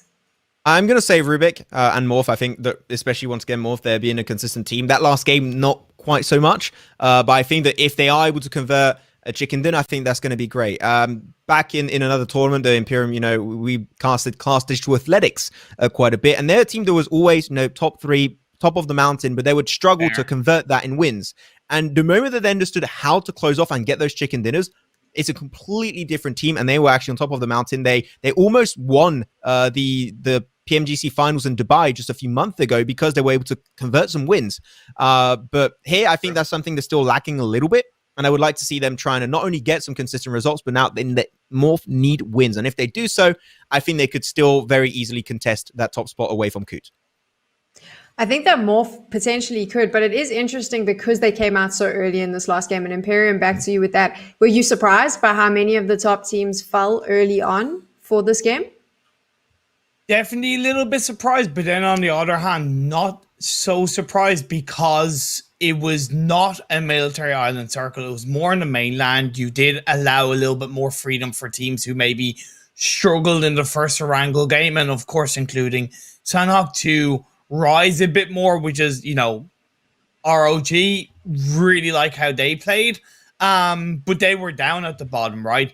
So on one hand, I'm surprised. On the other hand, I'm not really. For Morph specifically, this is something that they're kind of knowing to do, where they will be healthy on some games. They will rotate really efficiently. They will position themselves fantastically. But then when push comes to shove, when you really kind of need to win a fight or get another good result, they crumble. And that game, they were scared. It looked like they were kind of low-key scared, and that can't happen when you only have a 6-game series. That cannot happen. So I'm really hoping Morph recognize that, they realize that, and they kind of go, okay, we're not going to let that happen again. Max, do you agree with, I mean, I'm going to throw the same question to you. Were you surprised by how many of those top teams dropped out right early on in that game? We did have a few little fights. We didn't have an insane amount of kills coming on through in terms of players dying, but we did have a few teams die, especially early on. I think was a very interesting factor, especially Boom. That's the team that stands out to me. They got involved into a fight, once again, very out of position. That was what also caused their demise. Last game on a mountaintop finish towards Sanhok. And I think that here that they are lacking synergy. Their team fighting capabilities on a micro scale is relatively strong, but I think they are lacking team fighting capabilities. That macro mechanic, that IGLing also, I think, is missing for the team. And Imperium, you said it, you know, they're currently playing in PMPL, and they do stand out as being a relatively strong team. But I think that this is them not being even PMPL ready. There's just basic mistakes that I think should not be happening here. I'm being rather critical because they have such strong positions and they do not use them. I want to see them be a lot more clinical on how they use their terrain. And if they do so, I think they could be rewarded with, you know, very easy, consistent top 5s. But we have just not been seeing that coming up from them as of right now. Imperium, you want to respond to that?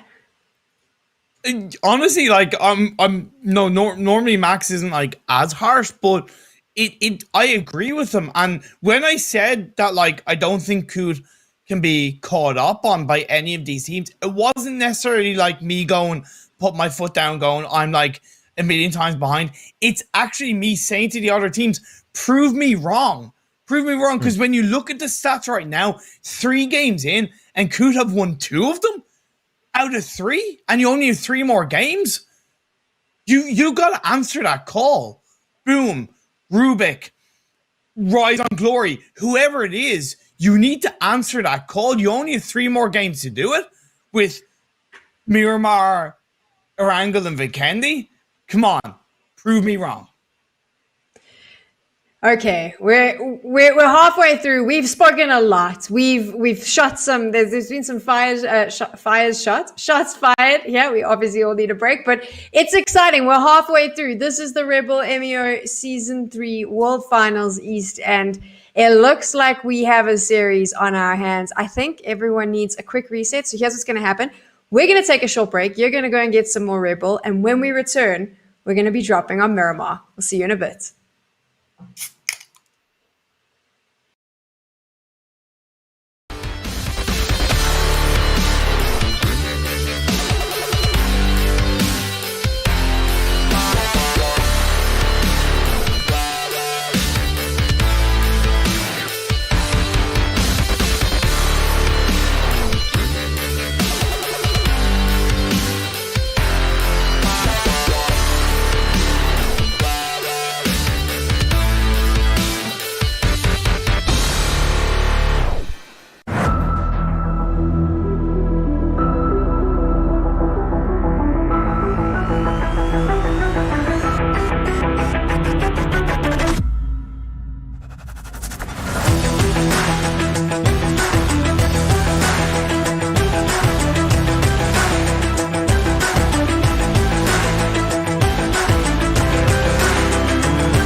So what's the use in telling all these stupid lies? Ain't got a reason for your drama, but there's something in disguise. I know, it's well thought out. I know, what goes around. I know, I've heard that song. I know, you're bringing me down.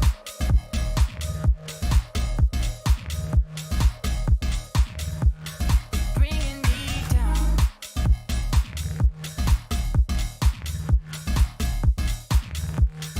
Bringing me.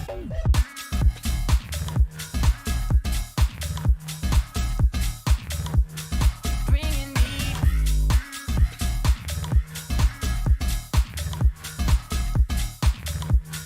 Bringing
Welcome back to the Red Bull M.E.O Season 3 World Finals East for PUBG Mobile. We have had some incredible action over the last 3 games, but there are 3 more to go.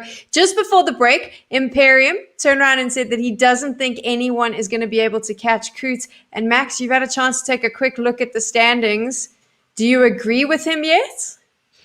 Well, currently, Coot are top 1 position. They got themselves 73 points. And Rubik are currently second with 39. I'm not going to do the math because it's probably going to be wrong, but that is a pretty big difference. And I'm going to say that over 3 games alone, if Coot keep getting, significant input of points, I don't even think they need chicken dinners anymore. Literally, they just get top 5 every single game, and I think they'll remain uncontested. But we're going to see Rubik. They got themselves a win already. Morph, I said it. I want to see them convert wins going their way. But if you go any lower than Rubik and Morph, I think it's going to be relatively hard for all the teams below that to actually go for that number 1 position. So we might be seeing some big upsets and teams getting 20-point bombs the entirety of the events. But I think it's fair to say that the odds of that happening are pretty slim. Imperium, you got to see my face when you made that comment earlier on. Of course, no one on camera did. I was pretty shocked, but you must be feeling pretty proud of yourself because if Coot grabs another chicken dinner, or even I'd say a second place, it's game over. Everyone else is playing for second. It is incredibly in the hands of Coot to win or lose this, so to speak. The points difference they have over second place is 34 points. I did the maths for you, Max. It's cool. I got you. Thanks, homie. That's as many points, okay? That's more of a point gap than second place to 16th. That's how much of a difference they have. And I mentioned that because while we have the next 3 games, which in theory is an opportunity for Rubik, Morph, B2R to catch up, they're going to be tripping over each other. And then Coot, all they have to do is stay consistent, stay solid, play their same game, and honestly, they will drive home. In my eyes, it's all good. Okay, here we go. This is it. We are going to be dropping onto Miramar. This is the big one. We are halfway through the competition. Coot could potentially just keep on going. I'm still talking. I need to shut up. Imperium, Max, let's go. Oh, no, you don't have to show. Hey, you could join us maybe later on. That'll be fine. We'll have a little trio cast with Sam. That'll be cool. You know what? Yeah, Imperium is going to be Miramar on this one. The plane is going to be high in the sky once again. And we've been talking many times about this map of Miramar. I know not the most kill-focused map of them all. And by that, I mean it is not kill-focused whatsoever. It's all about rotation, all about pathing, seeing exactly what you're going to be aiming to move to. And drop locations too. You had it passive on a wrangle. It should be relatively passive onto this, as there we go, going to have a better view of the map. And boom, we said it. We want to see them catch up, and they are going hyper passive, Omega Ultra Plus Beta Alpha passive, as they're going to go for the position next to Campo Militar. They really want to avoid as many teams as possible to avoid getting taken down early on. Also, going to talk about how good that playing path is. Like, that is dead center from north down to south. It's going to allow these teams to get to pretty much wherever they want to. And they drop in San Martin with SWAT 69, and an initial altercation comes on through, and that's going to be Rubik coming out on top against, I think, 2 or 3 of the SWAT 69 players. Wow, Rubik. Okay. They're saying to me, we're still in with a chance, Imperium. We're not down and out just yet. I dig it. I dig that circle too. That's a fun one. Gonna have also, you got to keep in mind that when you have a circle like this that pops on phase 1, you are going to be having a lot of that terrain to the west. It's not going to be playable. That is not like water. You can't make it in there. So these teams are going to have to deal with that in many big ways. It's going to be rendering the circle a little bit smaller. There's the island play. By seeing how it went, you are expecting 0 teams. If you want to go for it, I mean, fair enough, go for it. But normally no teams will go for the island of Minas del Sur, a prison, and also Los Higos. That would make literally absolutely no sense. So I'm expecting to see teams just go central, and we'll see how things are going to be paying off into the early stage. For a few of these teams that have dropped down by the Los Leones area, which there is currently 3 teams, they can utilize that kind of south side of the map to get into kind of those south of Chumacera Hills, which are going to be so valuable in this phase on, because I don't expect the circles to continue down south. I'm expecting a north shift up to that kind of massive Miramar mainland. But having those high grounds at Tumasera, which you're able to get a lot of information with, it's so valuable. It is extremely valuable. I fully agree with that one overall. Though, we're talking about this early stage, and we're going to be having a few altercations between a few teams, so they are going to be looking for some... This is so weird, because this has been the most aggressive game after we had 2 Erangels and 1 Sanhok, and Miramar is the map where we had the most aggressive early game action currently unfolding. We talked about it, Rubik, a good altercation early on with SWAT 69, already popping the hell off Nelways that with the UMP is going to be looking good. Or as Imperium like to say, is the ump. I'm never going to forget that. Never forget, for sure. But at the end, they're going to be doing some sick plays, up to already 4 kills, and that's going to be SWAT 69 already down the drain. Yep. That we barely started. What the hell is going on? Hey, look, that's good. It's real good for Rubik, because not only is it 4 points, a squad wipe without losing a player, that's going to massively benefit their confidence, right, Max? That's going to, I always remember back in the PMWL, Jonathan from TSM Entity, he noted that, when he gets early kills, when, he feels more confident, right? He feels that little bit, he's like Super Saiyan mode, so to speak. So for Rubik, being able to get those early kills could really have a massive power for them. Not only getting a strong result, but also keeping within the sightlines of Coot. Could be the case. Though I do have to say, he said Super Saiyan. Super Saiyan is none other than Ryzen himself. He is the Super Saiyan man. Okay, so you take that back right now. You take that back right now. No. Though I do have to say that there's something about these Miramar maps that I think is very important for many teams, and I think that teams sometimes tend to forget about this. So I'm gonna set the record straight once again. The circle that's the most telling on Miramar is always going to be phase 2 or phase 3, depending on the situation. Reason why? If you looked at that phase 1 circle, it has high ground position, has some good mountaintops still on the south, and the north is completely flat terrain.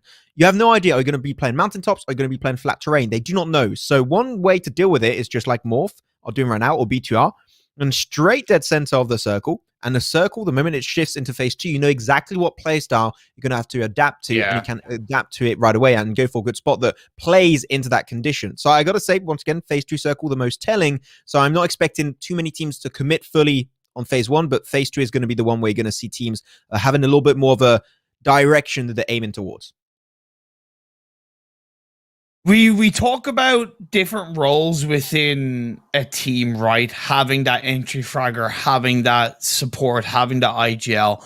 Miramar is the kind of map where I think support is so important, massively important, because when you have the sweeping open mountains, the open terrain, having that support player that's competent with an M16, a Mini, for example, or having a really confident spray player is really going to allow you as a team to play off that, right? Use him to your advantage. Use that player as an anchor point to get that information so that when you do look to protect your area in phase 2, phase 3 onwards, it is automatically going to result in a couple of kills.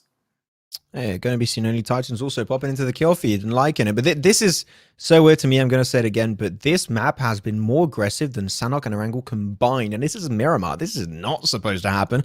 Really goes to show that sometimes the lack of information on hot drops can really cause one's demise. As what a squad going to be moving to their POV. They're in a relatively good spot, so we're going to be good to go. But I think we've got some other altercations currently happening around the map. And there you go, talking about that one. STP eliminated early on. They're going to be out in 14th position, 0 kills to their name. There you go. They shall be defeated. Out of the lobby you go, and you can do a few little games, on the side if you want, while you're waiting to get back into the lobby, because this is going to be one long Miramar game for sure. Where Rise on Glory. Gonna have to sneak their way out of that one. That car is fuming. Is it going to be long term? It's not going to be long term. It's going to be relatively short term, I would even say. As Morph, they're just fishing. This is fishing simulator, picking up kills left, right, and center. So STP currently 6th out.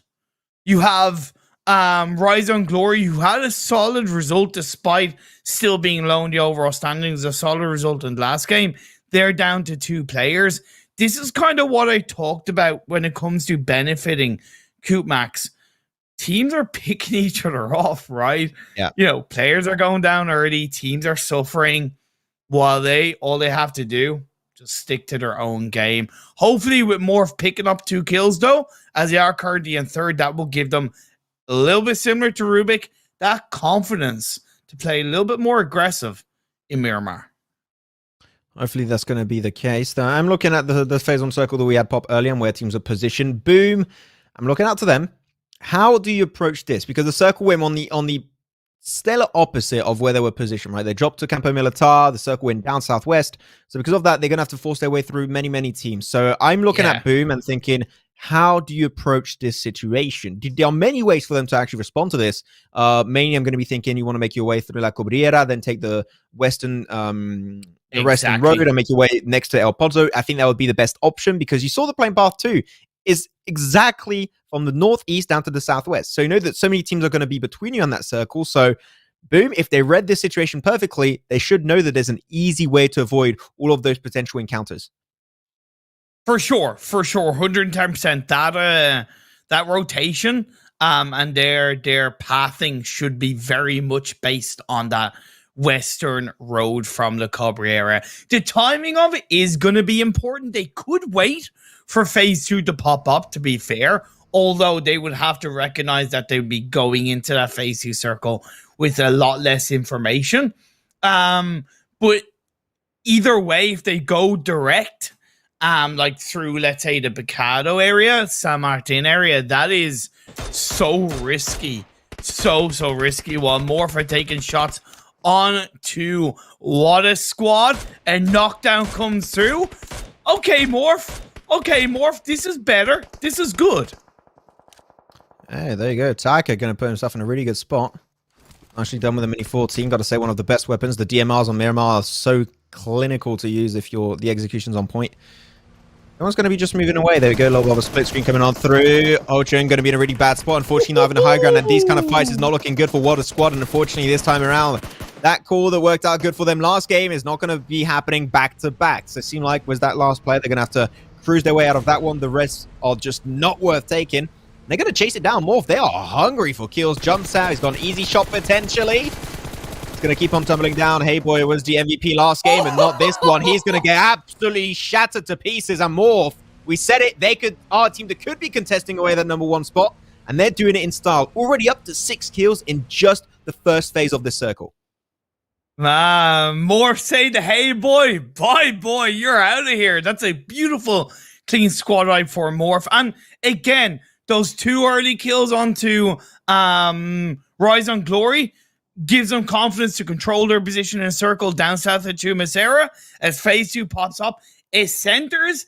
It does, for the most part, stick down south quite a bit, where you do still have a bit of the island, Los Higos, Minas del Sur in play. But for the most part, I think this is a pretty solid shift. Coot, don't do this to me, please. You're not going onto the island, are you, you madman? They're doing it. Yes, okay. Go for it. Do it. Wait, don't tempt them, Imperium. I'm trying to tell them to not do it, and you're telling them to do it. You're an absolute madman. They're in first. They can afford to. Yeah, but we want to secure the spot. I get you're trying to have the means and stuff, but still. Then we did see also a little bit of Boom. They did a rotation. Not really the one we did say. They did the opposite. They went down south and went through the entirety of the eastern coastline, which is another option that I did not mention, but it does work in a very similar fashion. So I think that Boom did nail that one down pretty well. So I did enjoy it. I think it's really good. Same for KHK. They rotated up northwest next to El Pozo.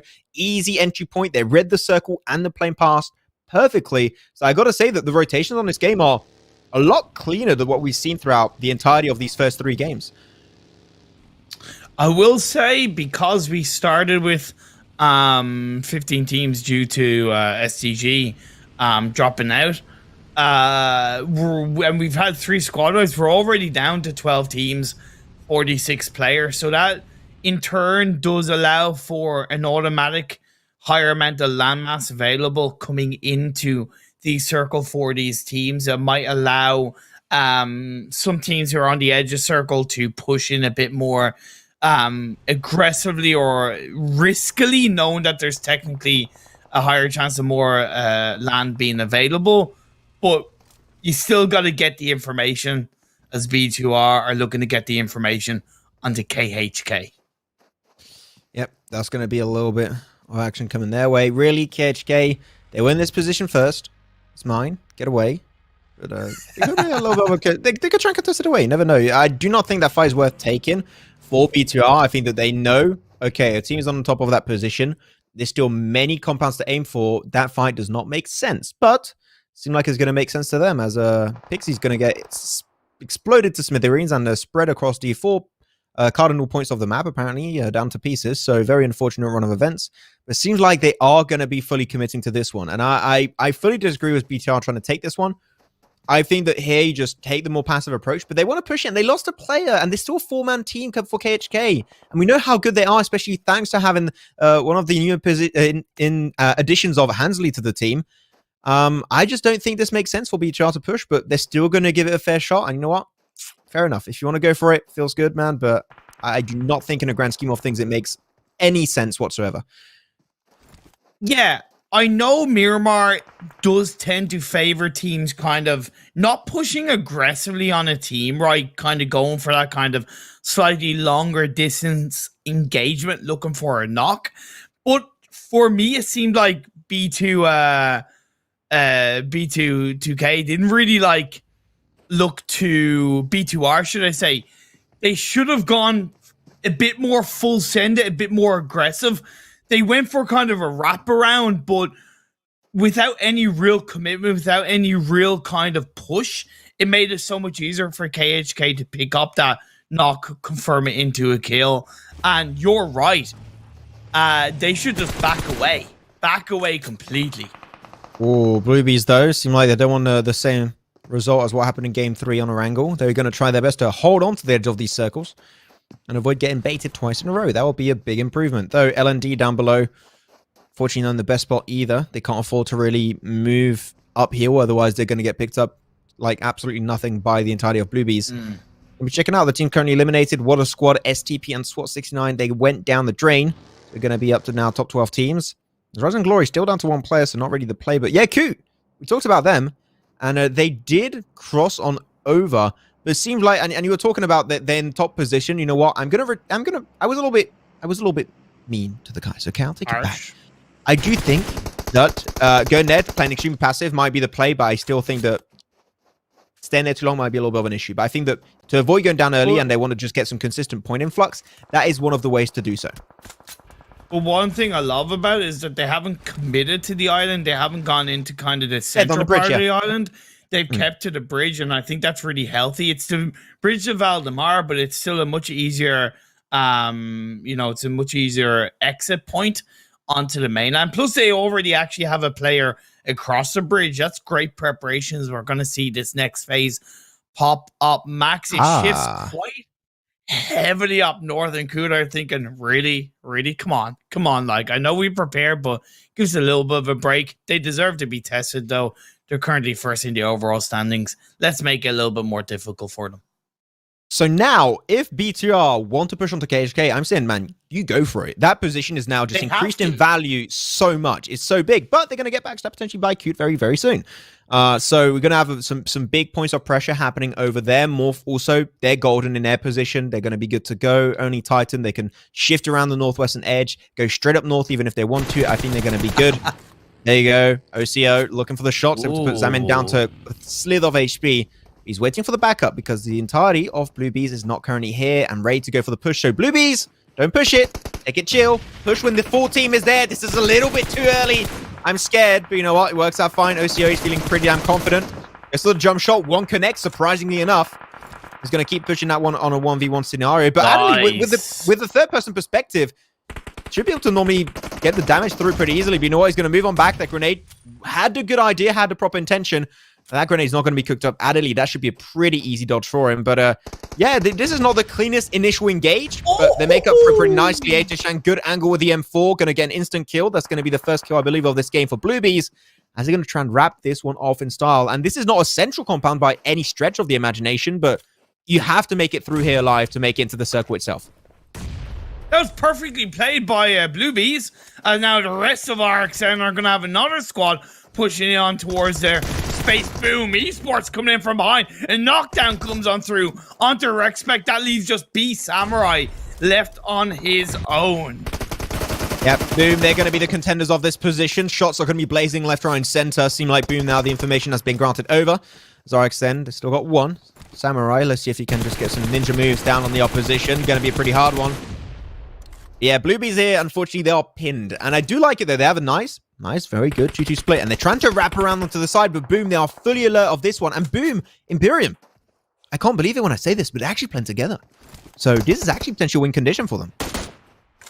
So are Bluebees. Bluebees are playing incredibly well together right now. They're being controlling, they're being aggressive, they're taking their time as well, getting into the right notes. For B Samurai, all he can hope is that the two teams around him look to take each other out. Otherwise, it's going to be a matter of Samu back in the R for B Samurai and the whole of RXN Pakistan in this fourth game of the day. Seem like Boom are not really too interested with this one. They're going to extract themselves away from the equation and leave Bluebees remaining. And Bluebees, they know for a straight up fact there was not a squad wipeout because they had to confirm the kills manually onto the players of RXN. So they know there's one player that should technically still be into this one. So that's where they're going to push as a team. Really good push from Bluebees, making up for a little bit of a weird engage initially. And you know what? This is going to be exactly what they need to do. Samurai knows he's getting surrounded. There's not really much can do. Great off angle by Momoko. And there you go. We're set and done. RXN out of the picture, out in 12th position. 11 teams now remain, but that was a way cleaner push from Bluebees. So clean. And you mentioned about kind of XQX cooking up that grenade that it wasn't like, you know, really well cooked. It was intended not to be because Ido-chan was in that building on the other side. And just that little bit of teamwork, that coordination from Bluebees was so valuable. But that circle, that shift, that is not valuable to Bluebees. That's a hard northeast shift. Yeah, I do agree that was the fact of that grenade. It did allow them to push out. I just think that they did tend to push a little bit one by one initially, and it was a little bit, it wasn't as clean as it could have been. But you know what? They still come out on top, and that's all I have to say. I can't argue with results at the end of the day. But though you said it, this circle is a rather interesting one. It is not fun to play with, very flat terrain. No teams are in there whatsoever as of right now. So the first few teams that make it over there will be the kings of the map of Miramar. It's now Bluebees. They're going to go downhill once more. As they're going from fight to fight, they're having no break, but it's so unfortunate. They supposedly had the squad wipeout to RXN, but a few of those kills got stolen away by Boom, so they only got 2 to their name right now, which, and that's a very unfortunate run of events for them. Those 2 kills could have made a pretty big difference in the rankings. Yeah, definitely could, but they've still got a decent time to go. They can make up for it, so to speak, as Bluebees are spraying up towards B2R. The shots are being fired off, but B2R, they're only going to survive for so long in the open road. They're in for the pickings. Another knockdown comes on through, and Bluebees are finding the kills for their side. Hey, dude, 3 kills. I'll take those. Thank you. Bluebees, they're appreciating life. As, unfortunately for them on the other side, they're going to have to hit the deck. Bluebees going to try and split a little bit, which I do like it. They understand. They're reading this circle so well. They understand, okay, the circle shifting up north. That means there's going to be a big concentration of teams down in the southern section of this circle, which makes a lot of sense. They're reading that perfectly well, which is why you've seen so many teams funnel towards that western road. And I think that a lot of teams have the same idea, and it's a good idea at that, but when all the teams have the same idea, it does end up a little bit abruptly, I would say. Zeto-chan, IGL once again of Bluebees. One nade could be the despair call of B2R. Someone going to be on point. A little bit off. Back into the car. Oh, no. Okay, there you go. M16 a few. Oh, whoa. Okay, we just got through there. Damn, he's an absolute mad lad. This is not Mad Max, this is PUBG Mobile. Got to calm yourself down a little bit, but you know what? That's going to be all good and done. But Bluebees understand that they're going to be surrounded by teams. They can't allow to overstep their welcome. They're going to look for a compound. It's still not in the circle itself, so they got to keep on moving. Oh my lord. That's what I love about Bluebees, is that they're running and gunning, so to speak. They're not just rotating to survive. They're genuinely rotating to push in to the edge of the circle. Plus, they're at the kind of mindset where they're going, okay, we've already gotten kills. Let's see if we can get some more. It might be compromising our position in the circle, but we are confident, guys. We are confident as they pick up another kill onto Rubik. Great scouting from Summer, by the way, for Morph towards this position of the compound central. They're going to be in a good spot, though. Yeah, the blue zone is not looking good. 0, maybe. Oh, my God. That's way too close for comfort. He makes it out alive for how long, though? He's going to make it down below. He's the last player of Bluebees. And Rubik, unfortunately, left in the dust, in the blue zone. And now he just has to heal. He's still got 2 first aids, 9 bandages. So he should be good. But for how long as the circle keeps shifting away from Blue Bees? These guys are unlucky as hell. How is this a Chumacera finish? I was not expecting it. Let's be fair, I was genuinely not expecting an Edge of Chumacera finish. That has been some wild circle shifts considering what we saw in phase 1 as Rubik suffers a casualty at the hands of a beautiful grenade from LND. Yeah, Aladdin just asked the genie to offer him some really good aim on this grenade, and you know what? He granted his wish. And he's going to be putting himself in a good spot. Imperium, don't shake your head to me. You have even worse jokes than me sometimes. With that said, we're going to keep on going into this one. I'm proud. Yeah. I've learned from the best. As LND still, we said it, they got himself a really good position. But for how long? Because their position is about to get engulfed by the blue. So they need to start moving forward. If they can just send a scout forward, that'll be amazing. But there you go. The Battle of Nades is going to be cruising on through. But Morph able to hold on to this ridge line for so long is actually nuts.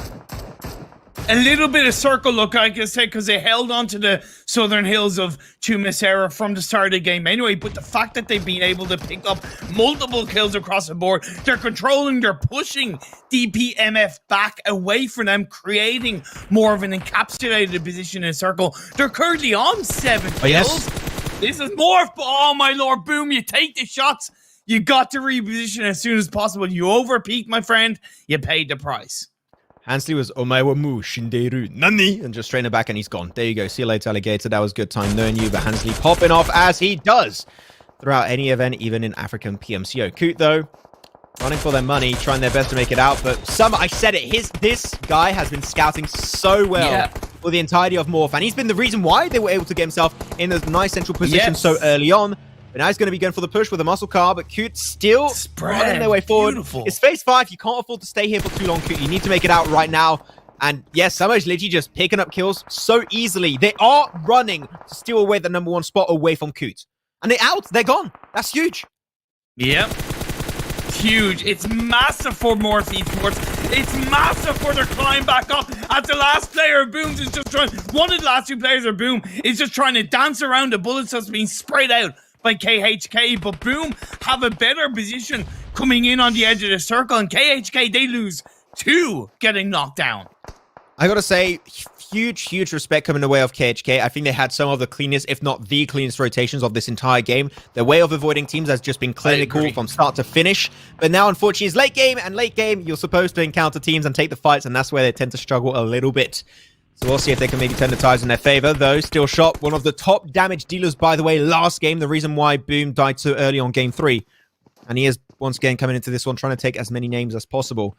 We'll see if DPMF Venom can maybe take themselves this game. That'll be a huge turnaround for them. But they're still not into the circle, and they've got to make their way through an open land. And Morph, you know for sure, they're not going to allow that to happen. I thought Boom were down to 3 players, but they still have a full squad up, to be fair.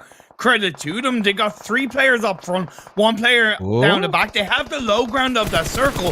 They could take this away from Morph as they're firing up onto KHK. You know what? That's a call of desperation. They have no other idea of what they have to do. They're just forced in this position. They have no option in the matter. One sneaky grenade. Is it going to be a Kobe? Could be a close one. Going to pair it up with a Molly too. Get some take damage. The Molly a little bit too far. But KHK, if they have no meds, this is going to be the end of the road for them. And very unfortunately, only Titans also eliminated in top 5. That's still a relatively good performance in how they've been playing throughout these first 3 games. Now, there you go, top 4 in this one. Unfortunately for him, that's going to be the side of Venom taken out of the equation entirely. And so will be the case of another team coming down very soon, hopefully. But Boom, we said it, they're still up as a 4-man crew on the road like this. Yeah. This is so surprising, but man, the circle luck for Morph has been insane this game. What the hell? But 12 kills!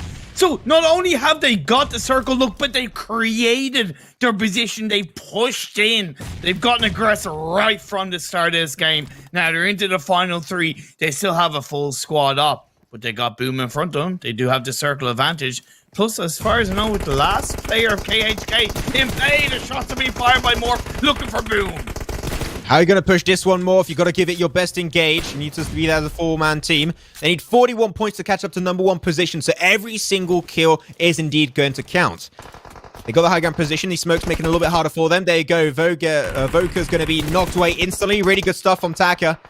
And now they're down to one. It's going to be M.E.O. And unfortunately, M.E.O is just not with the rest of his team, so he can't do much anymore. They're going to push it. They know they got the advantage. There's nothing Boom can do. And that is an insane one. Still Boom, 8 kills, 3rd position. That's still a pop-off performance. But KHK, sneaky KHK on the angle. They forgot about Sully.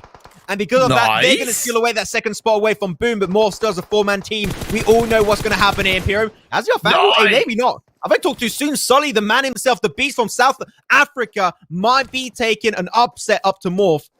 It's Morph taking it slow now. They know exactly where Sully is. They know for a fact that he is the last player, so they need to pin him down, surround him, and I think that Sully might decide to go down to the blue zone to deny an extra point away from Morph, and that's exactly what it's going to do. I think that was the best idea to go for, and there we go. Game number 4, coming away of Morph. We knew it was going to happen, and just like Class Digital Athletics, they learned how to close off these games, Imperium.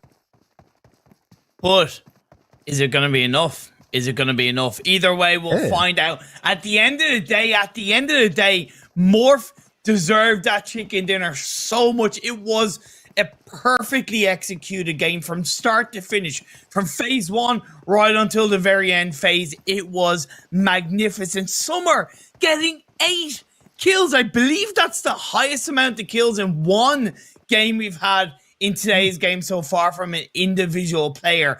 Fantastic for Morph. I can't believe what has just happened. Imperium, I feel like they potentially heard you talking and thought, you know what, we're going to prove you wrong. There you go. Hey, I did say, can you prove me wrong? To be fair, can you prove me wrong? And Morph so far, low-key proved me wrong, but it has to become hard key. It has to be that like next game win. It has to be that next game dominating performance as well. We'll take a look at the overall standings in a little bit and see if things have changed. But let's talk about that particular game. Morph played it really well. KHK, I'm biased. I'm from South Africa. I was really impressed with Sully. I mean, there were so many moments though from the get-go. I think the whole pace changed since the break. All the teams came out. We had those early engagements. We had the early team swaps. It's almost as if everyone went, you know what, it's game on now. I have so many things I want to talk about. I don't even know where to start, so I'm going to make my job easier. Max, where do you want to start? What was the big standout for you? Oh, so I have to find the topic now. Wait. At the end, there was just so many things to break down in that game. Of course, we're only going to have one Miramar game, so we were expecting potentially to have some hot drops happen. I was not expecting this many early game interactions between teams. I think it was definitely a little bit more than average. I said it at the very start, is like, this is feeling more aggressive than Sanhok, which typically does not happen on Miramar. This is the biggest map in the game. Sanhok is the smallest, and yet this was the most aggressive early game we've had throughout the entirety of these games today. So a little bit surprising in that point, at least. But I said it coming into the mid game, and I think the Imperium, and you can also fully agree with me on this one.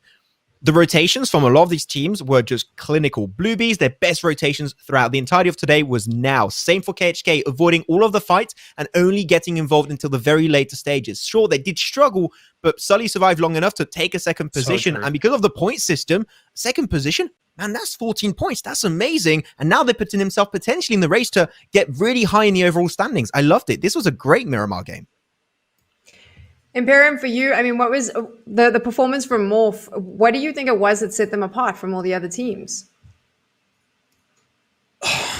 It really, sure. And I think Max hit the nail on the head. That support play from Summer was just perfectly integral for them to... Wow. Okay, Morph. Do it hard. Like, he's seriously, like, highest kills 8. But just to end my point, because I don't think it needs to really be extended, it was that control. From circle to circle, that control, that push, that support, the positioning, the confidence behind every single step. Like, literally every single step they made had a purpose. And when there's purpose behind it, boom, that's the result. That is the result. I honestly think that after our last desk where you said that you don't think anyone can catch Kuda, I imagine all of Morph sitting down going, challenge accepted. And this is what has now happened. Another team, though, that I thought was really impressive, and we finally got to see what they've got, Max, was Bluebees. I thought they were so aggressive from the get-go. They just went out there going, we're not finishing in 16th place. Really good play from them as well. I really enjoyed it. I think I did critique a little bit early on that breach initially that they did take upon that compound down south of the circle. I think it was a little bit all over the place, but at the end, how they executed on it, once the team followed up on it, I think was some of the cleanest fights we've seen today from Blue Bees. Blue Bees are, in my eyes, our team that embody inconsistency. They can have some really bad performances, 0 points. They did it back-to-back on game 1, game 2, and then they have some of the most insane games, and this is the Blue Bees I want to see all the time. If they can play on this level 24/7 every single tournament they get involved with, I think we could be seeing Blue Bees just be literally not only on top of this tournament but on top of the international stage, dominating and fighting up against the likes of Bigatron, 4 Men, Nova. I think they could, but it's just because they are so inconsistent, they don't always play like this. But if they do like this more, I really think we could be seeing them go a really, really long way in the competitive scene. I'd be interested to just take your attention back to that final battle where it was I can't even say 3 teams, the 2 teams and a man. And Sully, obviously, he knew that he was left standing. He knew that if he just let them fight it out, he could sort of sneaky snake his way into a decent placement. Did Boom or Morph even notice that he was there, do you think, Imperium? It seemed like they hadn't really paid attention and they were so concerned with one another. No, Boom knew that he was there, but sometimes you've got to take that risk between trying to like finish off a team or focusing on your position in the circle. And I think Boom knew that, okay, you know, the risk is that they finish in third rather than second. But if they had have gone for the kill onto Sully, they could still have been just as easily backstabbed by Morph. And so I think they were right to go for that kind of fight onto Morph rather than stay tunnel visioned on KHK. It just unfortunately still didn't work out for them because the strength of Morph was so big in that game.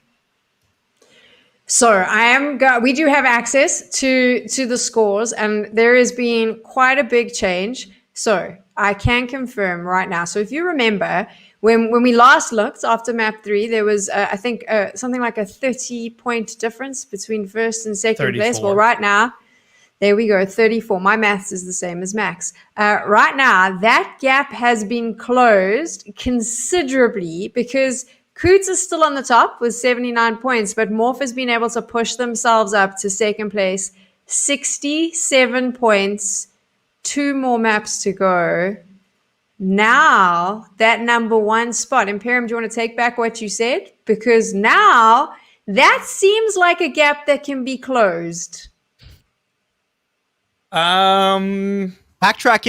He's going to keep on going. He's going. You know what? Take it back. Back it Nah, up. I'm not taking it back. You know what? I'm sticking it down with this. You know what? Coot just said to the other teams, you know what? We've had 2 chicken dinners. We'll let you shine for this game 4. We'll take a step back. You know, we got this. It's fine. Plus, to be fair to Coot, and I'm going to say this is a legitimate point, their 2 chicken dinners have both been in Erangel. What map is next? Erangel. There you go.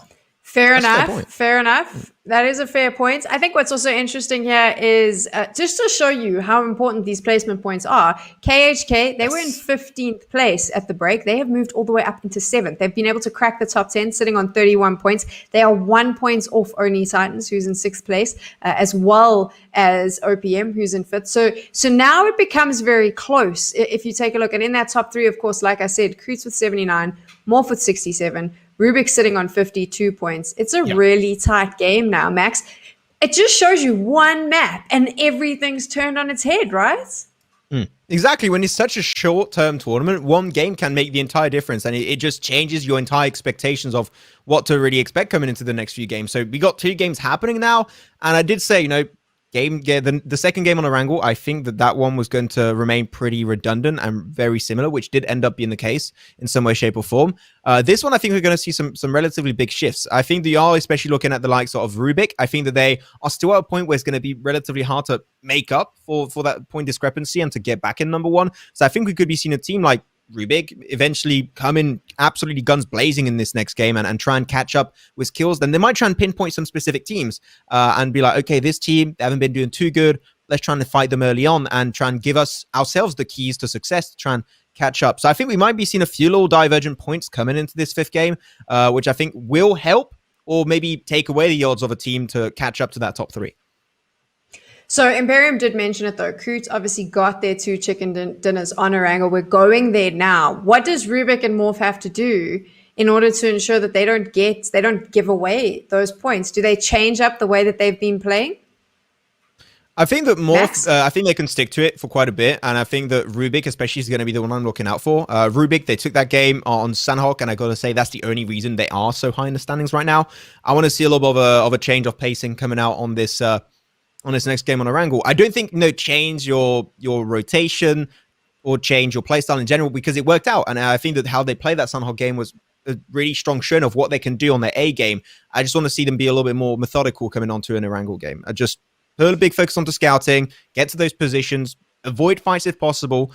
You're still in a good spot, but at the end, kills are still going to be relatively important for them to try and close that gap. It might be the divergent point between first, second, and third.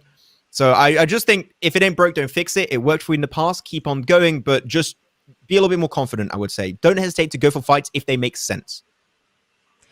Imperium, off the back of that, I mean, I'm going to just make you speak about Kroot now because you've obviously called it. You believe that they've got it.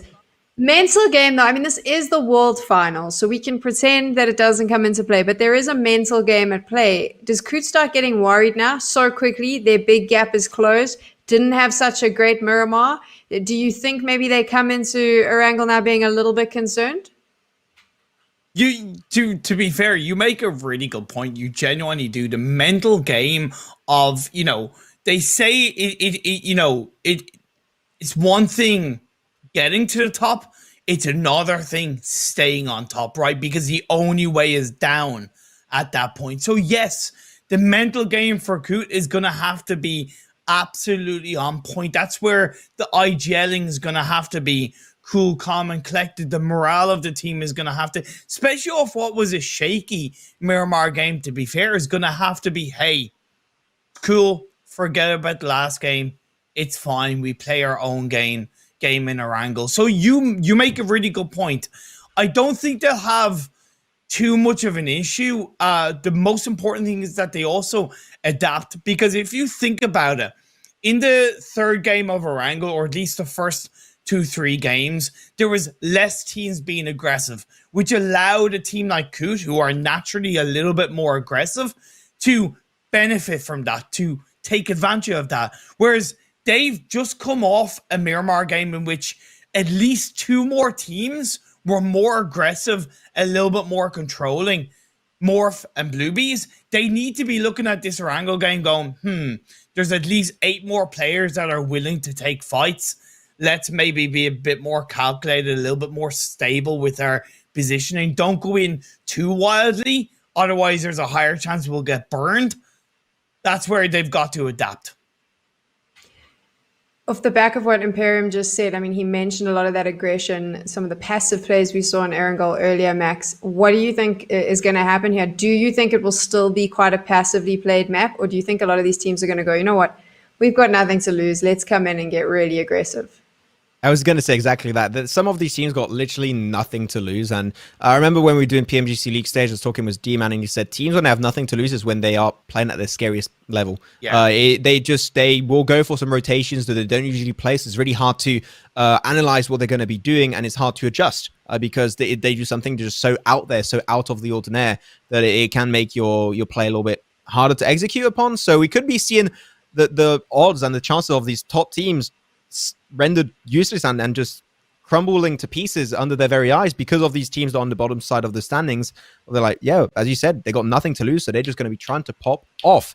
As we have the overall standings, and we're going to be finally seeing exactly what we're playing with. And yeah, man, Team Kroot sweating a little bit, I would say here. This is really nice because now you get a chance to see how much of a difference certain moves have made. KHK being able to move themselves up.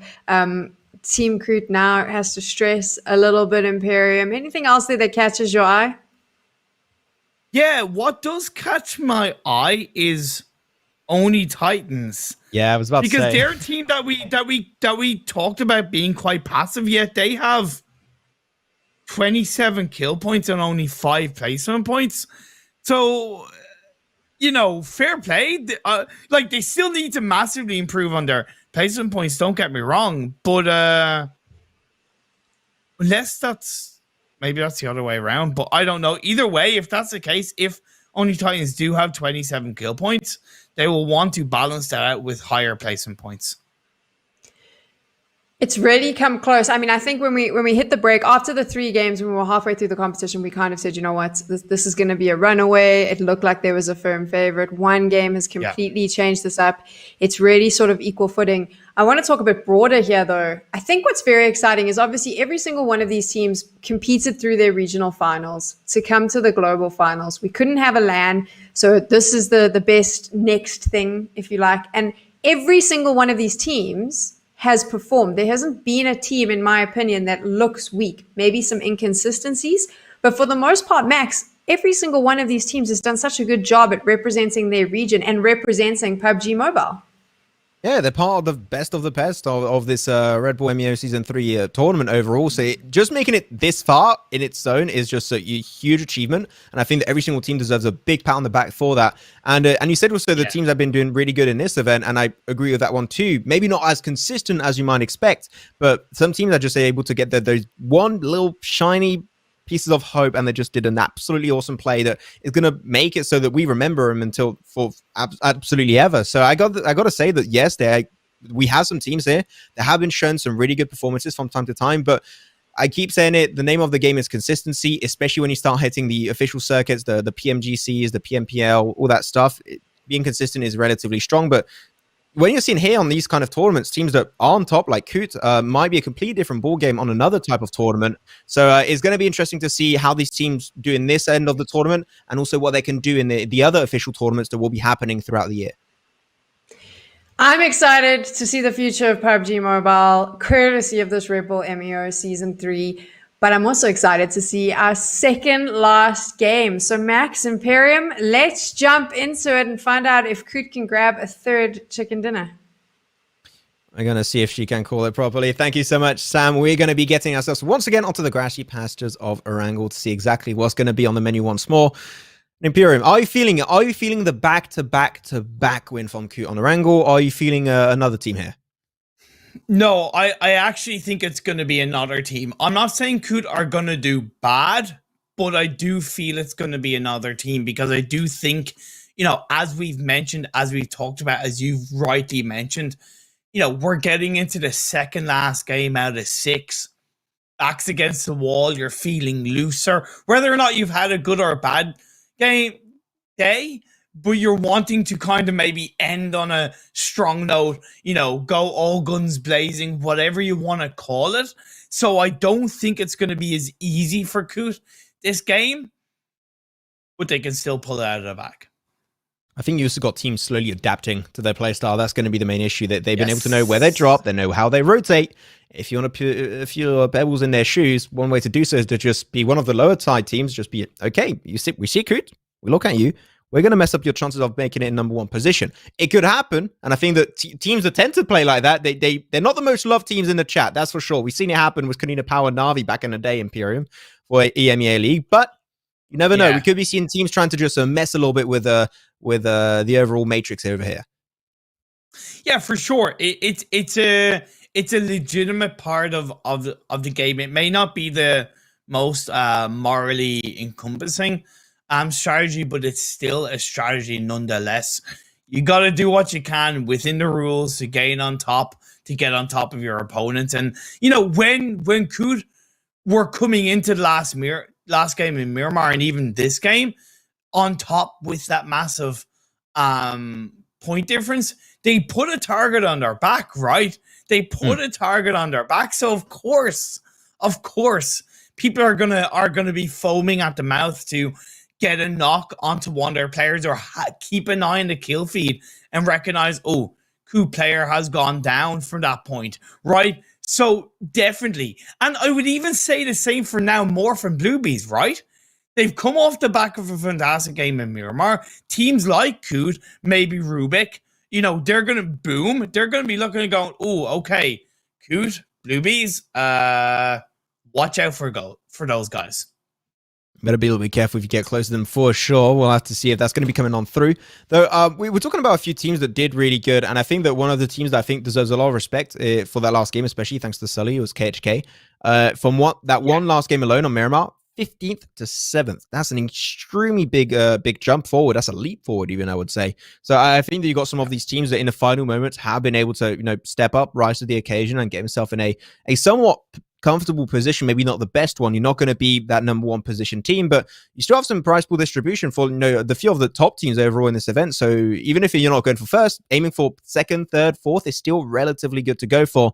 So we'll be seeing exactly what's going to be coming on through. We saw some stats there, happening, and it was showing a lot of Rise on Glory. Maybe a foreshadowing coming on through. Rise on Glory win, maybe happening here. Foreshadowing. Are your spidey senses tingling, Maxman? You know what? I'm going to say it, man. Okay, I'm going to say Rise and Glory win. Just off of that, I'm going to say they win. There you go. That's my team I'm betting for. Okay, cool. We have talked about a couple of others, and on a side note, when we did see the leaderboard as a graphic, it was switched around. So what you saw as kill points were actually placement points, and what you saw as placement points were actually kill points on a side note. So, my point about only Titans is what we said about them being passive is fully confirmed. They have like 27 placement points and 5 kill points. To be fair to them and give them credit, it still got them into 6th place overall in the standings. I would like to see them get more kills because, 5 kills in 4 games it's not the best. It really isn't. It's really not the best. Let's be fair. It's just over 1 kill per game. However, when the point system is what it is, and you're adapting like only Titans kind of maybe low-key are, hey, let's see what they can do coming into Game 5. Mix that or balance that strong placement results with a couple of extra kills, and they could easily get into the top 3. As you see once again here, we're ready to jump to match 5. I was looking at the Turkish casters like, man, what if we lip sync? Like, they say stuff like, oh, no, Maxman Imperial. Like, they're really cool guys, actually. I really like them. They're really but I'm really bad at lip syncing, so I'm not going to do it. But that's okay. Back onto Erangel once more. Going to be seeing what we're going to be dealt with once more. Once again, one team was not able to show up for the remainder of these games today, which is why we only have 15 teams in the lobby. But this time, 59 players. It seems like one team's going to be down 2, potentially 3. So hopefully team will be able to overcome that overall hurdle.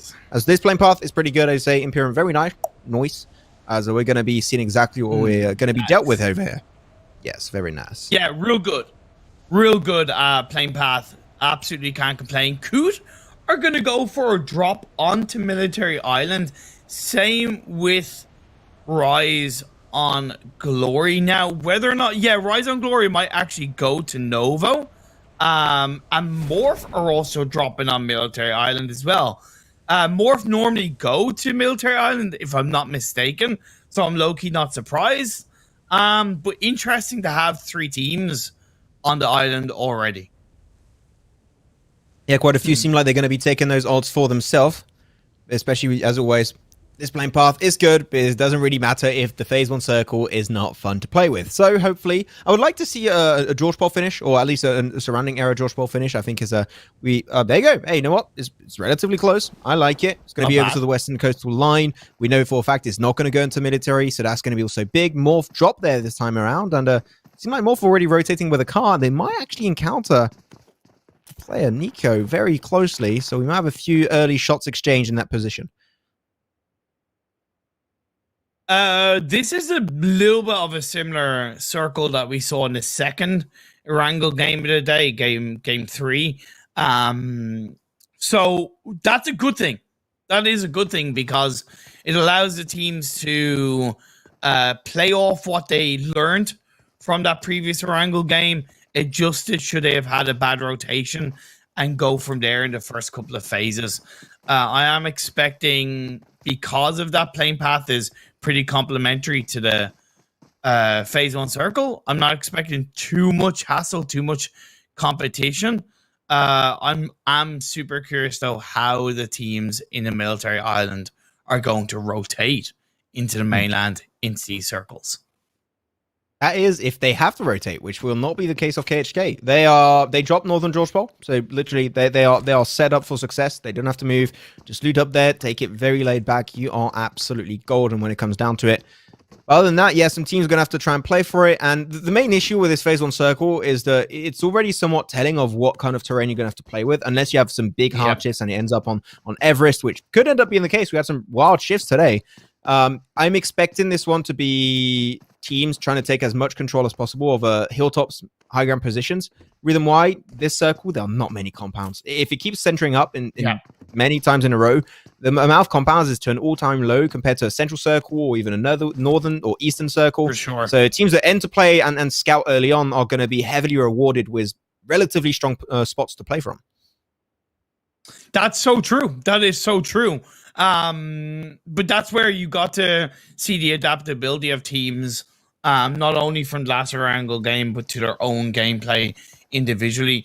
Like, as an example, Boom, like to go to Yasnaya. They have got a bit of a spread where they send one player down towards farm. That's possibly them adapting to the point where they're able to have that scout gathering information close to the circle. While what a squad going to be facing a little bit of pressure from LND rotating close by to them. Few shots in the open from Farmer. One mid farm kills just now, though, so he's going to be keeping on going onto the move. Very nice casking, by the way. I do got to say, I am when it comes down to those pulls, but this one is a banger for sure.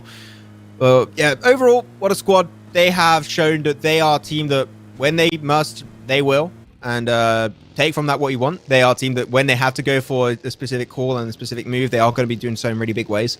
So I think that this could be another game where you could be seeing them perform. They took away a top 3 position last Erangel game. Maybe convert that into a chicken dinner this one. That'll be a really good way to close off this Erangel adventure. Because, man, we're hyped, as we said, Imperium. This is the final Erangel of this entire event for the Eastern region, at least. Next map is going to be the Kendi, baby. Like, I am over the moon for that one. Oh, for Kendi. It's been a long time. It's been a long time. Also long. Yeah. For Rise on Glory, I really love their rotation from the military island max. They use the eastern bridge, utilizing the fact that most teams will be heading towards the western side where the circle is encapsulated. It makes complete sense. It doesn't mean their job is, let's say, any easier rotating into the circle, but the start of it is going to be good as Bluebees get caught out. And we hyped them up for this game potentially. Oh, that's an unfortunate one. Respect, gotta say. He's been fragging out pretty consistently every single game, I do have to say. So, for RX in Pakistan, he has been one of these top players of the team. Bluebees, because of their current position being split early on, they can't regroup onto Mabuko. So that will be normally a very easy kill to confirm for them. So RXN, yeah, off to a really good start, I would have to say. Bluebees, though, taking some shots. They haven't given up on their teammate just yet. Going to try and keep him at bay. Maybe a little bit of smoke. And he's going to go for the nade, but unfortunately, no one is there. He's going to try and maybe go for the confirm onto Mabuko. So he's going to be... okay, that was not the best grenade. But you know what? Nope. I respect the attempt. That's okay.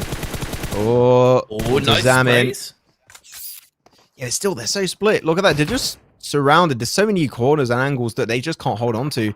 And seem like, yeah, now RXN are going to reposition. They know exactly where the rest of Bluebees currently are. They can't go down here, otherwise they're giving the advantage over to RXN. So Bluebees, they're forced in this fight and they just can't back away without a car. But see, that's the difference even right now between how they're positioned here and the last game in Miramar. In Miramar, they stuck a lot closer together, whereas here, that separation, it's really hurting them. Whereas for RX in Pakistan, they're a 2-2 split, which means their ability to control a fight is a lot stronger. Their ability to not only get a knock, but confirm that knock is stronger. Their ability to get a revive should a player theirs get knocked is stronger. And they will look to punish Bluebees for that, although a deal does get knocked down. Oh, good zoning from Bluebees, I do have to say. That's at least the one positive thing from this position they've been able to play around.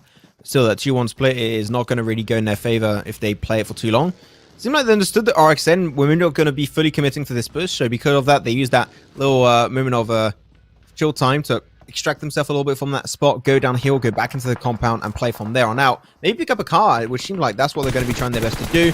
Yeah. Zero.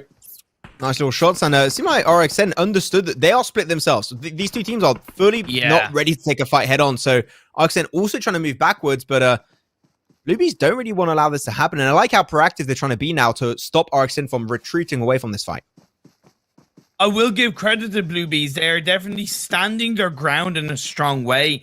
They're showing that, hey, there is definitely risks to our kind of split positioning, but the advantage we do get of more information, we are using that to turn this fight around, or at least turn it away from a disadvantage to a more neutral engagement. I will say the longer they leave it for both teams to engage on each other, the higher chance they might get third party, because even though they're not super central to the circle, it is, you know, outside Primorsk. They could get gate kept. The shots are going to be heard. A team might look to explore that. A little bit of gatekeeping should be coming into play for sure, Imperium. I would not be surprised whatsoever. This one, I like it. You know what? This is a lot more laid back. We did come into this game as 59 players, so now we're down already 3.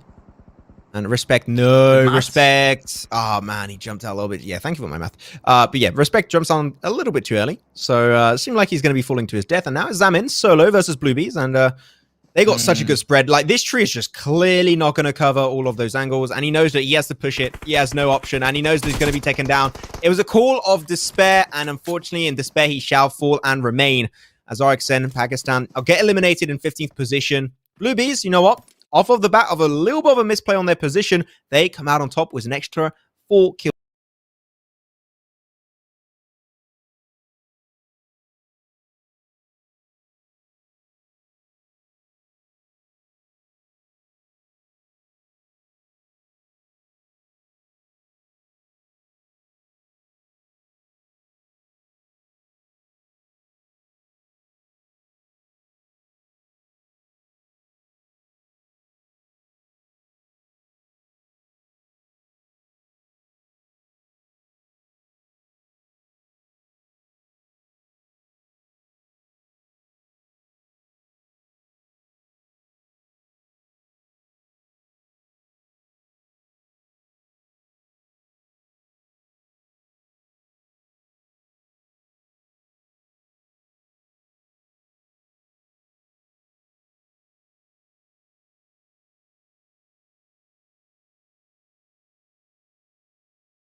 Sorry, Nukes, but the homies just can't stay anymore. Sometimes it's just not worth trying to go for the revive, trying to keep your teammate alive. You just gotta let him go, my friend. Let him go. We did see phase 2 pop up, and I think it went a little bit more up north than it did down south, and a bit to east. Basically, a little bit of a central shift. Yeah, it did go to the east, actually a bit more down south than I thought. But it's gonna have SWAT 69 in a strong position. You're gonna see Coot and Boom also pretty good, but Boom are more kind of rotating compared to Coot and SWAT 69. While STP, they hold on to Gaka. Now we've got the circle finally. This is going to be a really interesting game. It did shift away from the coastline, so a lot of water is going to be taken out of the equation. Though Morph, once again, if it ain't broke, don't fix it. Seem like they're going to be going straight for Pachinki Heals. They're already on top of it. Summer has to rejoin, and they shall rejoice as they're going to be getting what I would say is going to be the strongest position of this entire game. So they're going to be in a good spot. Though KHK, they're delaying their rotation over that bridge.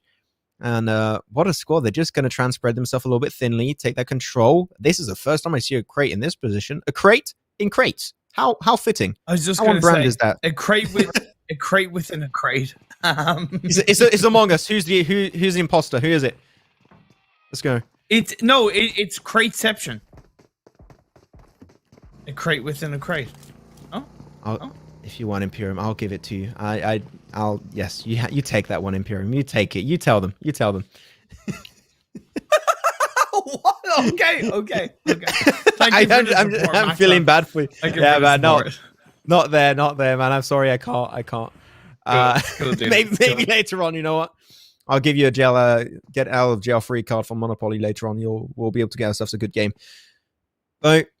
So far though, this has been a relatively chill game. Since the early encounters we had with the likes of Bluebees and RXN, nothing has really happened. A lot of teams went really central, which I think makes a lot of sense. Reason why? You want to avoid moving as much as possible when you have a circle ending or a Gatka fields, especially the section between Therapy and Gatka fields. You want to get a position and avoid moving as little as possible, which is why so many teams are central, because playing edge will actually be really troublesome because, you know, you're potentially going to have to make through so many teams to get to a semi-half decent spot. So I think that how these teams are playing this game to go central early on actually makes a lot of sense with the zone that was gifted to them. And you saw a little thing that Boom was doing that I always mentioned that should be done.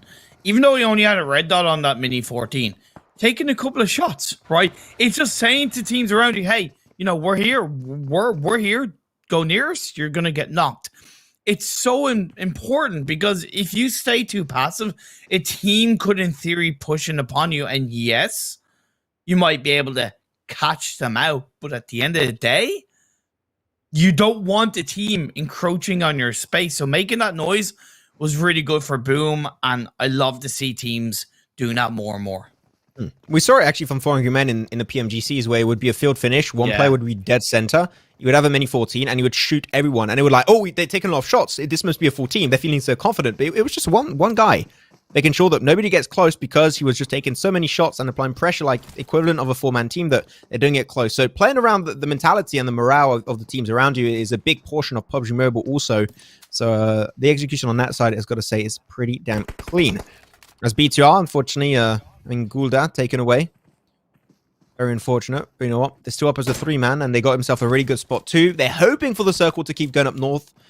But the odds of that happening are going to be relatively slim, as they are pretty damn close to the edge when it comes down to it. So let's see how it goes. But there's going to be Water Squad making their way downhill, running fast, moving past, and going to go for the compound nearby. They did get a kill onto Water Squad on their rotation, by the way. Yes. So Water Squad just opting to go, okay, we'll take the loss and we'll go ahead. We'll play for the phase 3 circle, and that makes sense.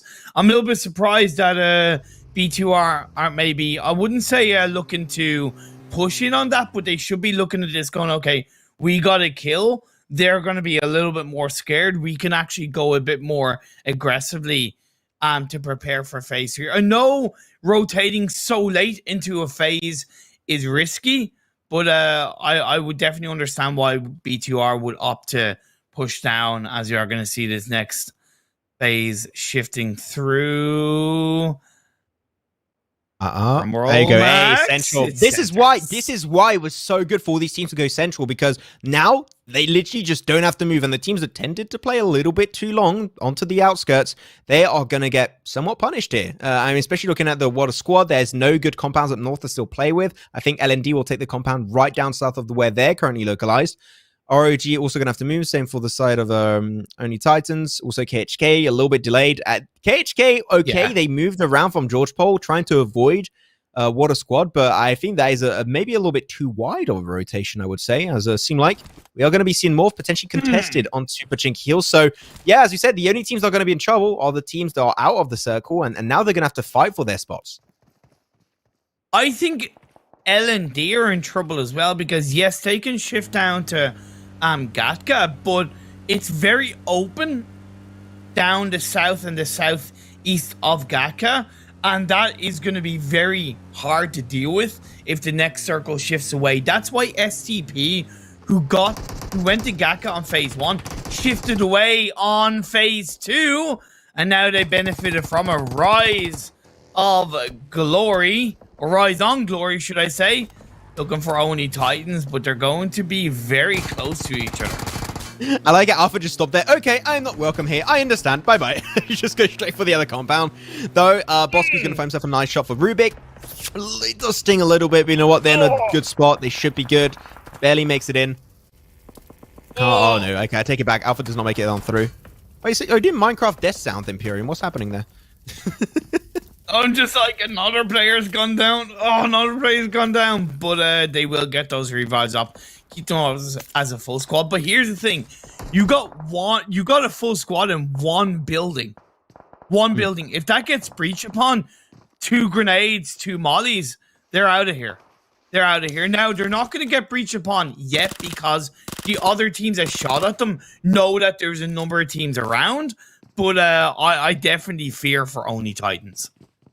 Just in case you didn't see, KHK out of the equation. 14th position, should I say. So not really much coming their way. Only 1 point will be coming out from that position. So 0 kills this game. Big, it feels bad, man.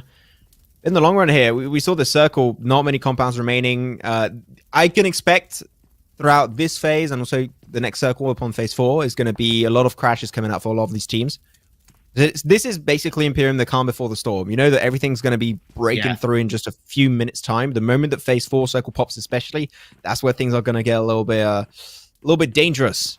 Also dangerous for these guys. So if you got a good compound, you should start ready to prepare yourself for a breach because you know that it could happen at any time in this game. I like the fact that Oni Titans are still being somewhat proactive in that building, looking for a little bit of information. Also, only one team in Chopsticks, and that's STP. Normally, we have teams that will go like 2 or 3 teams that will go towards Chopsticks. I really like the fact that it's only one. Yes, SWAT69 does have a player on, split up on the buildings that's just to the south of Chopsticks. But other than that, it's just STP there. These teams are really, really well positioned on this 5th game of the day. And it does show, again, that these teams, to be fair, they've really adapted throughout these 4 or 5 games. They've really improved, they've grown, they've evolved around each other. And there's a certain level of mutual respect and understanding on how each other play as teams. And that's why we're seeing these games with like 13 teams, 48 players alive coming into phase 4. We do have some really big improvements. I fully agree with that statement, Imperium. I think that we've been seeing teams definitely adjust on the fly, which is I would say, the hardest thing to do. Being able to adjust over a week, a month is relatively easy as long as you know exactly what you need to work on. But being able to do it on such a short-term tournament is actually really, really hard thing to do. So it's a huge big boy respect coming out to all the guys in this lobby, as we'll be seeing how things are going to be ensuing. But there we go. The calm before the storm, as I said, the circle pops and is once again into a position further down south, I would say, where teams are going to have to now fight and push for their spots. Rubik especially, they must be very sad about that position because their circle is just barely, their position is barely out of circle, so they're going to have to push their way forward quite a bit. Water Squad and Blue Bee is going to have to clash back and forth. Aitushan, unfortunately, the IGL are going to be out of the equation as SQX OCO trying his best behind that position, third person perspective, going to have as much information as possible. But what a squad, they just don't really know where all the players are Blue Bees. So they're like, okay, we can't turn this entire compound under our control. Going to look for the future spot ahead, but OCO going to take that spray. Severe damage. They find one of the farmer. And they're going to keep on doing Rabbit jumping out from that spot. Unfortunately, not as he should have. And he's going to be causing his demise. 2 kills going to have Blue Bees. You know what? Blue Bees sending a bad position to a really, really good opportunity. Even another kill coming their way onto Hey Boy. He's just going to be continuing into the distance and will fall to his doom eventually. Blue Bees, I was like, there's no way they make it away, but the whales of the other squad just fallen down to nothing. So that's going to be 13th position for them. And Blue Bees, 5 kills to their name. That was a good showing, despite, I got to say, a little bit of a doubt in my mind. Yeah, definitely a doubt in my mind. But fair play to Blue Bees. Definitely a mistake from Water Squad. Let's be fair. That was not the best of pushes. Not the best of pushes at all. SCP are going past Blue Bees. We also saw LND wrapping around both Blue Bees and Water Squad previously. You know, you said about LND's position in Gatka, how it was going to be risky if phase 4 shifted away. So they definitely reacted extremely quickly to a phase 4 shift. Let's see if they can be rewarded for them. Now we see SWAT69 pushing in, and LND already ahead of them, but SWAT69 have a little bit more of a spread. I do like this spread from SWAT69 overall. I think it works exactly as it's supposed to. You're just trying to make sure you're clearing the north, clearing the south, and also the west. I think that's going to be the most central point. But man, this circle luck. They play in D&D and they just rolled a 500 on the dice there. They're feeling absolutely set for success. And cute. And now the thing is, Imperium, as we always like to say, being gifted a circle is one thing, but being able to use it is a completely different aspect of the game. You know, teams are going to be tumbling in there, so Coot, they're going to have actually quite a lot on their plate throughout the next few minutes. Yeah, they will. There's going to have a lot of targets around, and 360-degree controllers going to have to come on through. And look who's pushing in. That's going to be the one and only Morph, baby. Morph killed Coot last game on Miramar. Are they going to do that back-to-back? What an upset that would be. That Coot are giving the keys over to Morph to snatch away that top position in the leaderboards. This is one of the best matchups you could expect in this position, because whichever team takes control of this compound, I'm going to say it, they technically win the game. So, at the end of the day, this is a worthwhile fight. This is a fight that makes so much sense for Morph to take. But Coot, they're a little bit spread away from each other. Morph knows there's a team in this compound, but they just don't know exactly where they're pinned down to. Fidan taking some severe damage. Man, that Marley's been doing too much work. Gonna pop the medkit, but the second Marley is gonna cause his demise. He's gonna get cooked up to a crisp. It's barbecue time, baby. Morph picking up the kill. That's gonna be Coot down to 3 players. Break Ninja and also Astray. Can they turn the tides in their favor? That's the question to be answered. But of course, the longer Morph leave it to really push in and secure space in this center compound, the higher chance they're going to get third-partied, right? That's why they have taken down that one player, while the rest of Coot are going to be on the other side of that compound. I don't mind the spread of Coot, but maybe a little bit more of a 2-2 rather than 1-1-1-1. That was maybe a little bit of a mistake, but either way, they'll be happy that they're still happy that they're going to have a central circle inside, central position inside the circle. Need 12 points from Morph, and they will be potentially ahead of Coot. That's what we need, but Coot, for that to happen, they need to get very minimal amount of points themselves. They're talking about that. They're going to be actually fragging out on the way. Oh, they're going to get as many frags as possible. OPMF Venom eliminated by Coot. Astray doing God's work in that one, and that's going to be increasing that gap between the side of Morph and also Coot. So that is actually going to be some super worthwhile kills that might have the long and impact you might expect throughout the entirety of this lobby. The Circle Shift's once again on top of the compound, but we are going to be seeing actually a pretty good position coming out from Rise on Glory, maybe hoping to get a sneaky third party on the side of Coot. And I will say only Titans have generally stayed alive, considering how risky of a position they were in previously. Broom, I believe, pushed in and took down LND on his side. Now, SWAT 69 has stayed alive. We've 8 teams left, 26 players. With that circle shift into the east, like you said, Rise on Glory could have a very cheeky chicken dinner on their hands. Titans only and also BTR, they're just going to be waiting their best to maybe go for a sneaky third party, if possible, into the compound. But right now, Rubik is going to be the pebble in their shoe. Well, okay, I take it back. Not anymore. They're dead. There you go. That's the caster curse into action. They tried their best to take that fight, but unfortunately, that is just not going to be it. And Rubik dying out is going to be actually creating such a good opportunity for not only for the side of Morph to maybe get ahead, but also to create a huge difference in points between first, second, and third. So that is actually going to be huge for them. Only 2 kills for Morph so far, still holding on strong. But you can see down into the southern side. Boom, he said it. They're going to be coming in a little bit stronger here, taking more control into the fields. If the circle goes south, this might just be a Boom chicken dinner. This is a surprisingly passive Coot. To be fair, that's a surprisingly passive Coot. Oh. Look at a low ball grenade being cooked up by Zabra. Oh my lord, that is beautiful. Oh, a little bit undercooked. A little bit undercooked. Gordon Ramsay is going to be saying it's raw. How dare you? That's not going to be working out for them. But Morph's still able to push them out of position for a fair bit. Now we're going to be looking at it. Rise on Glory.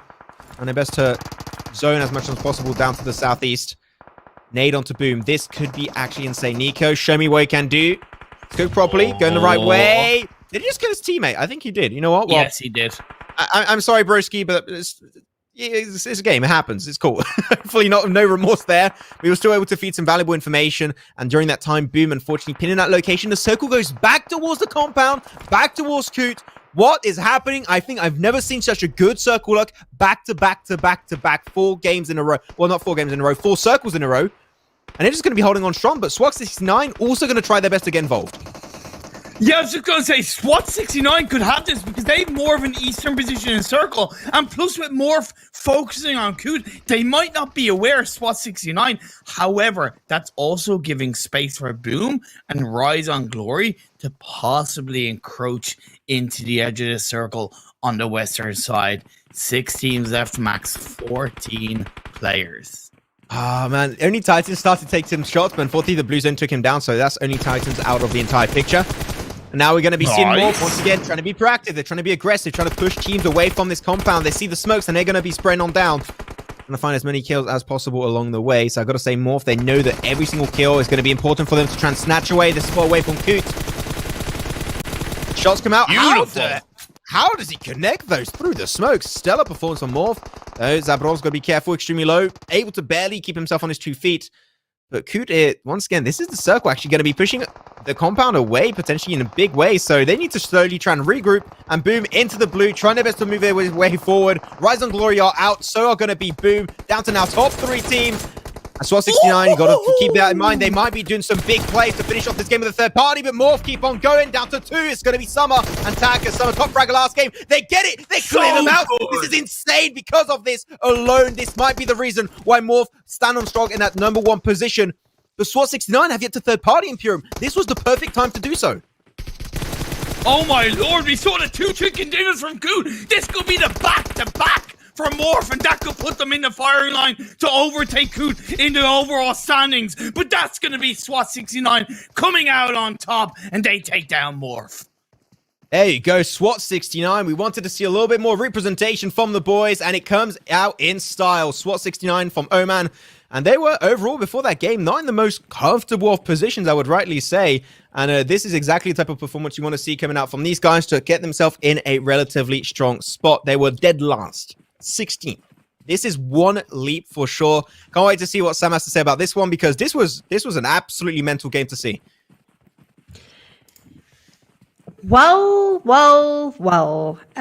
Imperium, I'm going to give you an opportunity now. You made a comment that could not be caught. Are we still standing on that? Yes, because at the end of the day, Coot still got third with just 10 points and 4 kills. That's 14 points compared to Morph, who, to be fair, got 14 points and I think 6 kills. That's going to be 20. Is it going to shrink the gap? Yes, of course. But I'm standing tall on my call, and Coot are going to breeze through on the final game in Vikendi. I do have to respect Morph, though. They are putting up such a massive fight, and if they had won that game, it probably would have tipped them ahead of Coot coming into the final game. But yeah, at the end of the day, still a massive result for Morph. I do like how you had to flex your mathematics on Max and I. We'll take it. Let's talk about that game now, though. There were so many good teams in that final circle in really good positions. I personally loved that circle because I think it set up the best of the best to battle it out, Max. I think it was the circle that was forcing so many teams to have to breach it, but unfortunately the teams are just taking themselves out on their own on the side, and it just made it so much easier for Morph and also Kuda. They're all killing themselves. Well, we're just going to stay here and just make sure that we remain in top 3. And the moment they knew that they were going to be in the few remaining teams, that's when Morph were trying to pull the trigger. If they pull the trigger earlier and they died, that was just going to be another big leapfrog forward coming out from Coot. So I think that overall, the timing of that fight made a lot of sense, and Morph came out on top. So the timing was on point. Everything was really good on the execution. And at the end, unfortunately for them, SWAT 69 was there. I did think they were going to push a little bit sooner, but SWAT 69, good calling from them. They did not allow the reses to come on through from Morph. And because of that, they secured themselves a win. And you also mentioned it earlier, Sam, that every single one of these teams have been showing some really strong performances from time to time. And there you go. That's the one big performance of SWAT 69. The third party in, absolutely on point in terms of timing. Rubik, though, unfortunately, Imperium, they fell out relatively early when I say early in the end game, if you like. But I mean, they must be kicking themselves because that gap, they were starting to close it between the top 2 and themselves. And that's going to now push them I don't think it'll push them out of third place, but it is going to make it a lot harder to close that gap in a final game. It is not good for Rubik, and actually also MF. They both had bad results, whereas Boom had a pretty decent result. Only Titans had a half-decent result as well. So indeed, you are dead right about Rubik. That gap has been massively closed between themselves and 4th, 5th, and 6th. So it's going to be really exciting coming into the final game between 3rd place and below. What I really enjoyed about this map, though, and you can actually see it in the match summary now, is that so many teams started popping off. So as much as we're talking a lot about Morph and Coot and the battle for first place, we've seen all these other teams start performing. I mean, when you look at those match summaries, look at all those different names popping up, being able to claim some top spots. So Max, this is, again, it's really exciting for these teams, but for a lot of them now, it's going to be maybe thinking we're not going to possibly be able to take that first spot, but we do want to do the best possible performance we can on Vikendi to make sure we're remembered. Do you think that's going to be the case? I think it's definitely a good thing to do. Try and have a longer impression on the viewers and also potential people that want to try and pick up the team into the future, because PUBG Mobile is growing by the week, by the month, by the year. It keeps on growing as a scene, so you're going to have a lot more orgs that want to get involved. And I think that these are great opportunities to show what you're made of, show what you can bring to the table in the PUBG Mobile esport ecosystem. So I think that overall we are going to be seeing, as you said, here also a few teams that we didn't see too much of showing up, and in many, many big ways, especially SWAT69. As I was talking with Imperium earlier, we casted these guys forever, and they've really proven to us many times that they were an extremely talented teams, and with this game, they proved it once again. Sure, it might not be enough to make it to that top side of the tables, but it's still a statement in my eyes that they still have that little pizzazz to make it further on. You say pizzazz. They've also got that chicken dinner now. And for me, Imperium, there was a little bit of game smarts as well. They kind of waited. They knew that there was a fight going down, and they knew that if they just held back a little bit, it was their chicken dinner to take. I like seeing that sort of smart gameplay. I like seeing teams think it through. For sure. What else did they do during that game that impressed you? It was really clean rotation down on the southwest side of the hill, just overlooking where the compound ended up being on the end circle. But it was the fact that they spread themselves out across the area compared to, let's say, L&D, who were there before them. Now, did SWAT69 benefit from Boom coming in and helping to take out L&D? For sure. Were they also benefited from the fact that Boom went for an arguably risky yet made sense wild push into the field? Yes, but at the end of the day, they still waited. They bided their time. They took it at the right moment.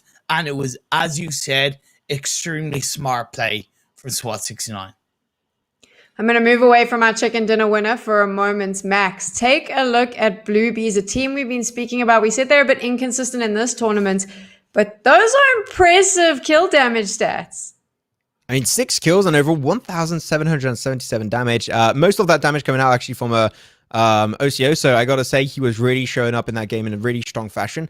And this is Blue Bees, what they can do. There's still a few, of course, little mistakes to iron out if possible. They were a little bit split early on in that fight with RXN, Pakistan. But at the end, they came out on top because they understood, okay, we're adapting. We're trying to take the game back in our control. And the moment the game is in the palm of their hand and they're in control, that is where we see Blue Bees perform the most. So you see, this is once again a little bit of an issue. They got themselves so much damage. They were so dominant in terms of damage and kills too, but unfortunately, the position points are lacking a little bit. And if you want to catch up, you need to make sure that you are going to be consistently, especially for such a short-term tournament, you need to be in those top fives in a pretty big portion of your games.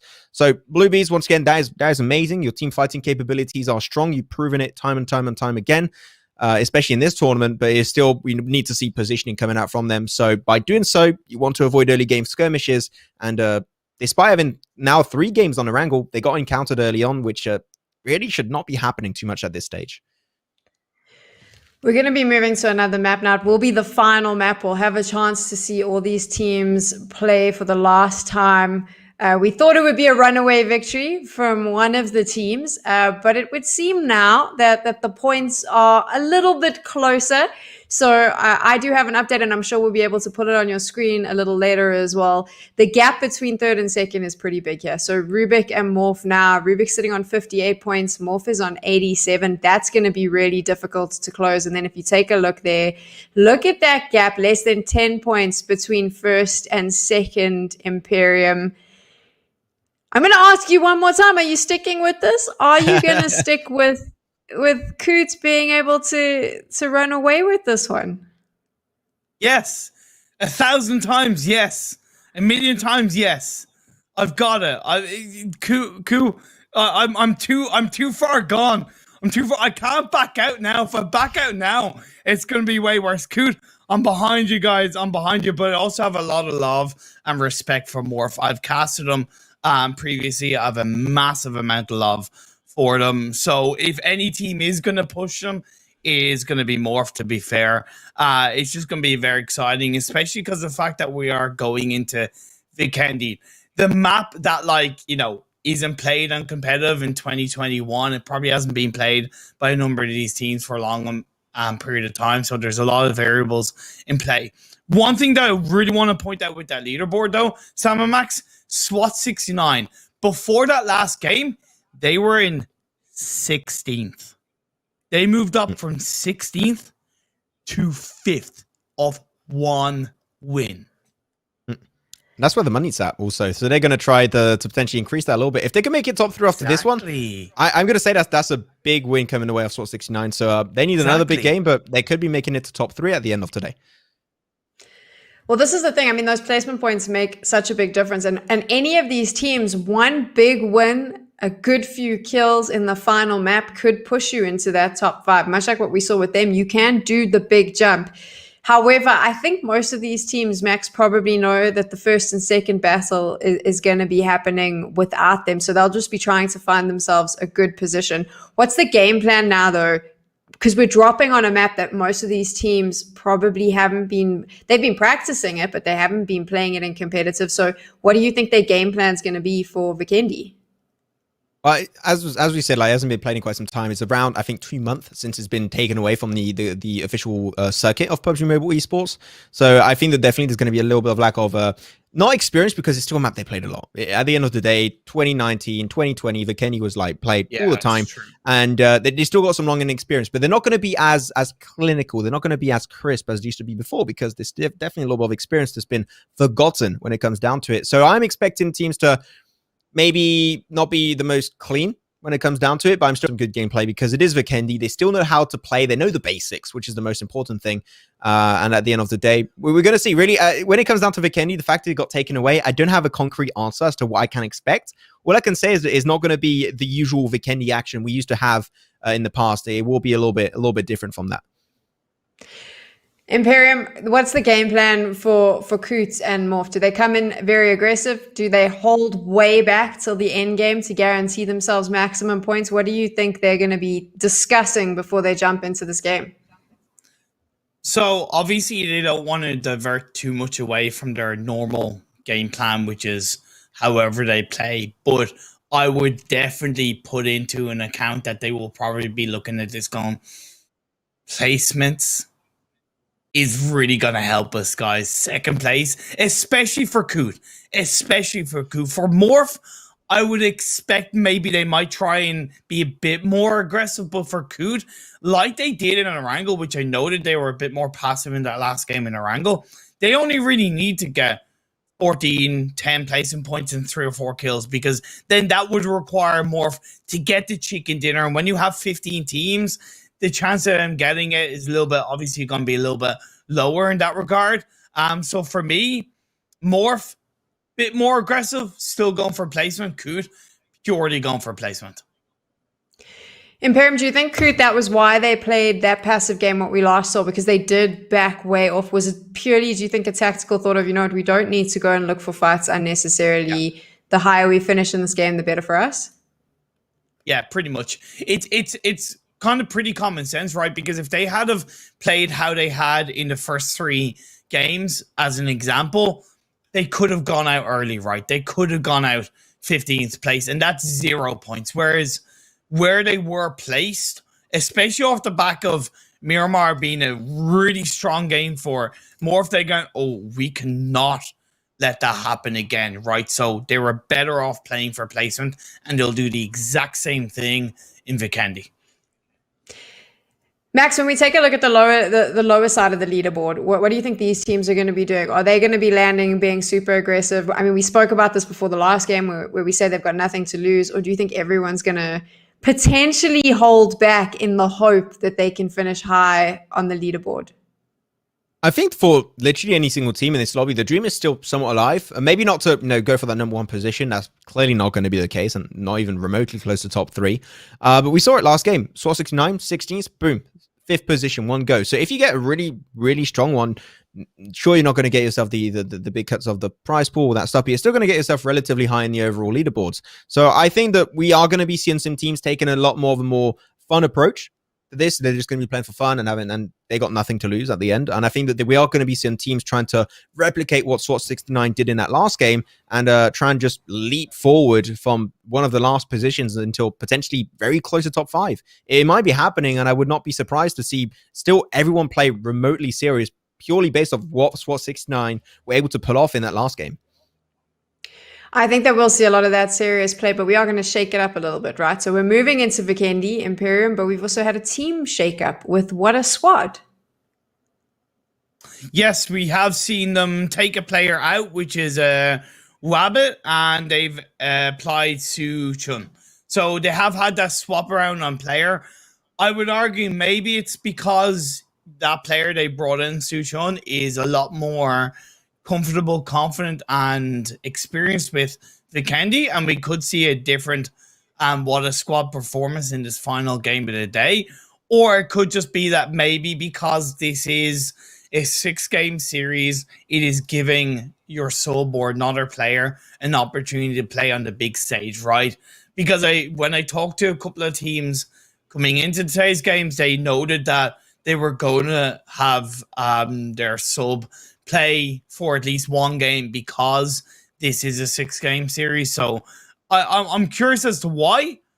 Of course, if we see a much different What a Squad in the final game, I will correlate it to that. If we see nothing different, I say it's just for the experience. We can jump in here and speculate a little bit. I mean, they are sitting in 11th place, so maybe bringing in someone who they feel is a lot more confident on Vikendi means that they feel that this is an opportunity for them to push themselves up that leaderboard, finish higher up maybe, or like you said, just getting their sub a chance to play. But I also wonder how this affects the other players, because now you've all kind of got used to, all the teams have got used to each other.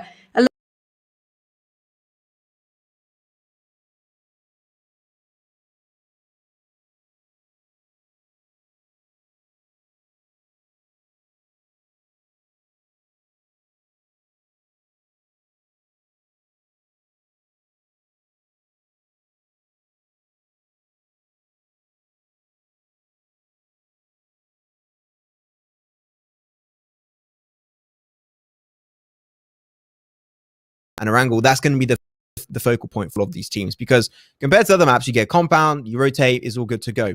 Compared to that, when you go into a map on like Vikendi, you find one compound and you stick to that compound for a major part of that game, actually. So I think that here's going to be just getting used to playing Vikendi again. I think that's going to be the main thing to look out for, because if teams are moving too much, that's where we're going to be seeing quite a few issues slowly surfacing for a lot of these teams. I'm going to take a quick break from talking about the teams, talking about that final map, just to pull your attention to that incredible virtual studio that we have. Well, we couldn't get everyone to Istanbul. We get to explore it. And don't forget, when the games are finished, go check out that website. You can do a virtual tour and find some incredible, iconic locations that you can explore. But now it is time for us to move into the final game. Who do you think is going to take it? Is it going to be Coot? Is it going to be Morph? Spam those teams you support in chat. Let's get hyped, because at the end of this game, we will have a World Finals winner. Max, Imperium, let's jump down onto Vikendi. Thank you very much, Sam. And indeed, Vikendi, man, it's been so long, Imperium. It's been so long. It's your favorite map. It's my favorite map. And for a reason, we like snow. We like I think that's the main reason why I like snow quite a bit. I like going sledge and everything. It's pretty fun. I'm a pretty good skier myself. But you know what? We're going to see how these teams are going to be skiing into this game. Also, as some pretty big upsets could be happening here. Once again, they've been in the driving seat since game 1, basically. And they are on the brink of getting contested away by Morph. So the question is that going to be happening? So those are going to be really the 2 teams that we're going to be looking out for the entirety of this Vikendi game. When it comes to Vikendi, in the past, we tend to have games that will be a little bit polar opposite of each other. Sometimes we can have a game that is like super duper passive based on what you said of you find a compound, you stick to it. John and Blank, they call it Vikendi, right? Because it can just be so quiet early game. But I've often experienced Vikendi games where, considering the amount of compounds, small, medium, large are, we can have 5-6 teams eliminated in the first 7 to 10 minutes. So I'm wondering which we're going to have. I don't think we're going to have middle ground. I think it's either going to be super passive early game or super aggressive. The key areas of Vikendi, right? We all know is Podvosto, Winery, Cement Factory, Goroka. I'm even trying to think of some of the compound names because it's been so long. But I think those are the key areas that these teams, depending on the playing path, will be looking around for. Could be the case. I think this is going to be an extremely interesting game at the end of the day. We're going to have so many teams trying to readjust to the usual play styles. Like, okay, this was a map we used to play all the time, but we kind of stopped playing it. Even though we do have a lot of these teams that, you know, they're still playing ranked. They're still trying to aim for Conqueror. So they still play a lot of Vikendi. That's for sure. They still must play quite a bit of it. But as a team, that's where it might be a little bit lacking. The synergy, the shot calling, the IGLing, that way it might be a little bit dicey, a little bit off-putting sometimes. So I'm extremely hyped, really. We're trying to know exactly what we're going to be dealing with, but it's so hard to really know when this map has been out of the circuit for a few months now. But one big surprise is going to be coming out for sure. And at the end of this game, we're going to be having one champion for this third season of the M.E.O for the Eastern region. And man, it's been an adventure for sure. No 6 games. It's a big one. It's a big day for not only us, but also the teams, especially for the teams and players that are staying focused the entire time. So that's one thing to also keep in mind is the fact that it's so long, 6 games. Using a sub like we saw earlier is actually a pretty good call. When you have a sub coming in, it's a fresh mindset and it refreshes a little bit the team to get a different piece of input after 5 games back to back to back to back to back. Is that too much to back? Do you get it? Back to back. Yeah. It's so true. And it's funny that I don't know if like you said something that triggered my thought or whether we're just so synergized, but it's so true. The mental game, the focus is so important. And when you know, a lot of these teams, they'll be used to kind of 5 games in a series and they might play 2 to 3 scrims a day, but let's be fair. Scrims mentally are nothing compared to a tournament, 4, 5, or 6 game tournament. And this is a 6 game tournament. So they've had 5 already. They're coming to a 6th. Energy might be down a little. Okay, of course, they can always drink a cheeky Red Bull to perk up their energy. It gives you wings. But at the end of the day, it's still going to have that effect on your performance, right? If you are a little bit out of focus, if you're a little bit sluggish, your response rate, your ability to really kind of be fine-tuned on Vikendi can be affected. Then on the other hand, because we're going into a completely different map, that might put them a little bit more on high alert because they're going, okay, this is a completely different map. We do need to have our full attention on what happens. I do have to say, we had these death segments coming on through with Sam. We've been having some fun talking about team and everything. I got to say, Sam, she's been enjoying teasing you on the coot thing. I got to say, she's having some real fun. She can hear us right now. I know. Oh yeah, she's enjoying it. So we'll see, man. You're gonna get destroyed on the next death segment if Coot lose this one. So, hey man, hopefully things work out for you. I know. You're gonna get burnt to a crisp, my boy. So I'll feel bad for you. I'll be like, Coot died, sure, but man, Imperium's also mental state is about to die too after this one. So we'll see how things are going to be working out for you. But I think that Morph can make it happen. They proved it time and time again. As you said, we cast him in PMWL. Well, even though it's only Gabriel that remains now, Zabrol, sorry, that remains in the team. The namesake, like it's still the name. It's still the name of Morph, and they still that one player that brings the international competitive experience. Sure, it was not a LAN, but it was still an international event where he played against teams like Bigatron and some of the best teams also from India at the time. So that was really fun to see, and I think that now Morph, especially under pressure, that experience that's going to be extremely valuable. You know, you got that experience. You know that, okay, under pressure, even though it's down to the wire, we are not going to lose track of what our goal is. And we're just going to remain eyes on the prize. And we're going to try our very best to take that number 1 spot away from Coots. It is so exciting what's going to go down. Battle for first is between 2 teams. That's it. Like, that's it. 2 teams battling for first. We can talk about the fact that there's 23 points dividing 4th and 15th, and fair play to OZs, but at the end of the day, we're here to crown a world champion in the Red Bull M.E.O Season 3. We are here to find out who is the best of the best in this series, in this tournament, and that's where the focus is going to be and where it should be. Is it going to be Coot? Is it going to be Morph? I'm behind Coot. I know you're behind Morph, but I also respect, like you, the fact that Morph can pull it out of the bag. Well, see, I mean, I'm sure they can make some good plays happen over here potentially and in the finishing moments, we're going to be rechecking our virtual studio. Absolute bang of a place to be with the particle effects. Looks absolutely bang, and there we go. The plane is high in the sky. Another 8. Wait, so if you want to go to Vikendi, you have to pass through Istanbul? That's very interesting. I didn't know that was on the path. You know what? Seemed like the world map is a lot different than what I was initially expecting. But you know what? Match number 6 number 6 is now going to be on the board. And here we go. Vikendi! The snowy map of my dreams is back into play. I feel so good, man. It's been so long. It's been so long. It's good to see you, my old friend Vikendi. It's been a while since I've casted with you, Maxman. It's been a hell of a long time since I've casted Vikendi, and it's good to be back. B2R dropping in Podvosto. We have What a Show dropping in Hot Spring / Cantor. That playing pass was pretty solid. Morph are going to go to Dobro Mesto. RXM Pakistan are going to go for a little bit of a split drop between kind of Abbey, Tovar, a little bit of a Milnar area. I think as far as I know, they're going to swing down. But here's the thing, right? What is the key thing, Max, of Vikendi? What is the key thing that separates Vikendi? Well, the thing is about compounds, especially as we mentioned it during the prelude to this game. You take a compound and you stick to it for a major portion of the game, and it means that your loot can actually be very scarce, very minimal, and unfortunately not able to make up for it. And if you do, you're taking some more risk. So compounds are the key factor when it comes down to it. Of course, they're key for every single map, but Vikendi, the entire playstyle and rotational playstyle works around your compounds. Do you stick to it, or do you take a risk? You're right, but you also missed my actual answer that I wanted. Water circle. Oh, water circle.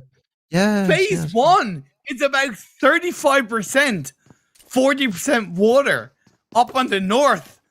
Vikendi, I missed you with your water circles. It's gonna be well, water circles. That's one thing I've not missed from Vikendi, unfortunately. But you know what? Yeah, you love them, Imperium. I'm not a fan. I love my castle finishes. I'm a simp for the castles, but that's just gonna be about it. So not going to be happening on this one, unfortunately. But yeah, so the thing is, when you have so much water in phase 1, this forces in your mind that at least the idea that this is unofficially you're already into phase 2. There's already so much landmass taken away from the phase 1 circle that teams are going to regroup a lot quicker once they decide to kick their rotations under gear. So because of that, you could be expecting some early encounters in literally the next 3 to 5 minutes, which usually does not happen too much. Teams tend to avoid each other, but when you have so much water, it is a possibility that you got to keep in the back of your head. Plus, with this kind of circle up so far in the north, it really puts pressure on the coal mine area as well. And that's the kind of area where you can struggle to get a little bit of information on one direction of it. Plus, with Mount Kresnik being on the edge, it's going to also put that in a pretty controlling position. You can see Oni Titans currently have a 2-2 split between Mount Kresnik and the compound just to the northeast of it. That's a really good spot if they want to hold on to that 2-2 split, because you're not relying on Mount Kresnik staying in the circle. You're actually adapting and preparing for phase 2, phase 3 onwards. This is actually huge for Morph, because if they read the circle and the plane path properly, you mentioned it was a relatively good plane path, which was the case. Morph should be able to read this and understand, okay, western side of the circle is going to be completely free real estate, because they did stretch their own respective drop towards Dobro Mesto. So I think already that their path is just laid out in front of them. They know exactly what they should be doing. If they die upon phase 1, I'm going to be genuinely surprised. So yeah, Morph set out in front of you. You know exactly what you must be doing into this one. But especially down south, if teams tend to go directly from south to north, there's OPMF. There's going to be the side of Only Titans. It's going to be also Rubik. A lot of teams going to be clustered in that position. So I'm looking especially at the likes of RXN, SWAT 69, Also what a squad. Those are going to be teams that are going to have to approach the circle a lot more cautiously because they could be encountering teams as they approach this edge of circle position. Scooter on 95 points. Morph on 87. It's only 8 points dividing these two teams. Fourth place gets you 8 placement points. That's not even including kills. So for Morph, they'll be aiming for a minimum of 4th place. I would even say the same for Coot. They'd be happy with the 4th place onwards. You add a couple of kills onto that, it'd be pretty solid. But Coot, just have they got the wherewithal? The thing is that every single time Coot performs, you're going to have to see the side of Morph, and they need to match that. And actually, not even match it, they need to overdo. They need to overperform. If they see into the kill feed, like, oh, Coot just got a kill. Okay, we must get twice that amount of kills. Oh, okay, now we're actually in top 5. We need to go for top 2. We need to go for top 1. So they are always going to be analyzing where Coot are in this game and actually trying and respond to it in their own ways. So I think that this is going to be a very interesting game for them because they need to keep track of what's happening in the kill feed and make sure they can track exactly what Coot are doing. Because if they do not, they could be losing track, and unfortunately they do a call that is a little bit too aggressive at the time and they die too early. They die before Coot, and the moment that happens, their odds of winning are just rendered to nothingness. They're just sent straight back to the Shadow Realm. So that's going to be putting a little bit of extra mental pressure, I would say, for Morph, that they need to keep track of extra information also on top of playing the game on Vikendi. I would say they only have to worry about focusing on one team, to be fair, which is Coot, as opposed to 3 or 4 teams that are in the running to win this game. STP gonna catch out Coot. Yeah, Astray's going to be there. I think he heard it. He definitely heard it. There's no way. Coot are fully prepared for this one. Gonna get pushed up. STP relatively split though, 2-2. So if they regroup completely, yeah, they definitely hear the cars. They know they're going to be in that spot. Coot. And I'm going to move away, which shows that they're trying to get an advantage by getting kills. And there you go. Break initiating good onto Kinney. Looking for more. He's going to try and flush that kill. They're overstepping a little bit as well. Could we get... Whoa. Okay. What a nice shot from Vida. And thanks to that, he's going to keep Break alive. And that's 2 kills. And that's what we said, Imperium. Now Morph, they see that into the kill feed. Like, okay, they got 2 kills. We must get 4. That's going to be starting to put a little bit of pressure onto their side. Instead of it being 8 points, it's now 10 points behind. And that's 2 extra points for me, Imperium, on my journey of being proven right. But no, really good stuff from Coot. It's also massively important because they send STP back, which gives them more control in this phase 1 circle. And I don't want these games to end. I got to do also... well, 2 reasons why I don't want these games to end. Number 1, because these are pretty epic games. And at the end of this one, we're not going to be seeing these teams anymore for this M.E.O. We're going to have the champion. But also because I got to do my laundry after this. So I definitely do not want to go. That's 2 good reasons for me to stay here. Unless Imperium wants to do the laundry. Do you want to do it for me? Oh, no, you're not. No, I'm good, mate. I'm good, mate. Unfortunate. Yeah, sorry, dude. I could have had my cookie personal dinner made if you Imperium. want. Oh, dude, I'll take you on that one. I'll have some potatoes from I'll cook Sam dinner as well. I'll cook Sam dinner as well. Just to be involved. There you go. Yeah. The rotation coming on through from OPMF. They're gonna be looking. Oh, they have no idea what they just walked into. They have no clue. They all been rather cautious, so I do like the fact that they are. Oh, they're okay. They're okay. They know. Oh, that's a good nade. Bonk. There you go. Nice little bounce. Playing the game of Squatch, and Goshi's gonna go down. Second nade gonna be turning the tides heavily, and now it's going to be 3 players still up, down to now 2. B2R, they're just crumbling down to pieces. This is looking so easy. They're smurfing. OPMF, they're just absolutely dominating this compound breach. This has been the cleanest one we've seen today so far. Suffering no casualty, and not even no casualty, 0 damage along the way. Scooter left alone. A grenade. Did he just miss that grenade against the wall? I think he did for a second there, but you know what? Oh, there was a smoke actually, but yeah, didn't go really where he was expecting it to. And now he uses to control these staircases, gets himself 1 knockdown. That's big, but he can't go for the flush, and he knows he's got to go back into the room, reload from there, and go for round number 2. He's getting cornered. These can't move away from this spot whatsoever. They're going to go for the push. Picks up 1 potentially. It's just too much in that position. Unfortunately, you just enclose yourself and make it so easy to get pushed upon. And OPMF, what a breach. That was so clean on so many different aspects. So clean, and that also feels bad, man, for B2R because they were in 6th on 41 points, only 3 points behind SWAT 69. So that's going to end their journey here in the Red Bull M.E.O Season 3 World Finals. But it was an absolute pleasure, of course, to cast you guys, representing Sri Lanka massively, and a deserving opportunity for them. For OPMF, they'll be happy with that squad wipe. It's going to give them 4 extra points, and it'll, of course, push them forward coming into phase number 2. And not only that, we talked about Q picking up those 2 kills, which already is going to put a little bit of pressure onto the side of Morph, but they are also basically center circle. They are in such a good position. They do not have to move whatsoever. They're going to wait for phase 2, and because there's so much water up north, you could expect them to be into the circle for the remainder of 3 to 4 phases. They will literally not have to move. So this is actually such a good setup because they can't afford to die early, and because of where they are now, you know, for straight up fact, the odds of them dying early are so slim. So I got to say, they are set up for success. And for seeing how things are right now, I don't think Morph can contest it. And the thing is, Morph, this is going to be such a hard one for them to actually deal with. As talking about the circle, as I said, is going to be shifting. They should still be in there pretty heavily. They're going to be popping, and there you go. Nice. Very similar. Takes a little bit of landmass away and a little bit of water away, but the point is that you're still going to be seeing them extremely central in this second phase. But I do think Morph are in a better position than Coot right now, because Morph have a much better exit potential on phase 3, phase 4 right now, whereas Coot, they're kind of very heavily pinched on the north around 4 teams, and that's not going to be easy to deal with should they have to disengage. It's true, actually. I really agree with your point there, Imperium. The overall Morph here, they have a lot better exit potential if the circle tends to shift in a bad spot for them, which could be the case. They're over to the west, so if it goes over to the south or if it goes over to the east, things could end up being a little bit tricky for sure. But yeah, that's actually a really good point. So it's going to be depending to the circle and how Morph is going to be responding to it. Yeah. So we'll see, as we're slowly going to be making our way to phase 3 in the next 45 seconds. Bluebees delayed their rotation. Same for also What a Squad. SWAT 69 also delayed their rotation. They're next to Cosmodrome currently. They're going to have to cross over the bridge, which I got to say, delaying a rotation like that from SWAT 69 is not the best. I think that there was different pathing they could have played around, but when you're forcing yourself into a position where if the circle keeps going to the west, they're going to be forced to cross a bridge. And in PUBG Mobile, the worst thing is when you're forced to do something because you become predictable.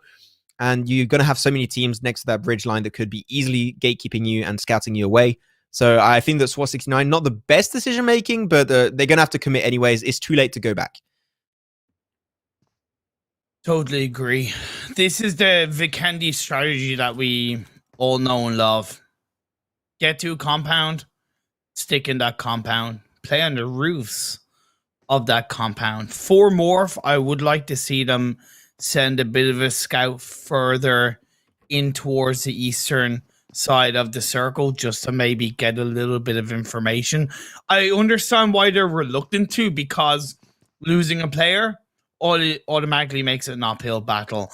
You know, getting caught out, it's just not going to be easy to deal with. But in my eyes, they low-key have nothing to lose, so why not take that little bit of risk? So for those who are maybe not too familiar with Vikendi, this is what we call Vikendi time, where not much happens. Yes. This is usually the time where I would do anime jokes. Imperium is like, I did not understand. I'm like, haha, boomer. That is usually how we go about this kind of early game time. But there you go. We're just going to be waiting to wait for the circle, and that's where things are going to get a little bit more dicey. Yes, Imperium. What do you want for dinner, Max? We're going to get April when you come back. Oh, man. We're going to... Hey, fair enough, man. I'll take it, man. If you cook me one good chicken dinner, I'll be feeling good about that one for sure. No problem. Give me some. No problem. They're going to be, yeah. But anyways, as I said, this is still the very relaxed time. Usually, the real big action starts to unfold towards phase 3, especially if there's a lot of water to play with. There is some still. Or phase 4 is going to be where things are really going to get interesting. As I said, the really weird spot is going to be for SWAT 69. They're on that small amount of terrain towards Cosmodrome. Unless some of the biggest hardships come back to back to back, and they'll be okay. But even then, they're going to have to commit to cross over the bridge, which a lot of teams are fully prepared for that to happen. So Morph did go for that kind of player pushing in a little bit away from their teammate's position. He got knocked, but it's not too far away where he could hopefully get revived. Coot had picked up another knock onto Rise of Glory. Oh, Morph is going to have another player knocked down at the hands of Respect. RXN Pakistan looking to end Morph's journey here in the Red Bull M.E.O Season 3 Finals. Especially when it's Summer. Summer's one of the top fraggers in that Miramar game. You can't afford to let him go down early, though. Taka, he's going to be making up for it. There you go. He's going to be the backing line for the team. Slowly, seem like the opposing squad is just not going to fully commit to it, which is big for them, though. Morph, can you get everyone rezzed up? You got ready Zabrol. That's going to be good. He's going to be back into play with this competitive experience. Taka, though, a little bit too far out of position. That tree's not going to be enough. They need to push on forward. Zabrol into the car with his teammate. Going to go for a two-man push.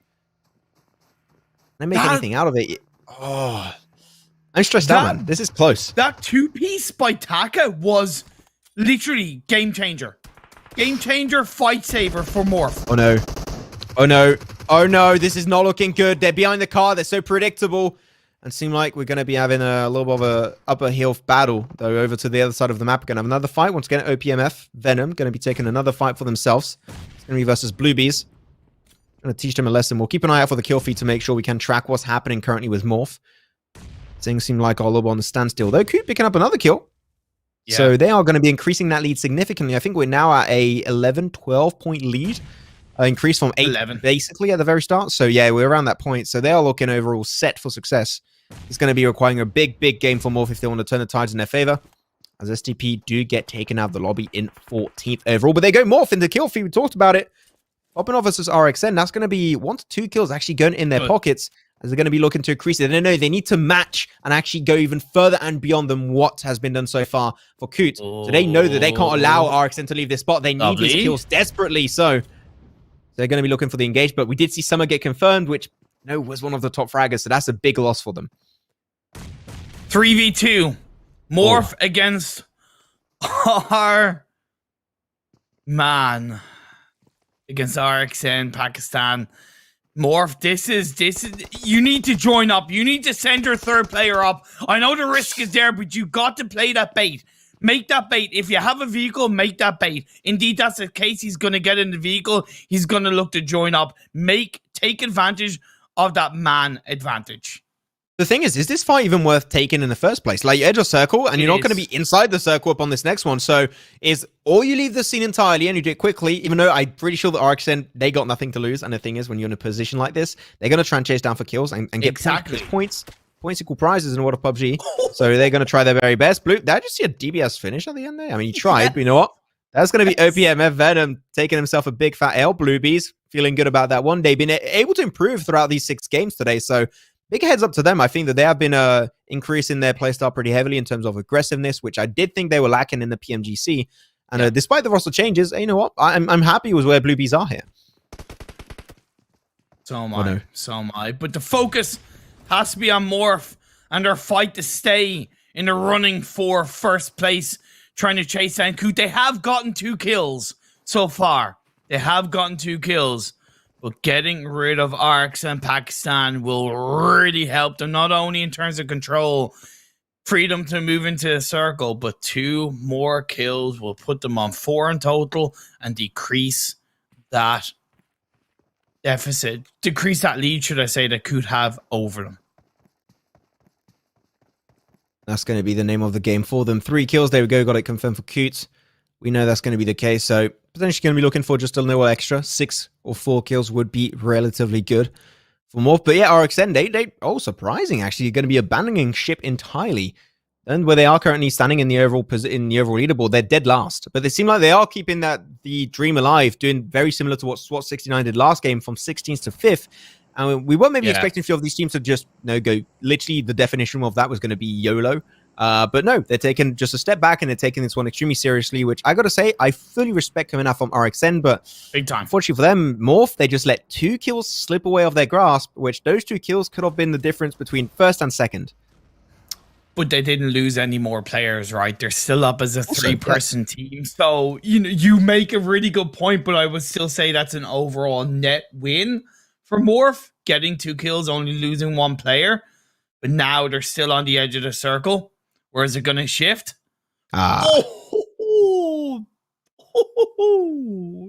That's tough.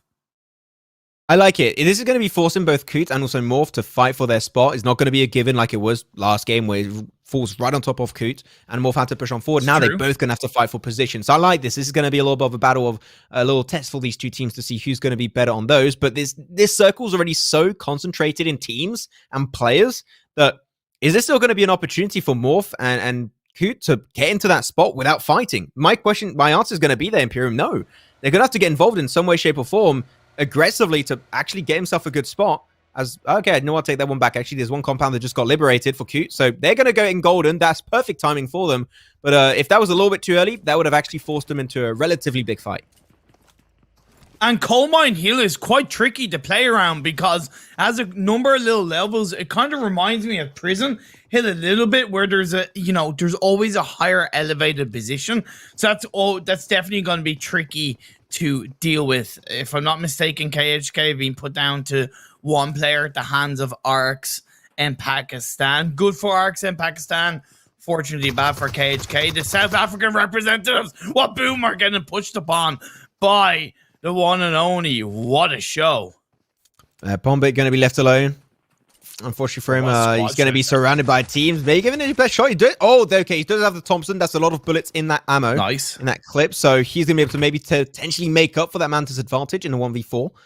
We're looking for a second. We'll see if he can make it work out. Hey, maybe going to be clearing out the entirety of Coal Mine. That'll be huge. Looking for the second. He gets 1v3.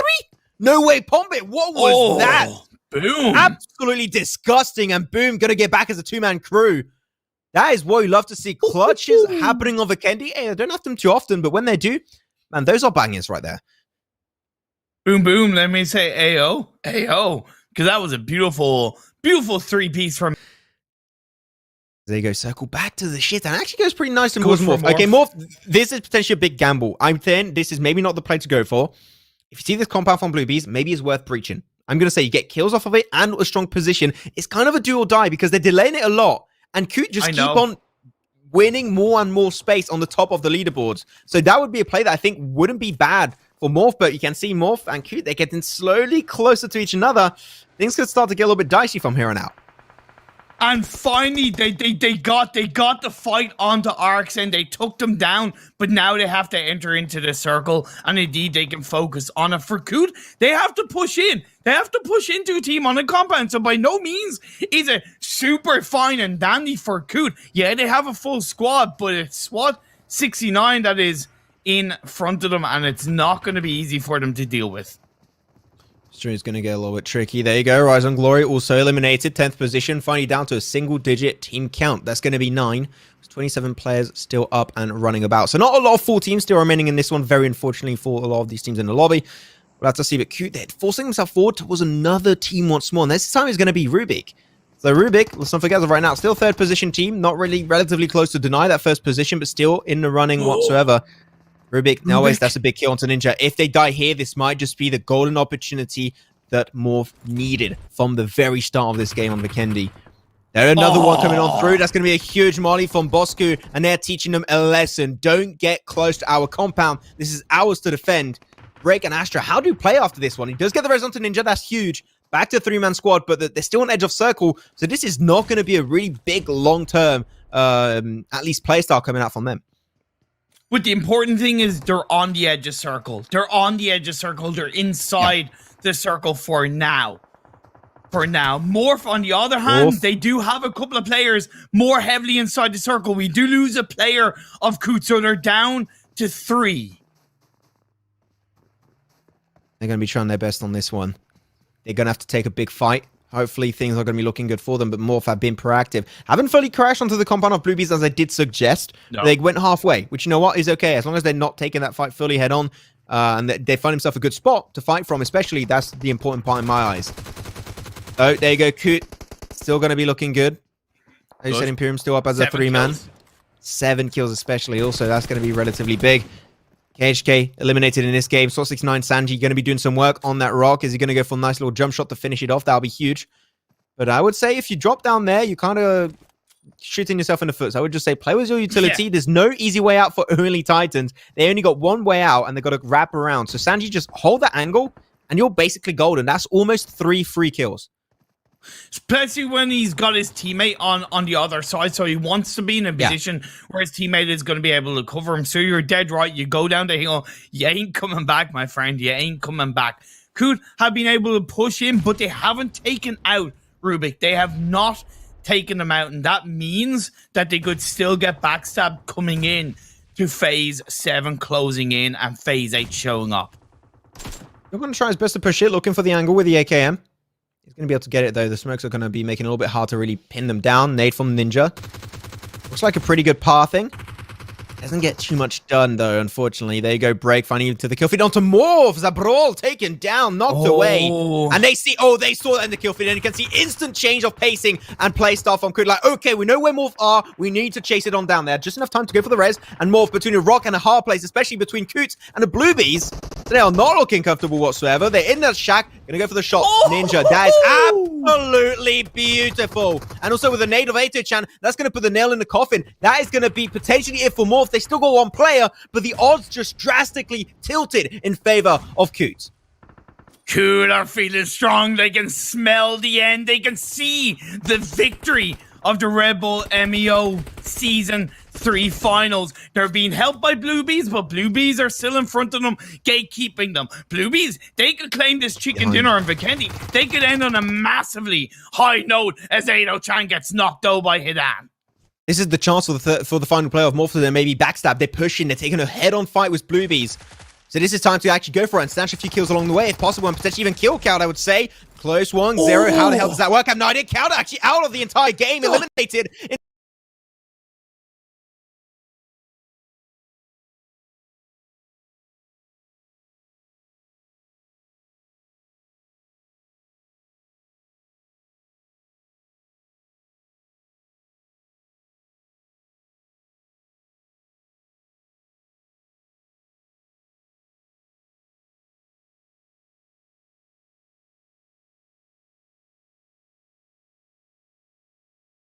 These are up as a full squad.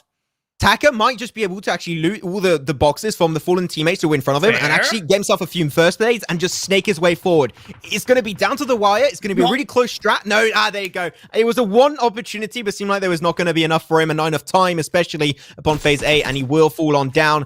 We pretty much know already he's going to be the victor of this one, but we still got one banger of a game ahead of us. And Bluebees, we said it, they've been improving throughout all of today. It's still up as a 4-man squad. They take down Rubik, the 3rd place position team.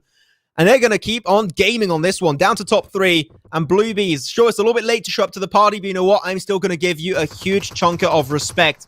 That is one way to close off this M.E.O for sure. Now there's down to the wire.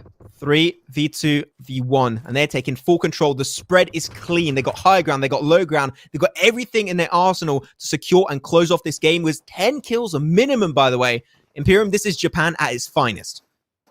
Japan are looking good. Bluebees are looking good, but it's going to be a knockdown onto XQ,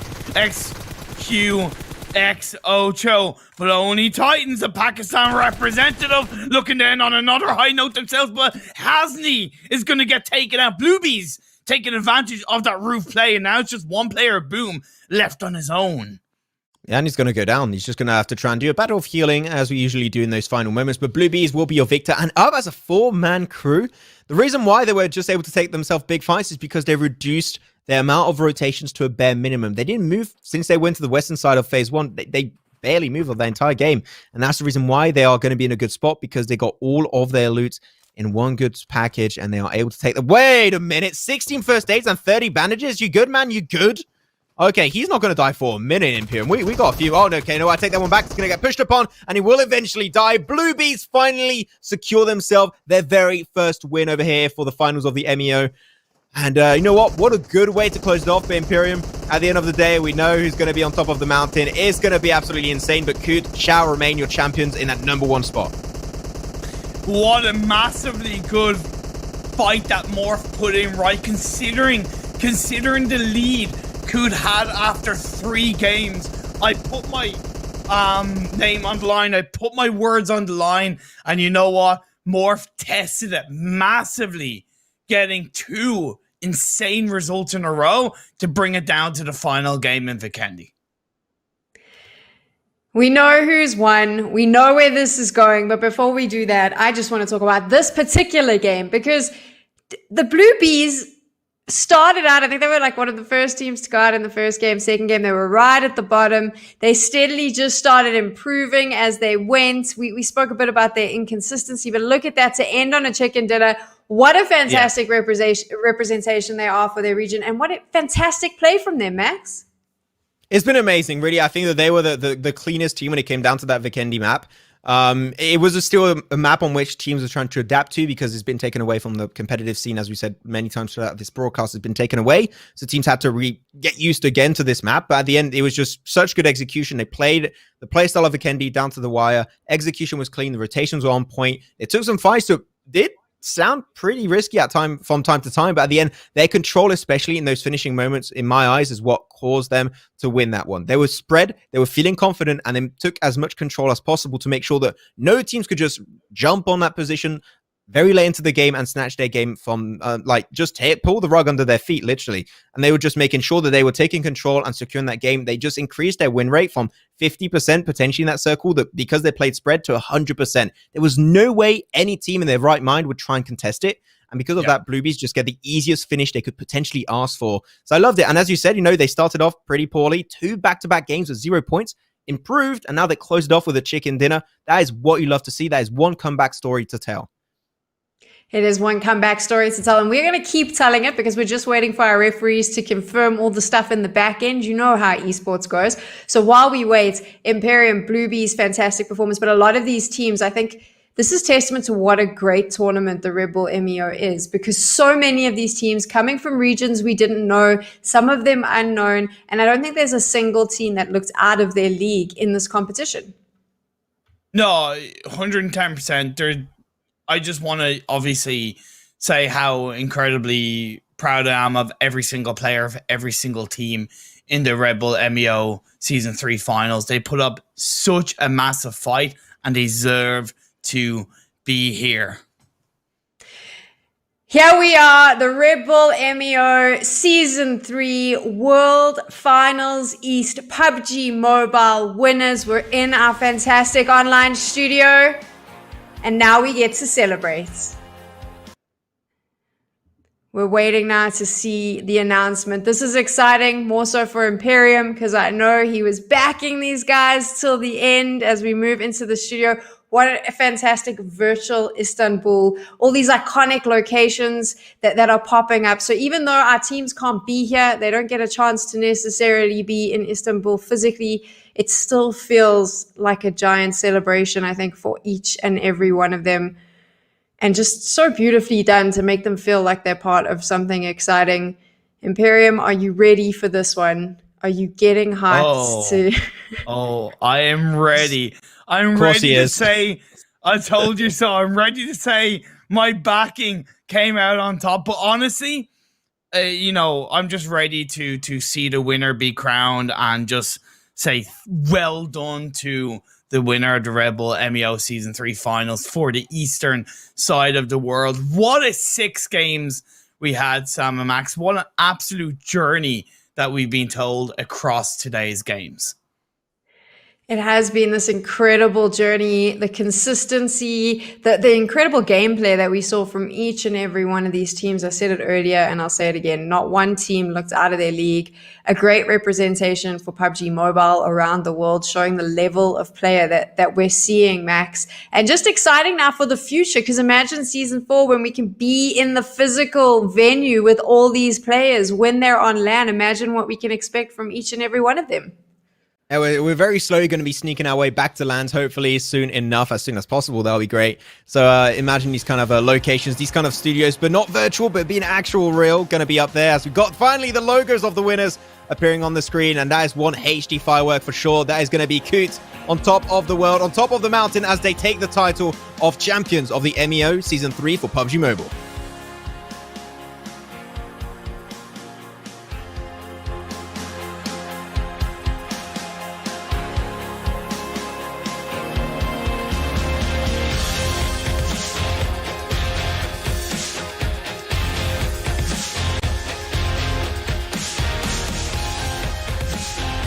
Imperium, when you see this team has done such an incredible job.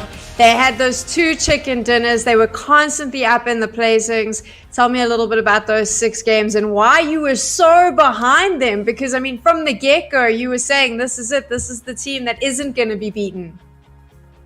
Just those 2 chicken dinners in a wrangle out of the first 3 games just really, to me, sent that message to the rest of the lobby. Yes, they had a couple of stuttering blocks on 4th and 5th games. Well, more so the 4th game. But at the end of the day, they adapted. They achieved. They grew. They pushed every single other team around them. And that is the biggest reason why I was behind them from the start, from that first chicken dinner. Insane result from them and fully deserved. Max, exciting as well for the global PUBG Mobile community with this performance from Coots. What do you think is next for them? I really wonder what's going to be coming up next for them, because I think that here they just proved that they are one of the best teams. When you had such a big mix of different metas, teams from other regions, they just proved that we are ahead. We are setting ourselves apart from all these other teams. So I can't wait to see them into the actual official ecosystem to see what they can do, because I think that I would genuinely see Coop play on an international stage, playing PMGCs, and I would literally not see them out of place. I think they deserve to be there. So I hope this was not just a one-off, just a really big pop-off performance. If they play like this every single time, I think we could see them play with the best. So they worked through their regional games coming from Kuwait. Coots are your winners for the World Finals East. But Morph put up a really good fight as well, Imperium. They were, I presume, the favorites coming in. They were the team that I had earmarked. Right until the bitter end, they were not willing to give up. A great performance from them as well. Oh yeah, they were down at the bottom of the barrel after the first 3 games. They looked done and done. They looked done and done. But I tell you what, they proved us wrong. They proved the viewers wrong. They proved their supporters wrong. And as much as they didn't come out on top, they can hold their head held high at the fact that they put up a massive fight. They represented their country extremely proudly, and they finished in 2nd place. It was great to cast them once again, and I look forward to hopefully casting them a lot more in the future. They were able to close that gap so close, and just an impressive play. But also, I think looking at that fight for the top 10, sort of 3rd, 4th, 5th, so many good teams. SWAT 69, only Titans as well. I think that I kind of watched them the whole way through. They were consistent where they could be. Boom Esports, Rubik. Any other teams, Max? I mean, I've thrown a bunch of names up, and I'm sure you have some as well. Teams that you were impressed with throughout the competition. I think KHK. KHK is going to be the team that stands out to me, as I think that they improved. Not really the team dominated. Yeah, okay. I knew Sam was going to be happy about that one. But I think that KHK, as I said many times, I did the PMCO Africa region, and they did not perform. And they were hyped up as being this super team that was supposed to be like top 3 every single time. And they did not perform. And I think that what we've seen today, sure, they're still not in the highest position. Before that last game, they were actually in 10th position, which is not great by any stretch of the imagination. But to me, that they've proven to me that they are able to improve. All the little mistakes that we're seeing during PMCO got somewhat fixed in some way, shape, or form. There's still things to work on, of course. I think it's down to synergy. They got Hansley from INF added to the composition. But I think they are showing that they are here willing to improve and get better over time. And for the next events coming in the future, for the African region especially, I think that KHK are going to be the top teams for the African region in general. So I'm going to say KHK still, not because they dominated whatsoever, but I think that they are a team that improved the most since the last time I've seen them. So for that alone, I think they do deserve a really big pat on the back. So obviously I'm originally from South Africa. Of course, I'm going to support the South African team. But more importantly, I mean, I think coming from a region where I've experienced it and I've seen players experience it, where there aren't a lot of opportunities for us, competitions like the Red Bull M.E.O Season 3 are so important because there are so many regions that don't get an opportunity to compete on the global stage. And for a lot of these teams, this was their one shot this year to really be able to feel like they were part of this global competition and see how they match up to the rest of the world. So Imperium, for you, I mean, obviously Max has mentioned KHK, but are there any teams that you would like to potentially keep your eye on in the future? Honestly, I'm not going to pick one specific player, one specific team. I want to say I'm looking forward to seeing all of these players and all of these teams in the future. I am incredibly proud that they all put their hearts on the line, put it all on the line to try and represent their country. They got through the qualification, and for me, that deserves all the respect in the world, and I really look forward to teams in the future. Like I mentioned, Alpha from RXN Pakistan, or actually, sorry, not RXN Pakistan, from Only Titans that we casted back in 2019. It may have been 2 years, but I want to see more from these players, more from these teams in the future, and that's what I hope to see. I'm hoping we will see it as well. And there we go, that final scoreboard coming up. Look how close it was between the first and the second place. Less than 10 points, Max. Less than 10. Wait, less than 10. No, 11. It's more. It's 11. It's 11. We math. No, we're not good on math, Sam. It's okay. It's 11-point difference from first to second. And Morph tried their very best in the final moments, but it was just not going to be enough. Team Count got absolute bang of a position, and they play that position so well. Sure, they did die before more from the finishing moments, but it was just what they needed, and the kills made the difference. 60 kill points down to 49 placement points. Another really good show from Team Cat, I do have to say. And yeah, there you go, 100-point bomb for such a short tournament. I was not expecting it to happen, but one team made it happen. The dream is real, and Team Cat were the one to make it reality. Imperium. Massive, absolutely massive. 109 points in 6 games. That is an average of 18 points per game. We said that we were going to be looking for 12, 14 points per game. Team Coot knocked it out of the park. One real quick thing, Boom and Rubik joint third, 69 points. Nice. I thought Boom had it in that second place. I like it. I thought Boom had it in that second place from the last game, but unfortunately Rubik had done enough to hold on to that third place.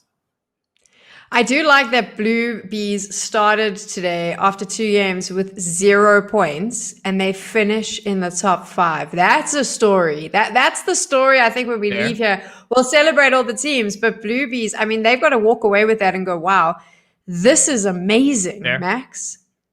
It was just a good showing in the finishing moments. I got to say, they fully deserve the respect in the world, and also for Blue Bees and Japan in general. They're going to have a big esports circuit this year. So this is just the very start of what we're going to be seeing from the Japanese region. And we can expect so much more talent to come from that region in the month and even years to come. We get to celebrate. Coot is your World Finals East winners. But Imperium, we're coming back next week for some action because we've got the West Grand Finals coming up. Looking forward to that. Oh, yeah. I cannot wait. Cannot wait to cast the Western teams. Of course, a little bit more familiar with some of the teams that are going to be playing in the Western final, so it's going to be very, very exciting. It is going to be exciting, and we are going to leave you at that. Thank you so much, Max and Imperium, for keeping us going throughout these 6 games. I cannot wait for next week when we do it all over again with the West teams. Thank you so much to everyone watching at home, and of course, behind the scenes. This virtual studio is not an easy thing to create, and it's an amazing opportunity for the players to feel like they are actually in Istanbul. So thank you to the team. And of course, most importantly, thank you to the players for giving us such incredible stories to tell. You've got 1 week, and then we're back here, same time, same place, for the season finals for West for the Red Bull M.E.O. Season 3. We'll see you then. Bye-bye.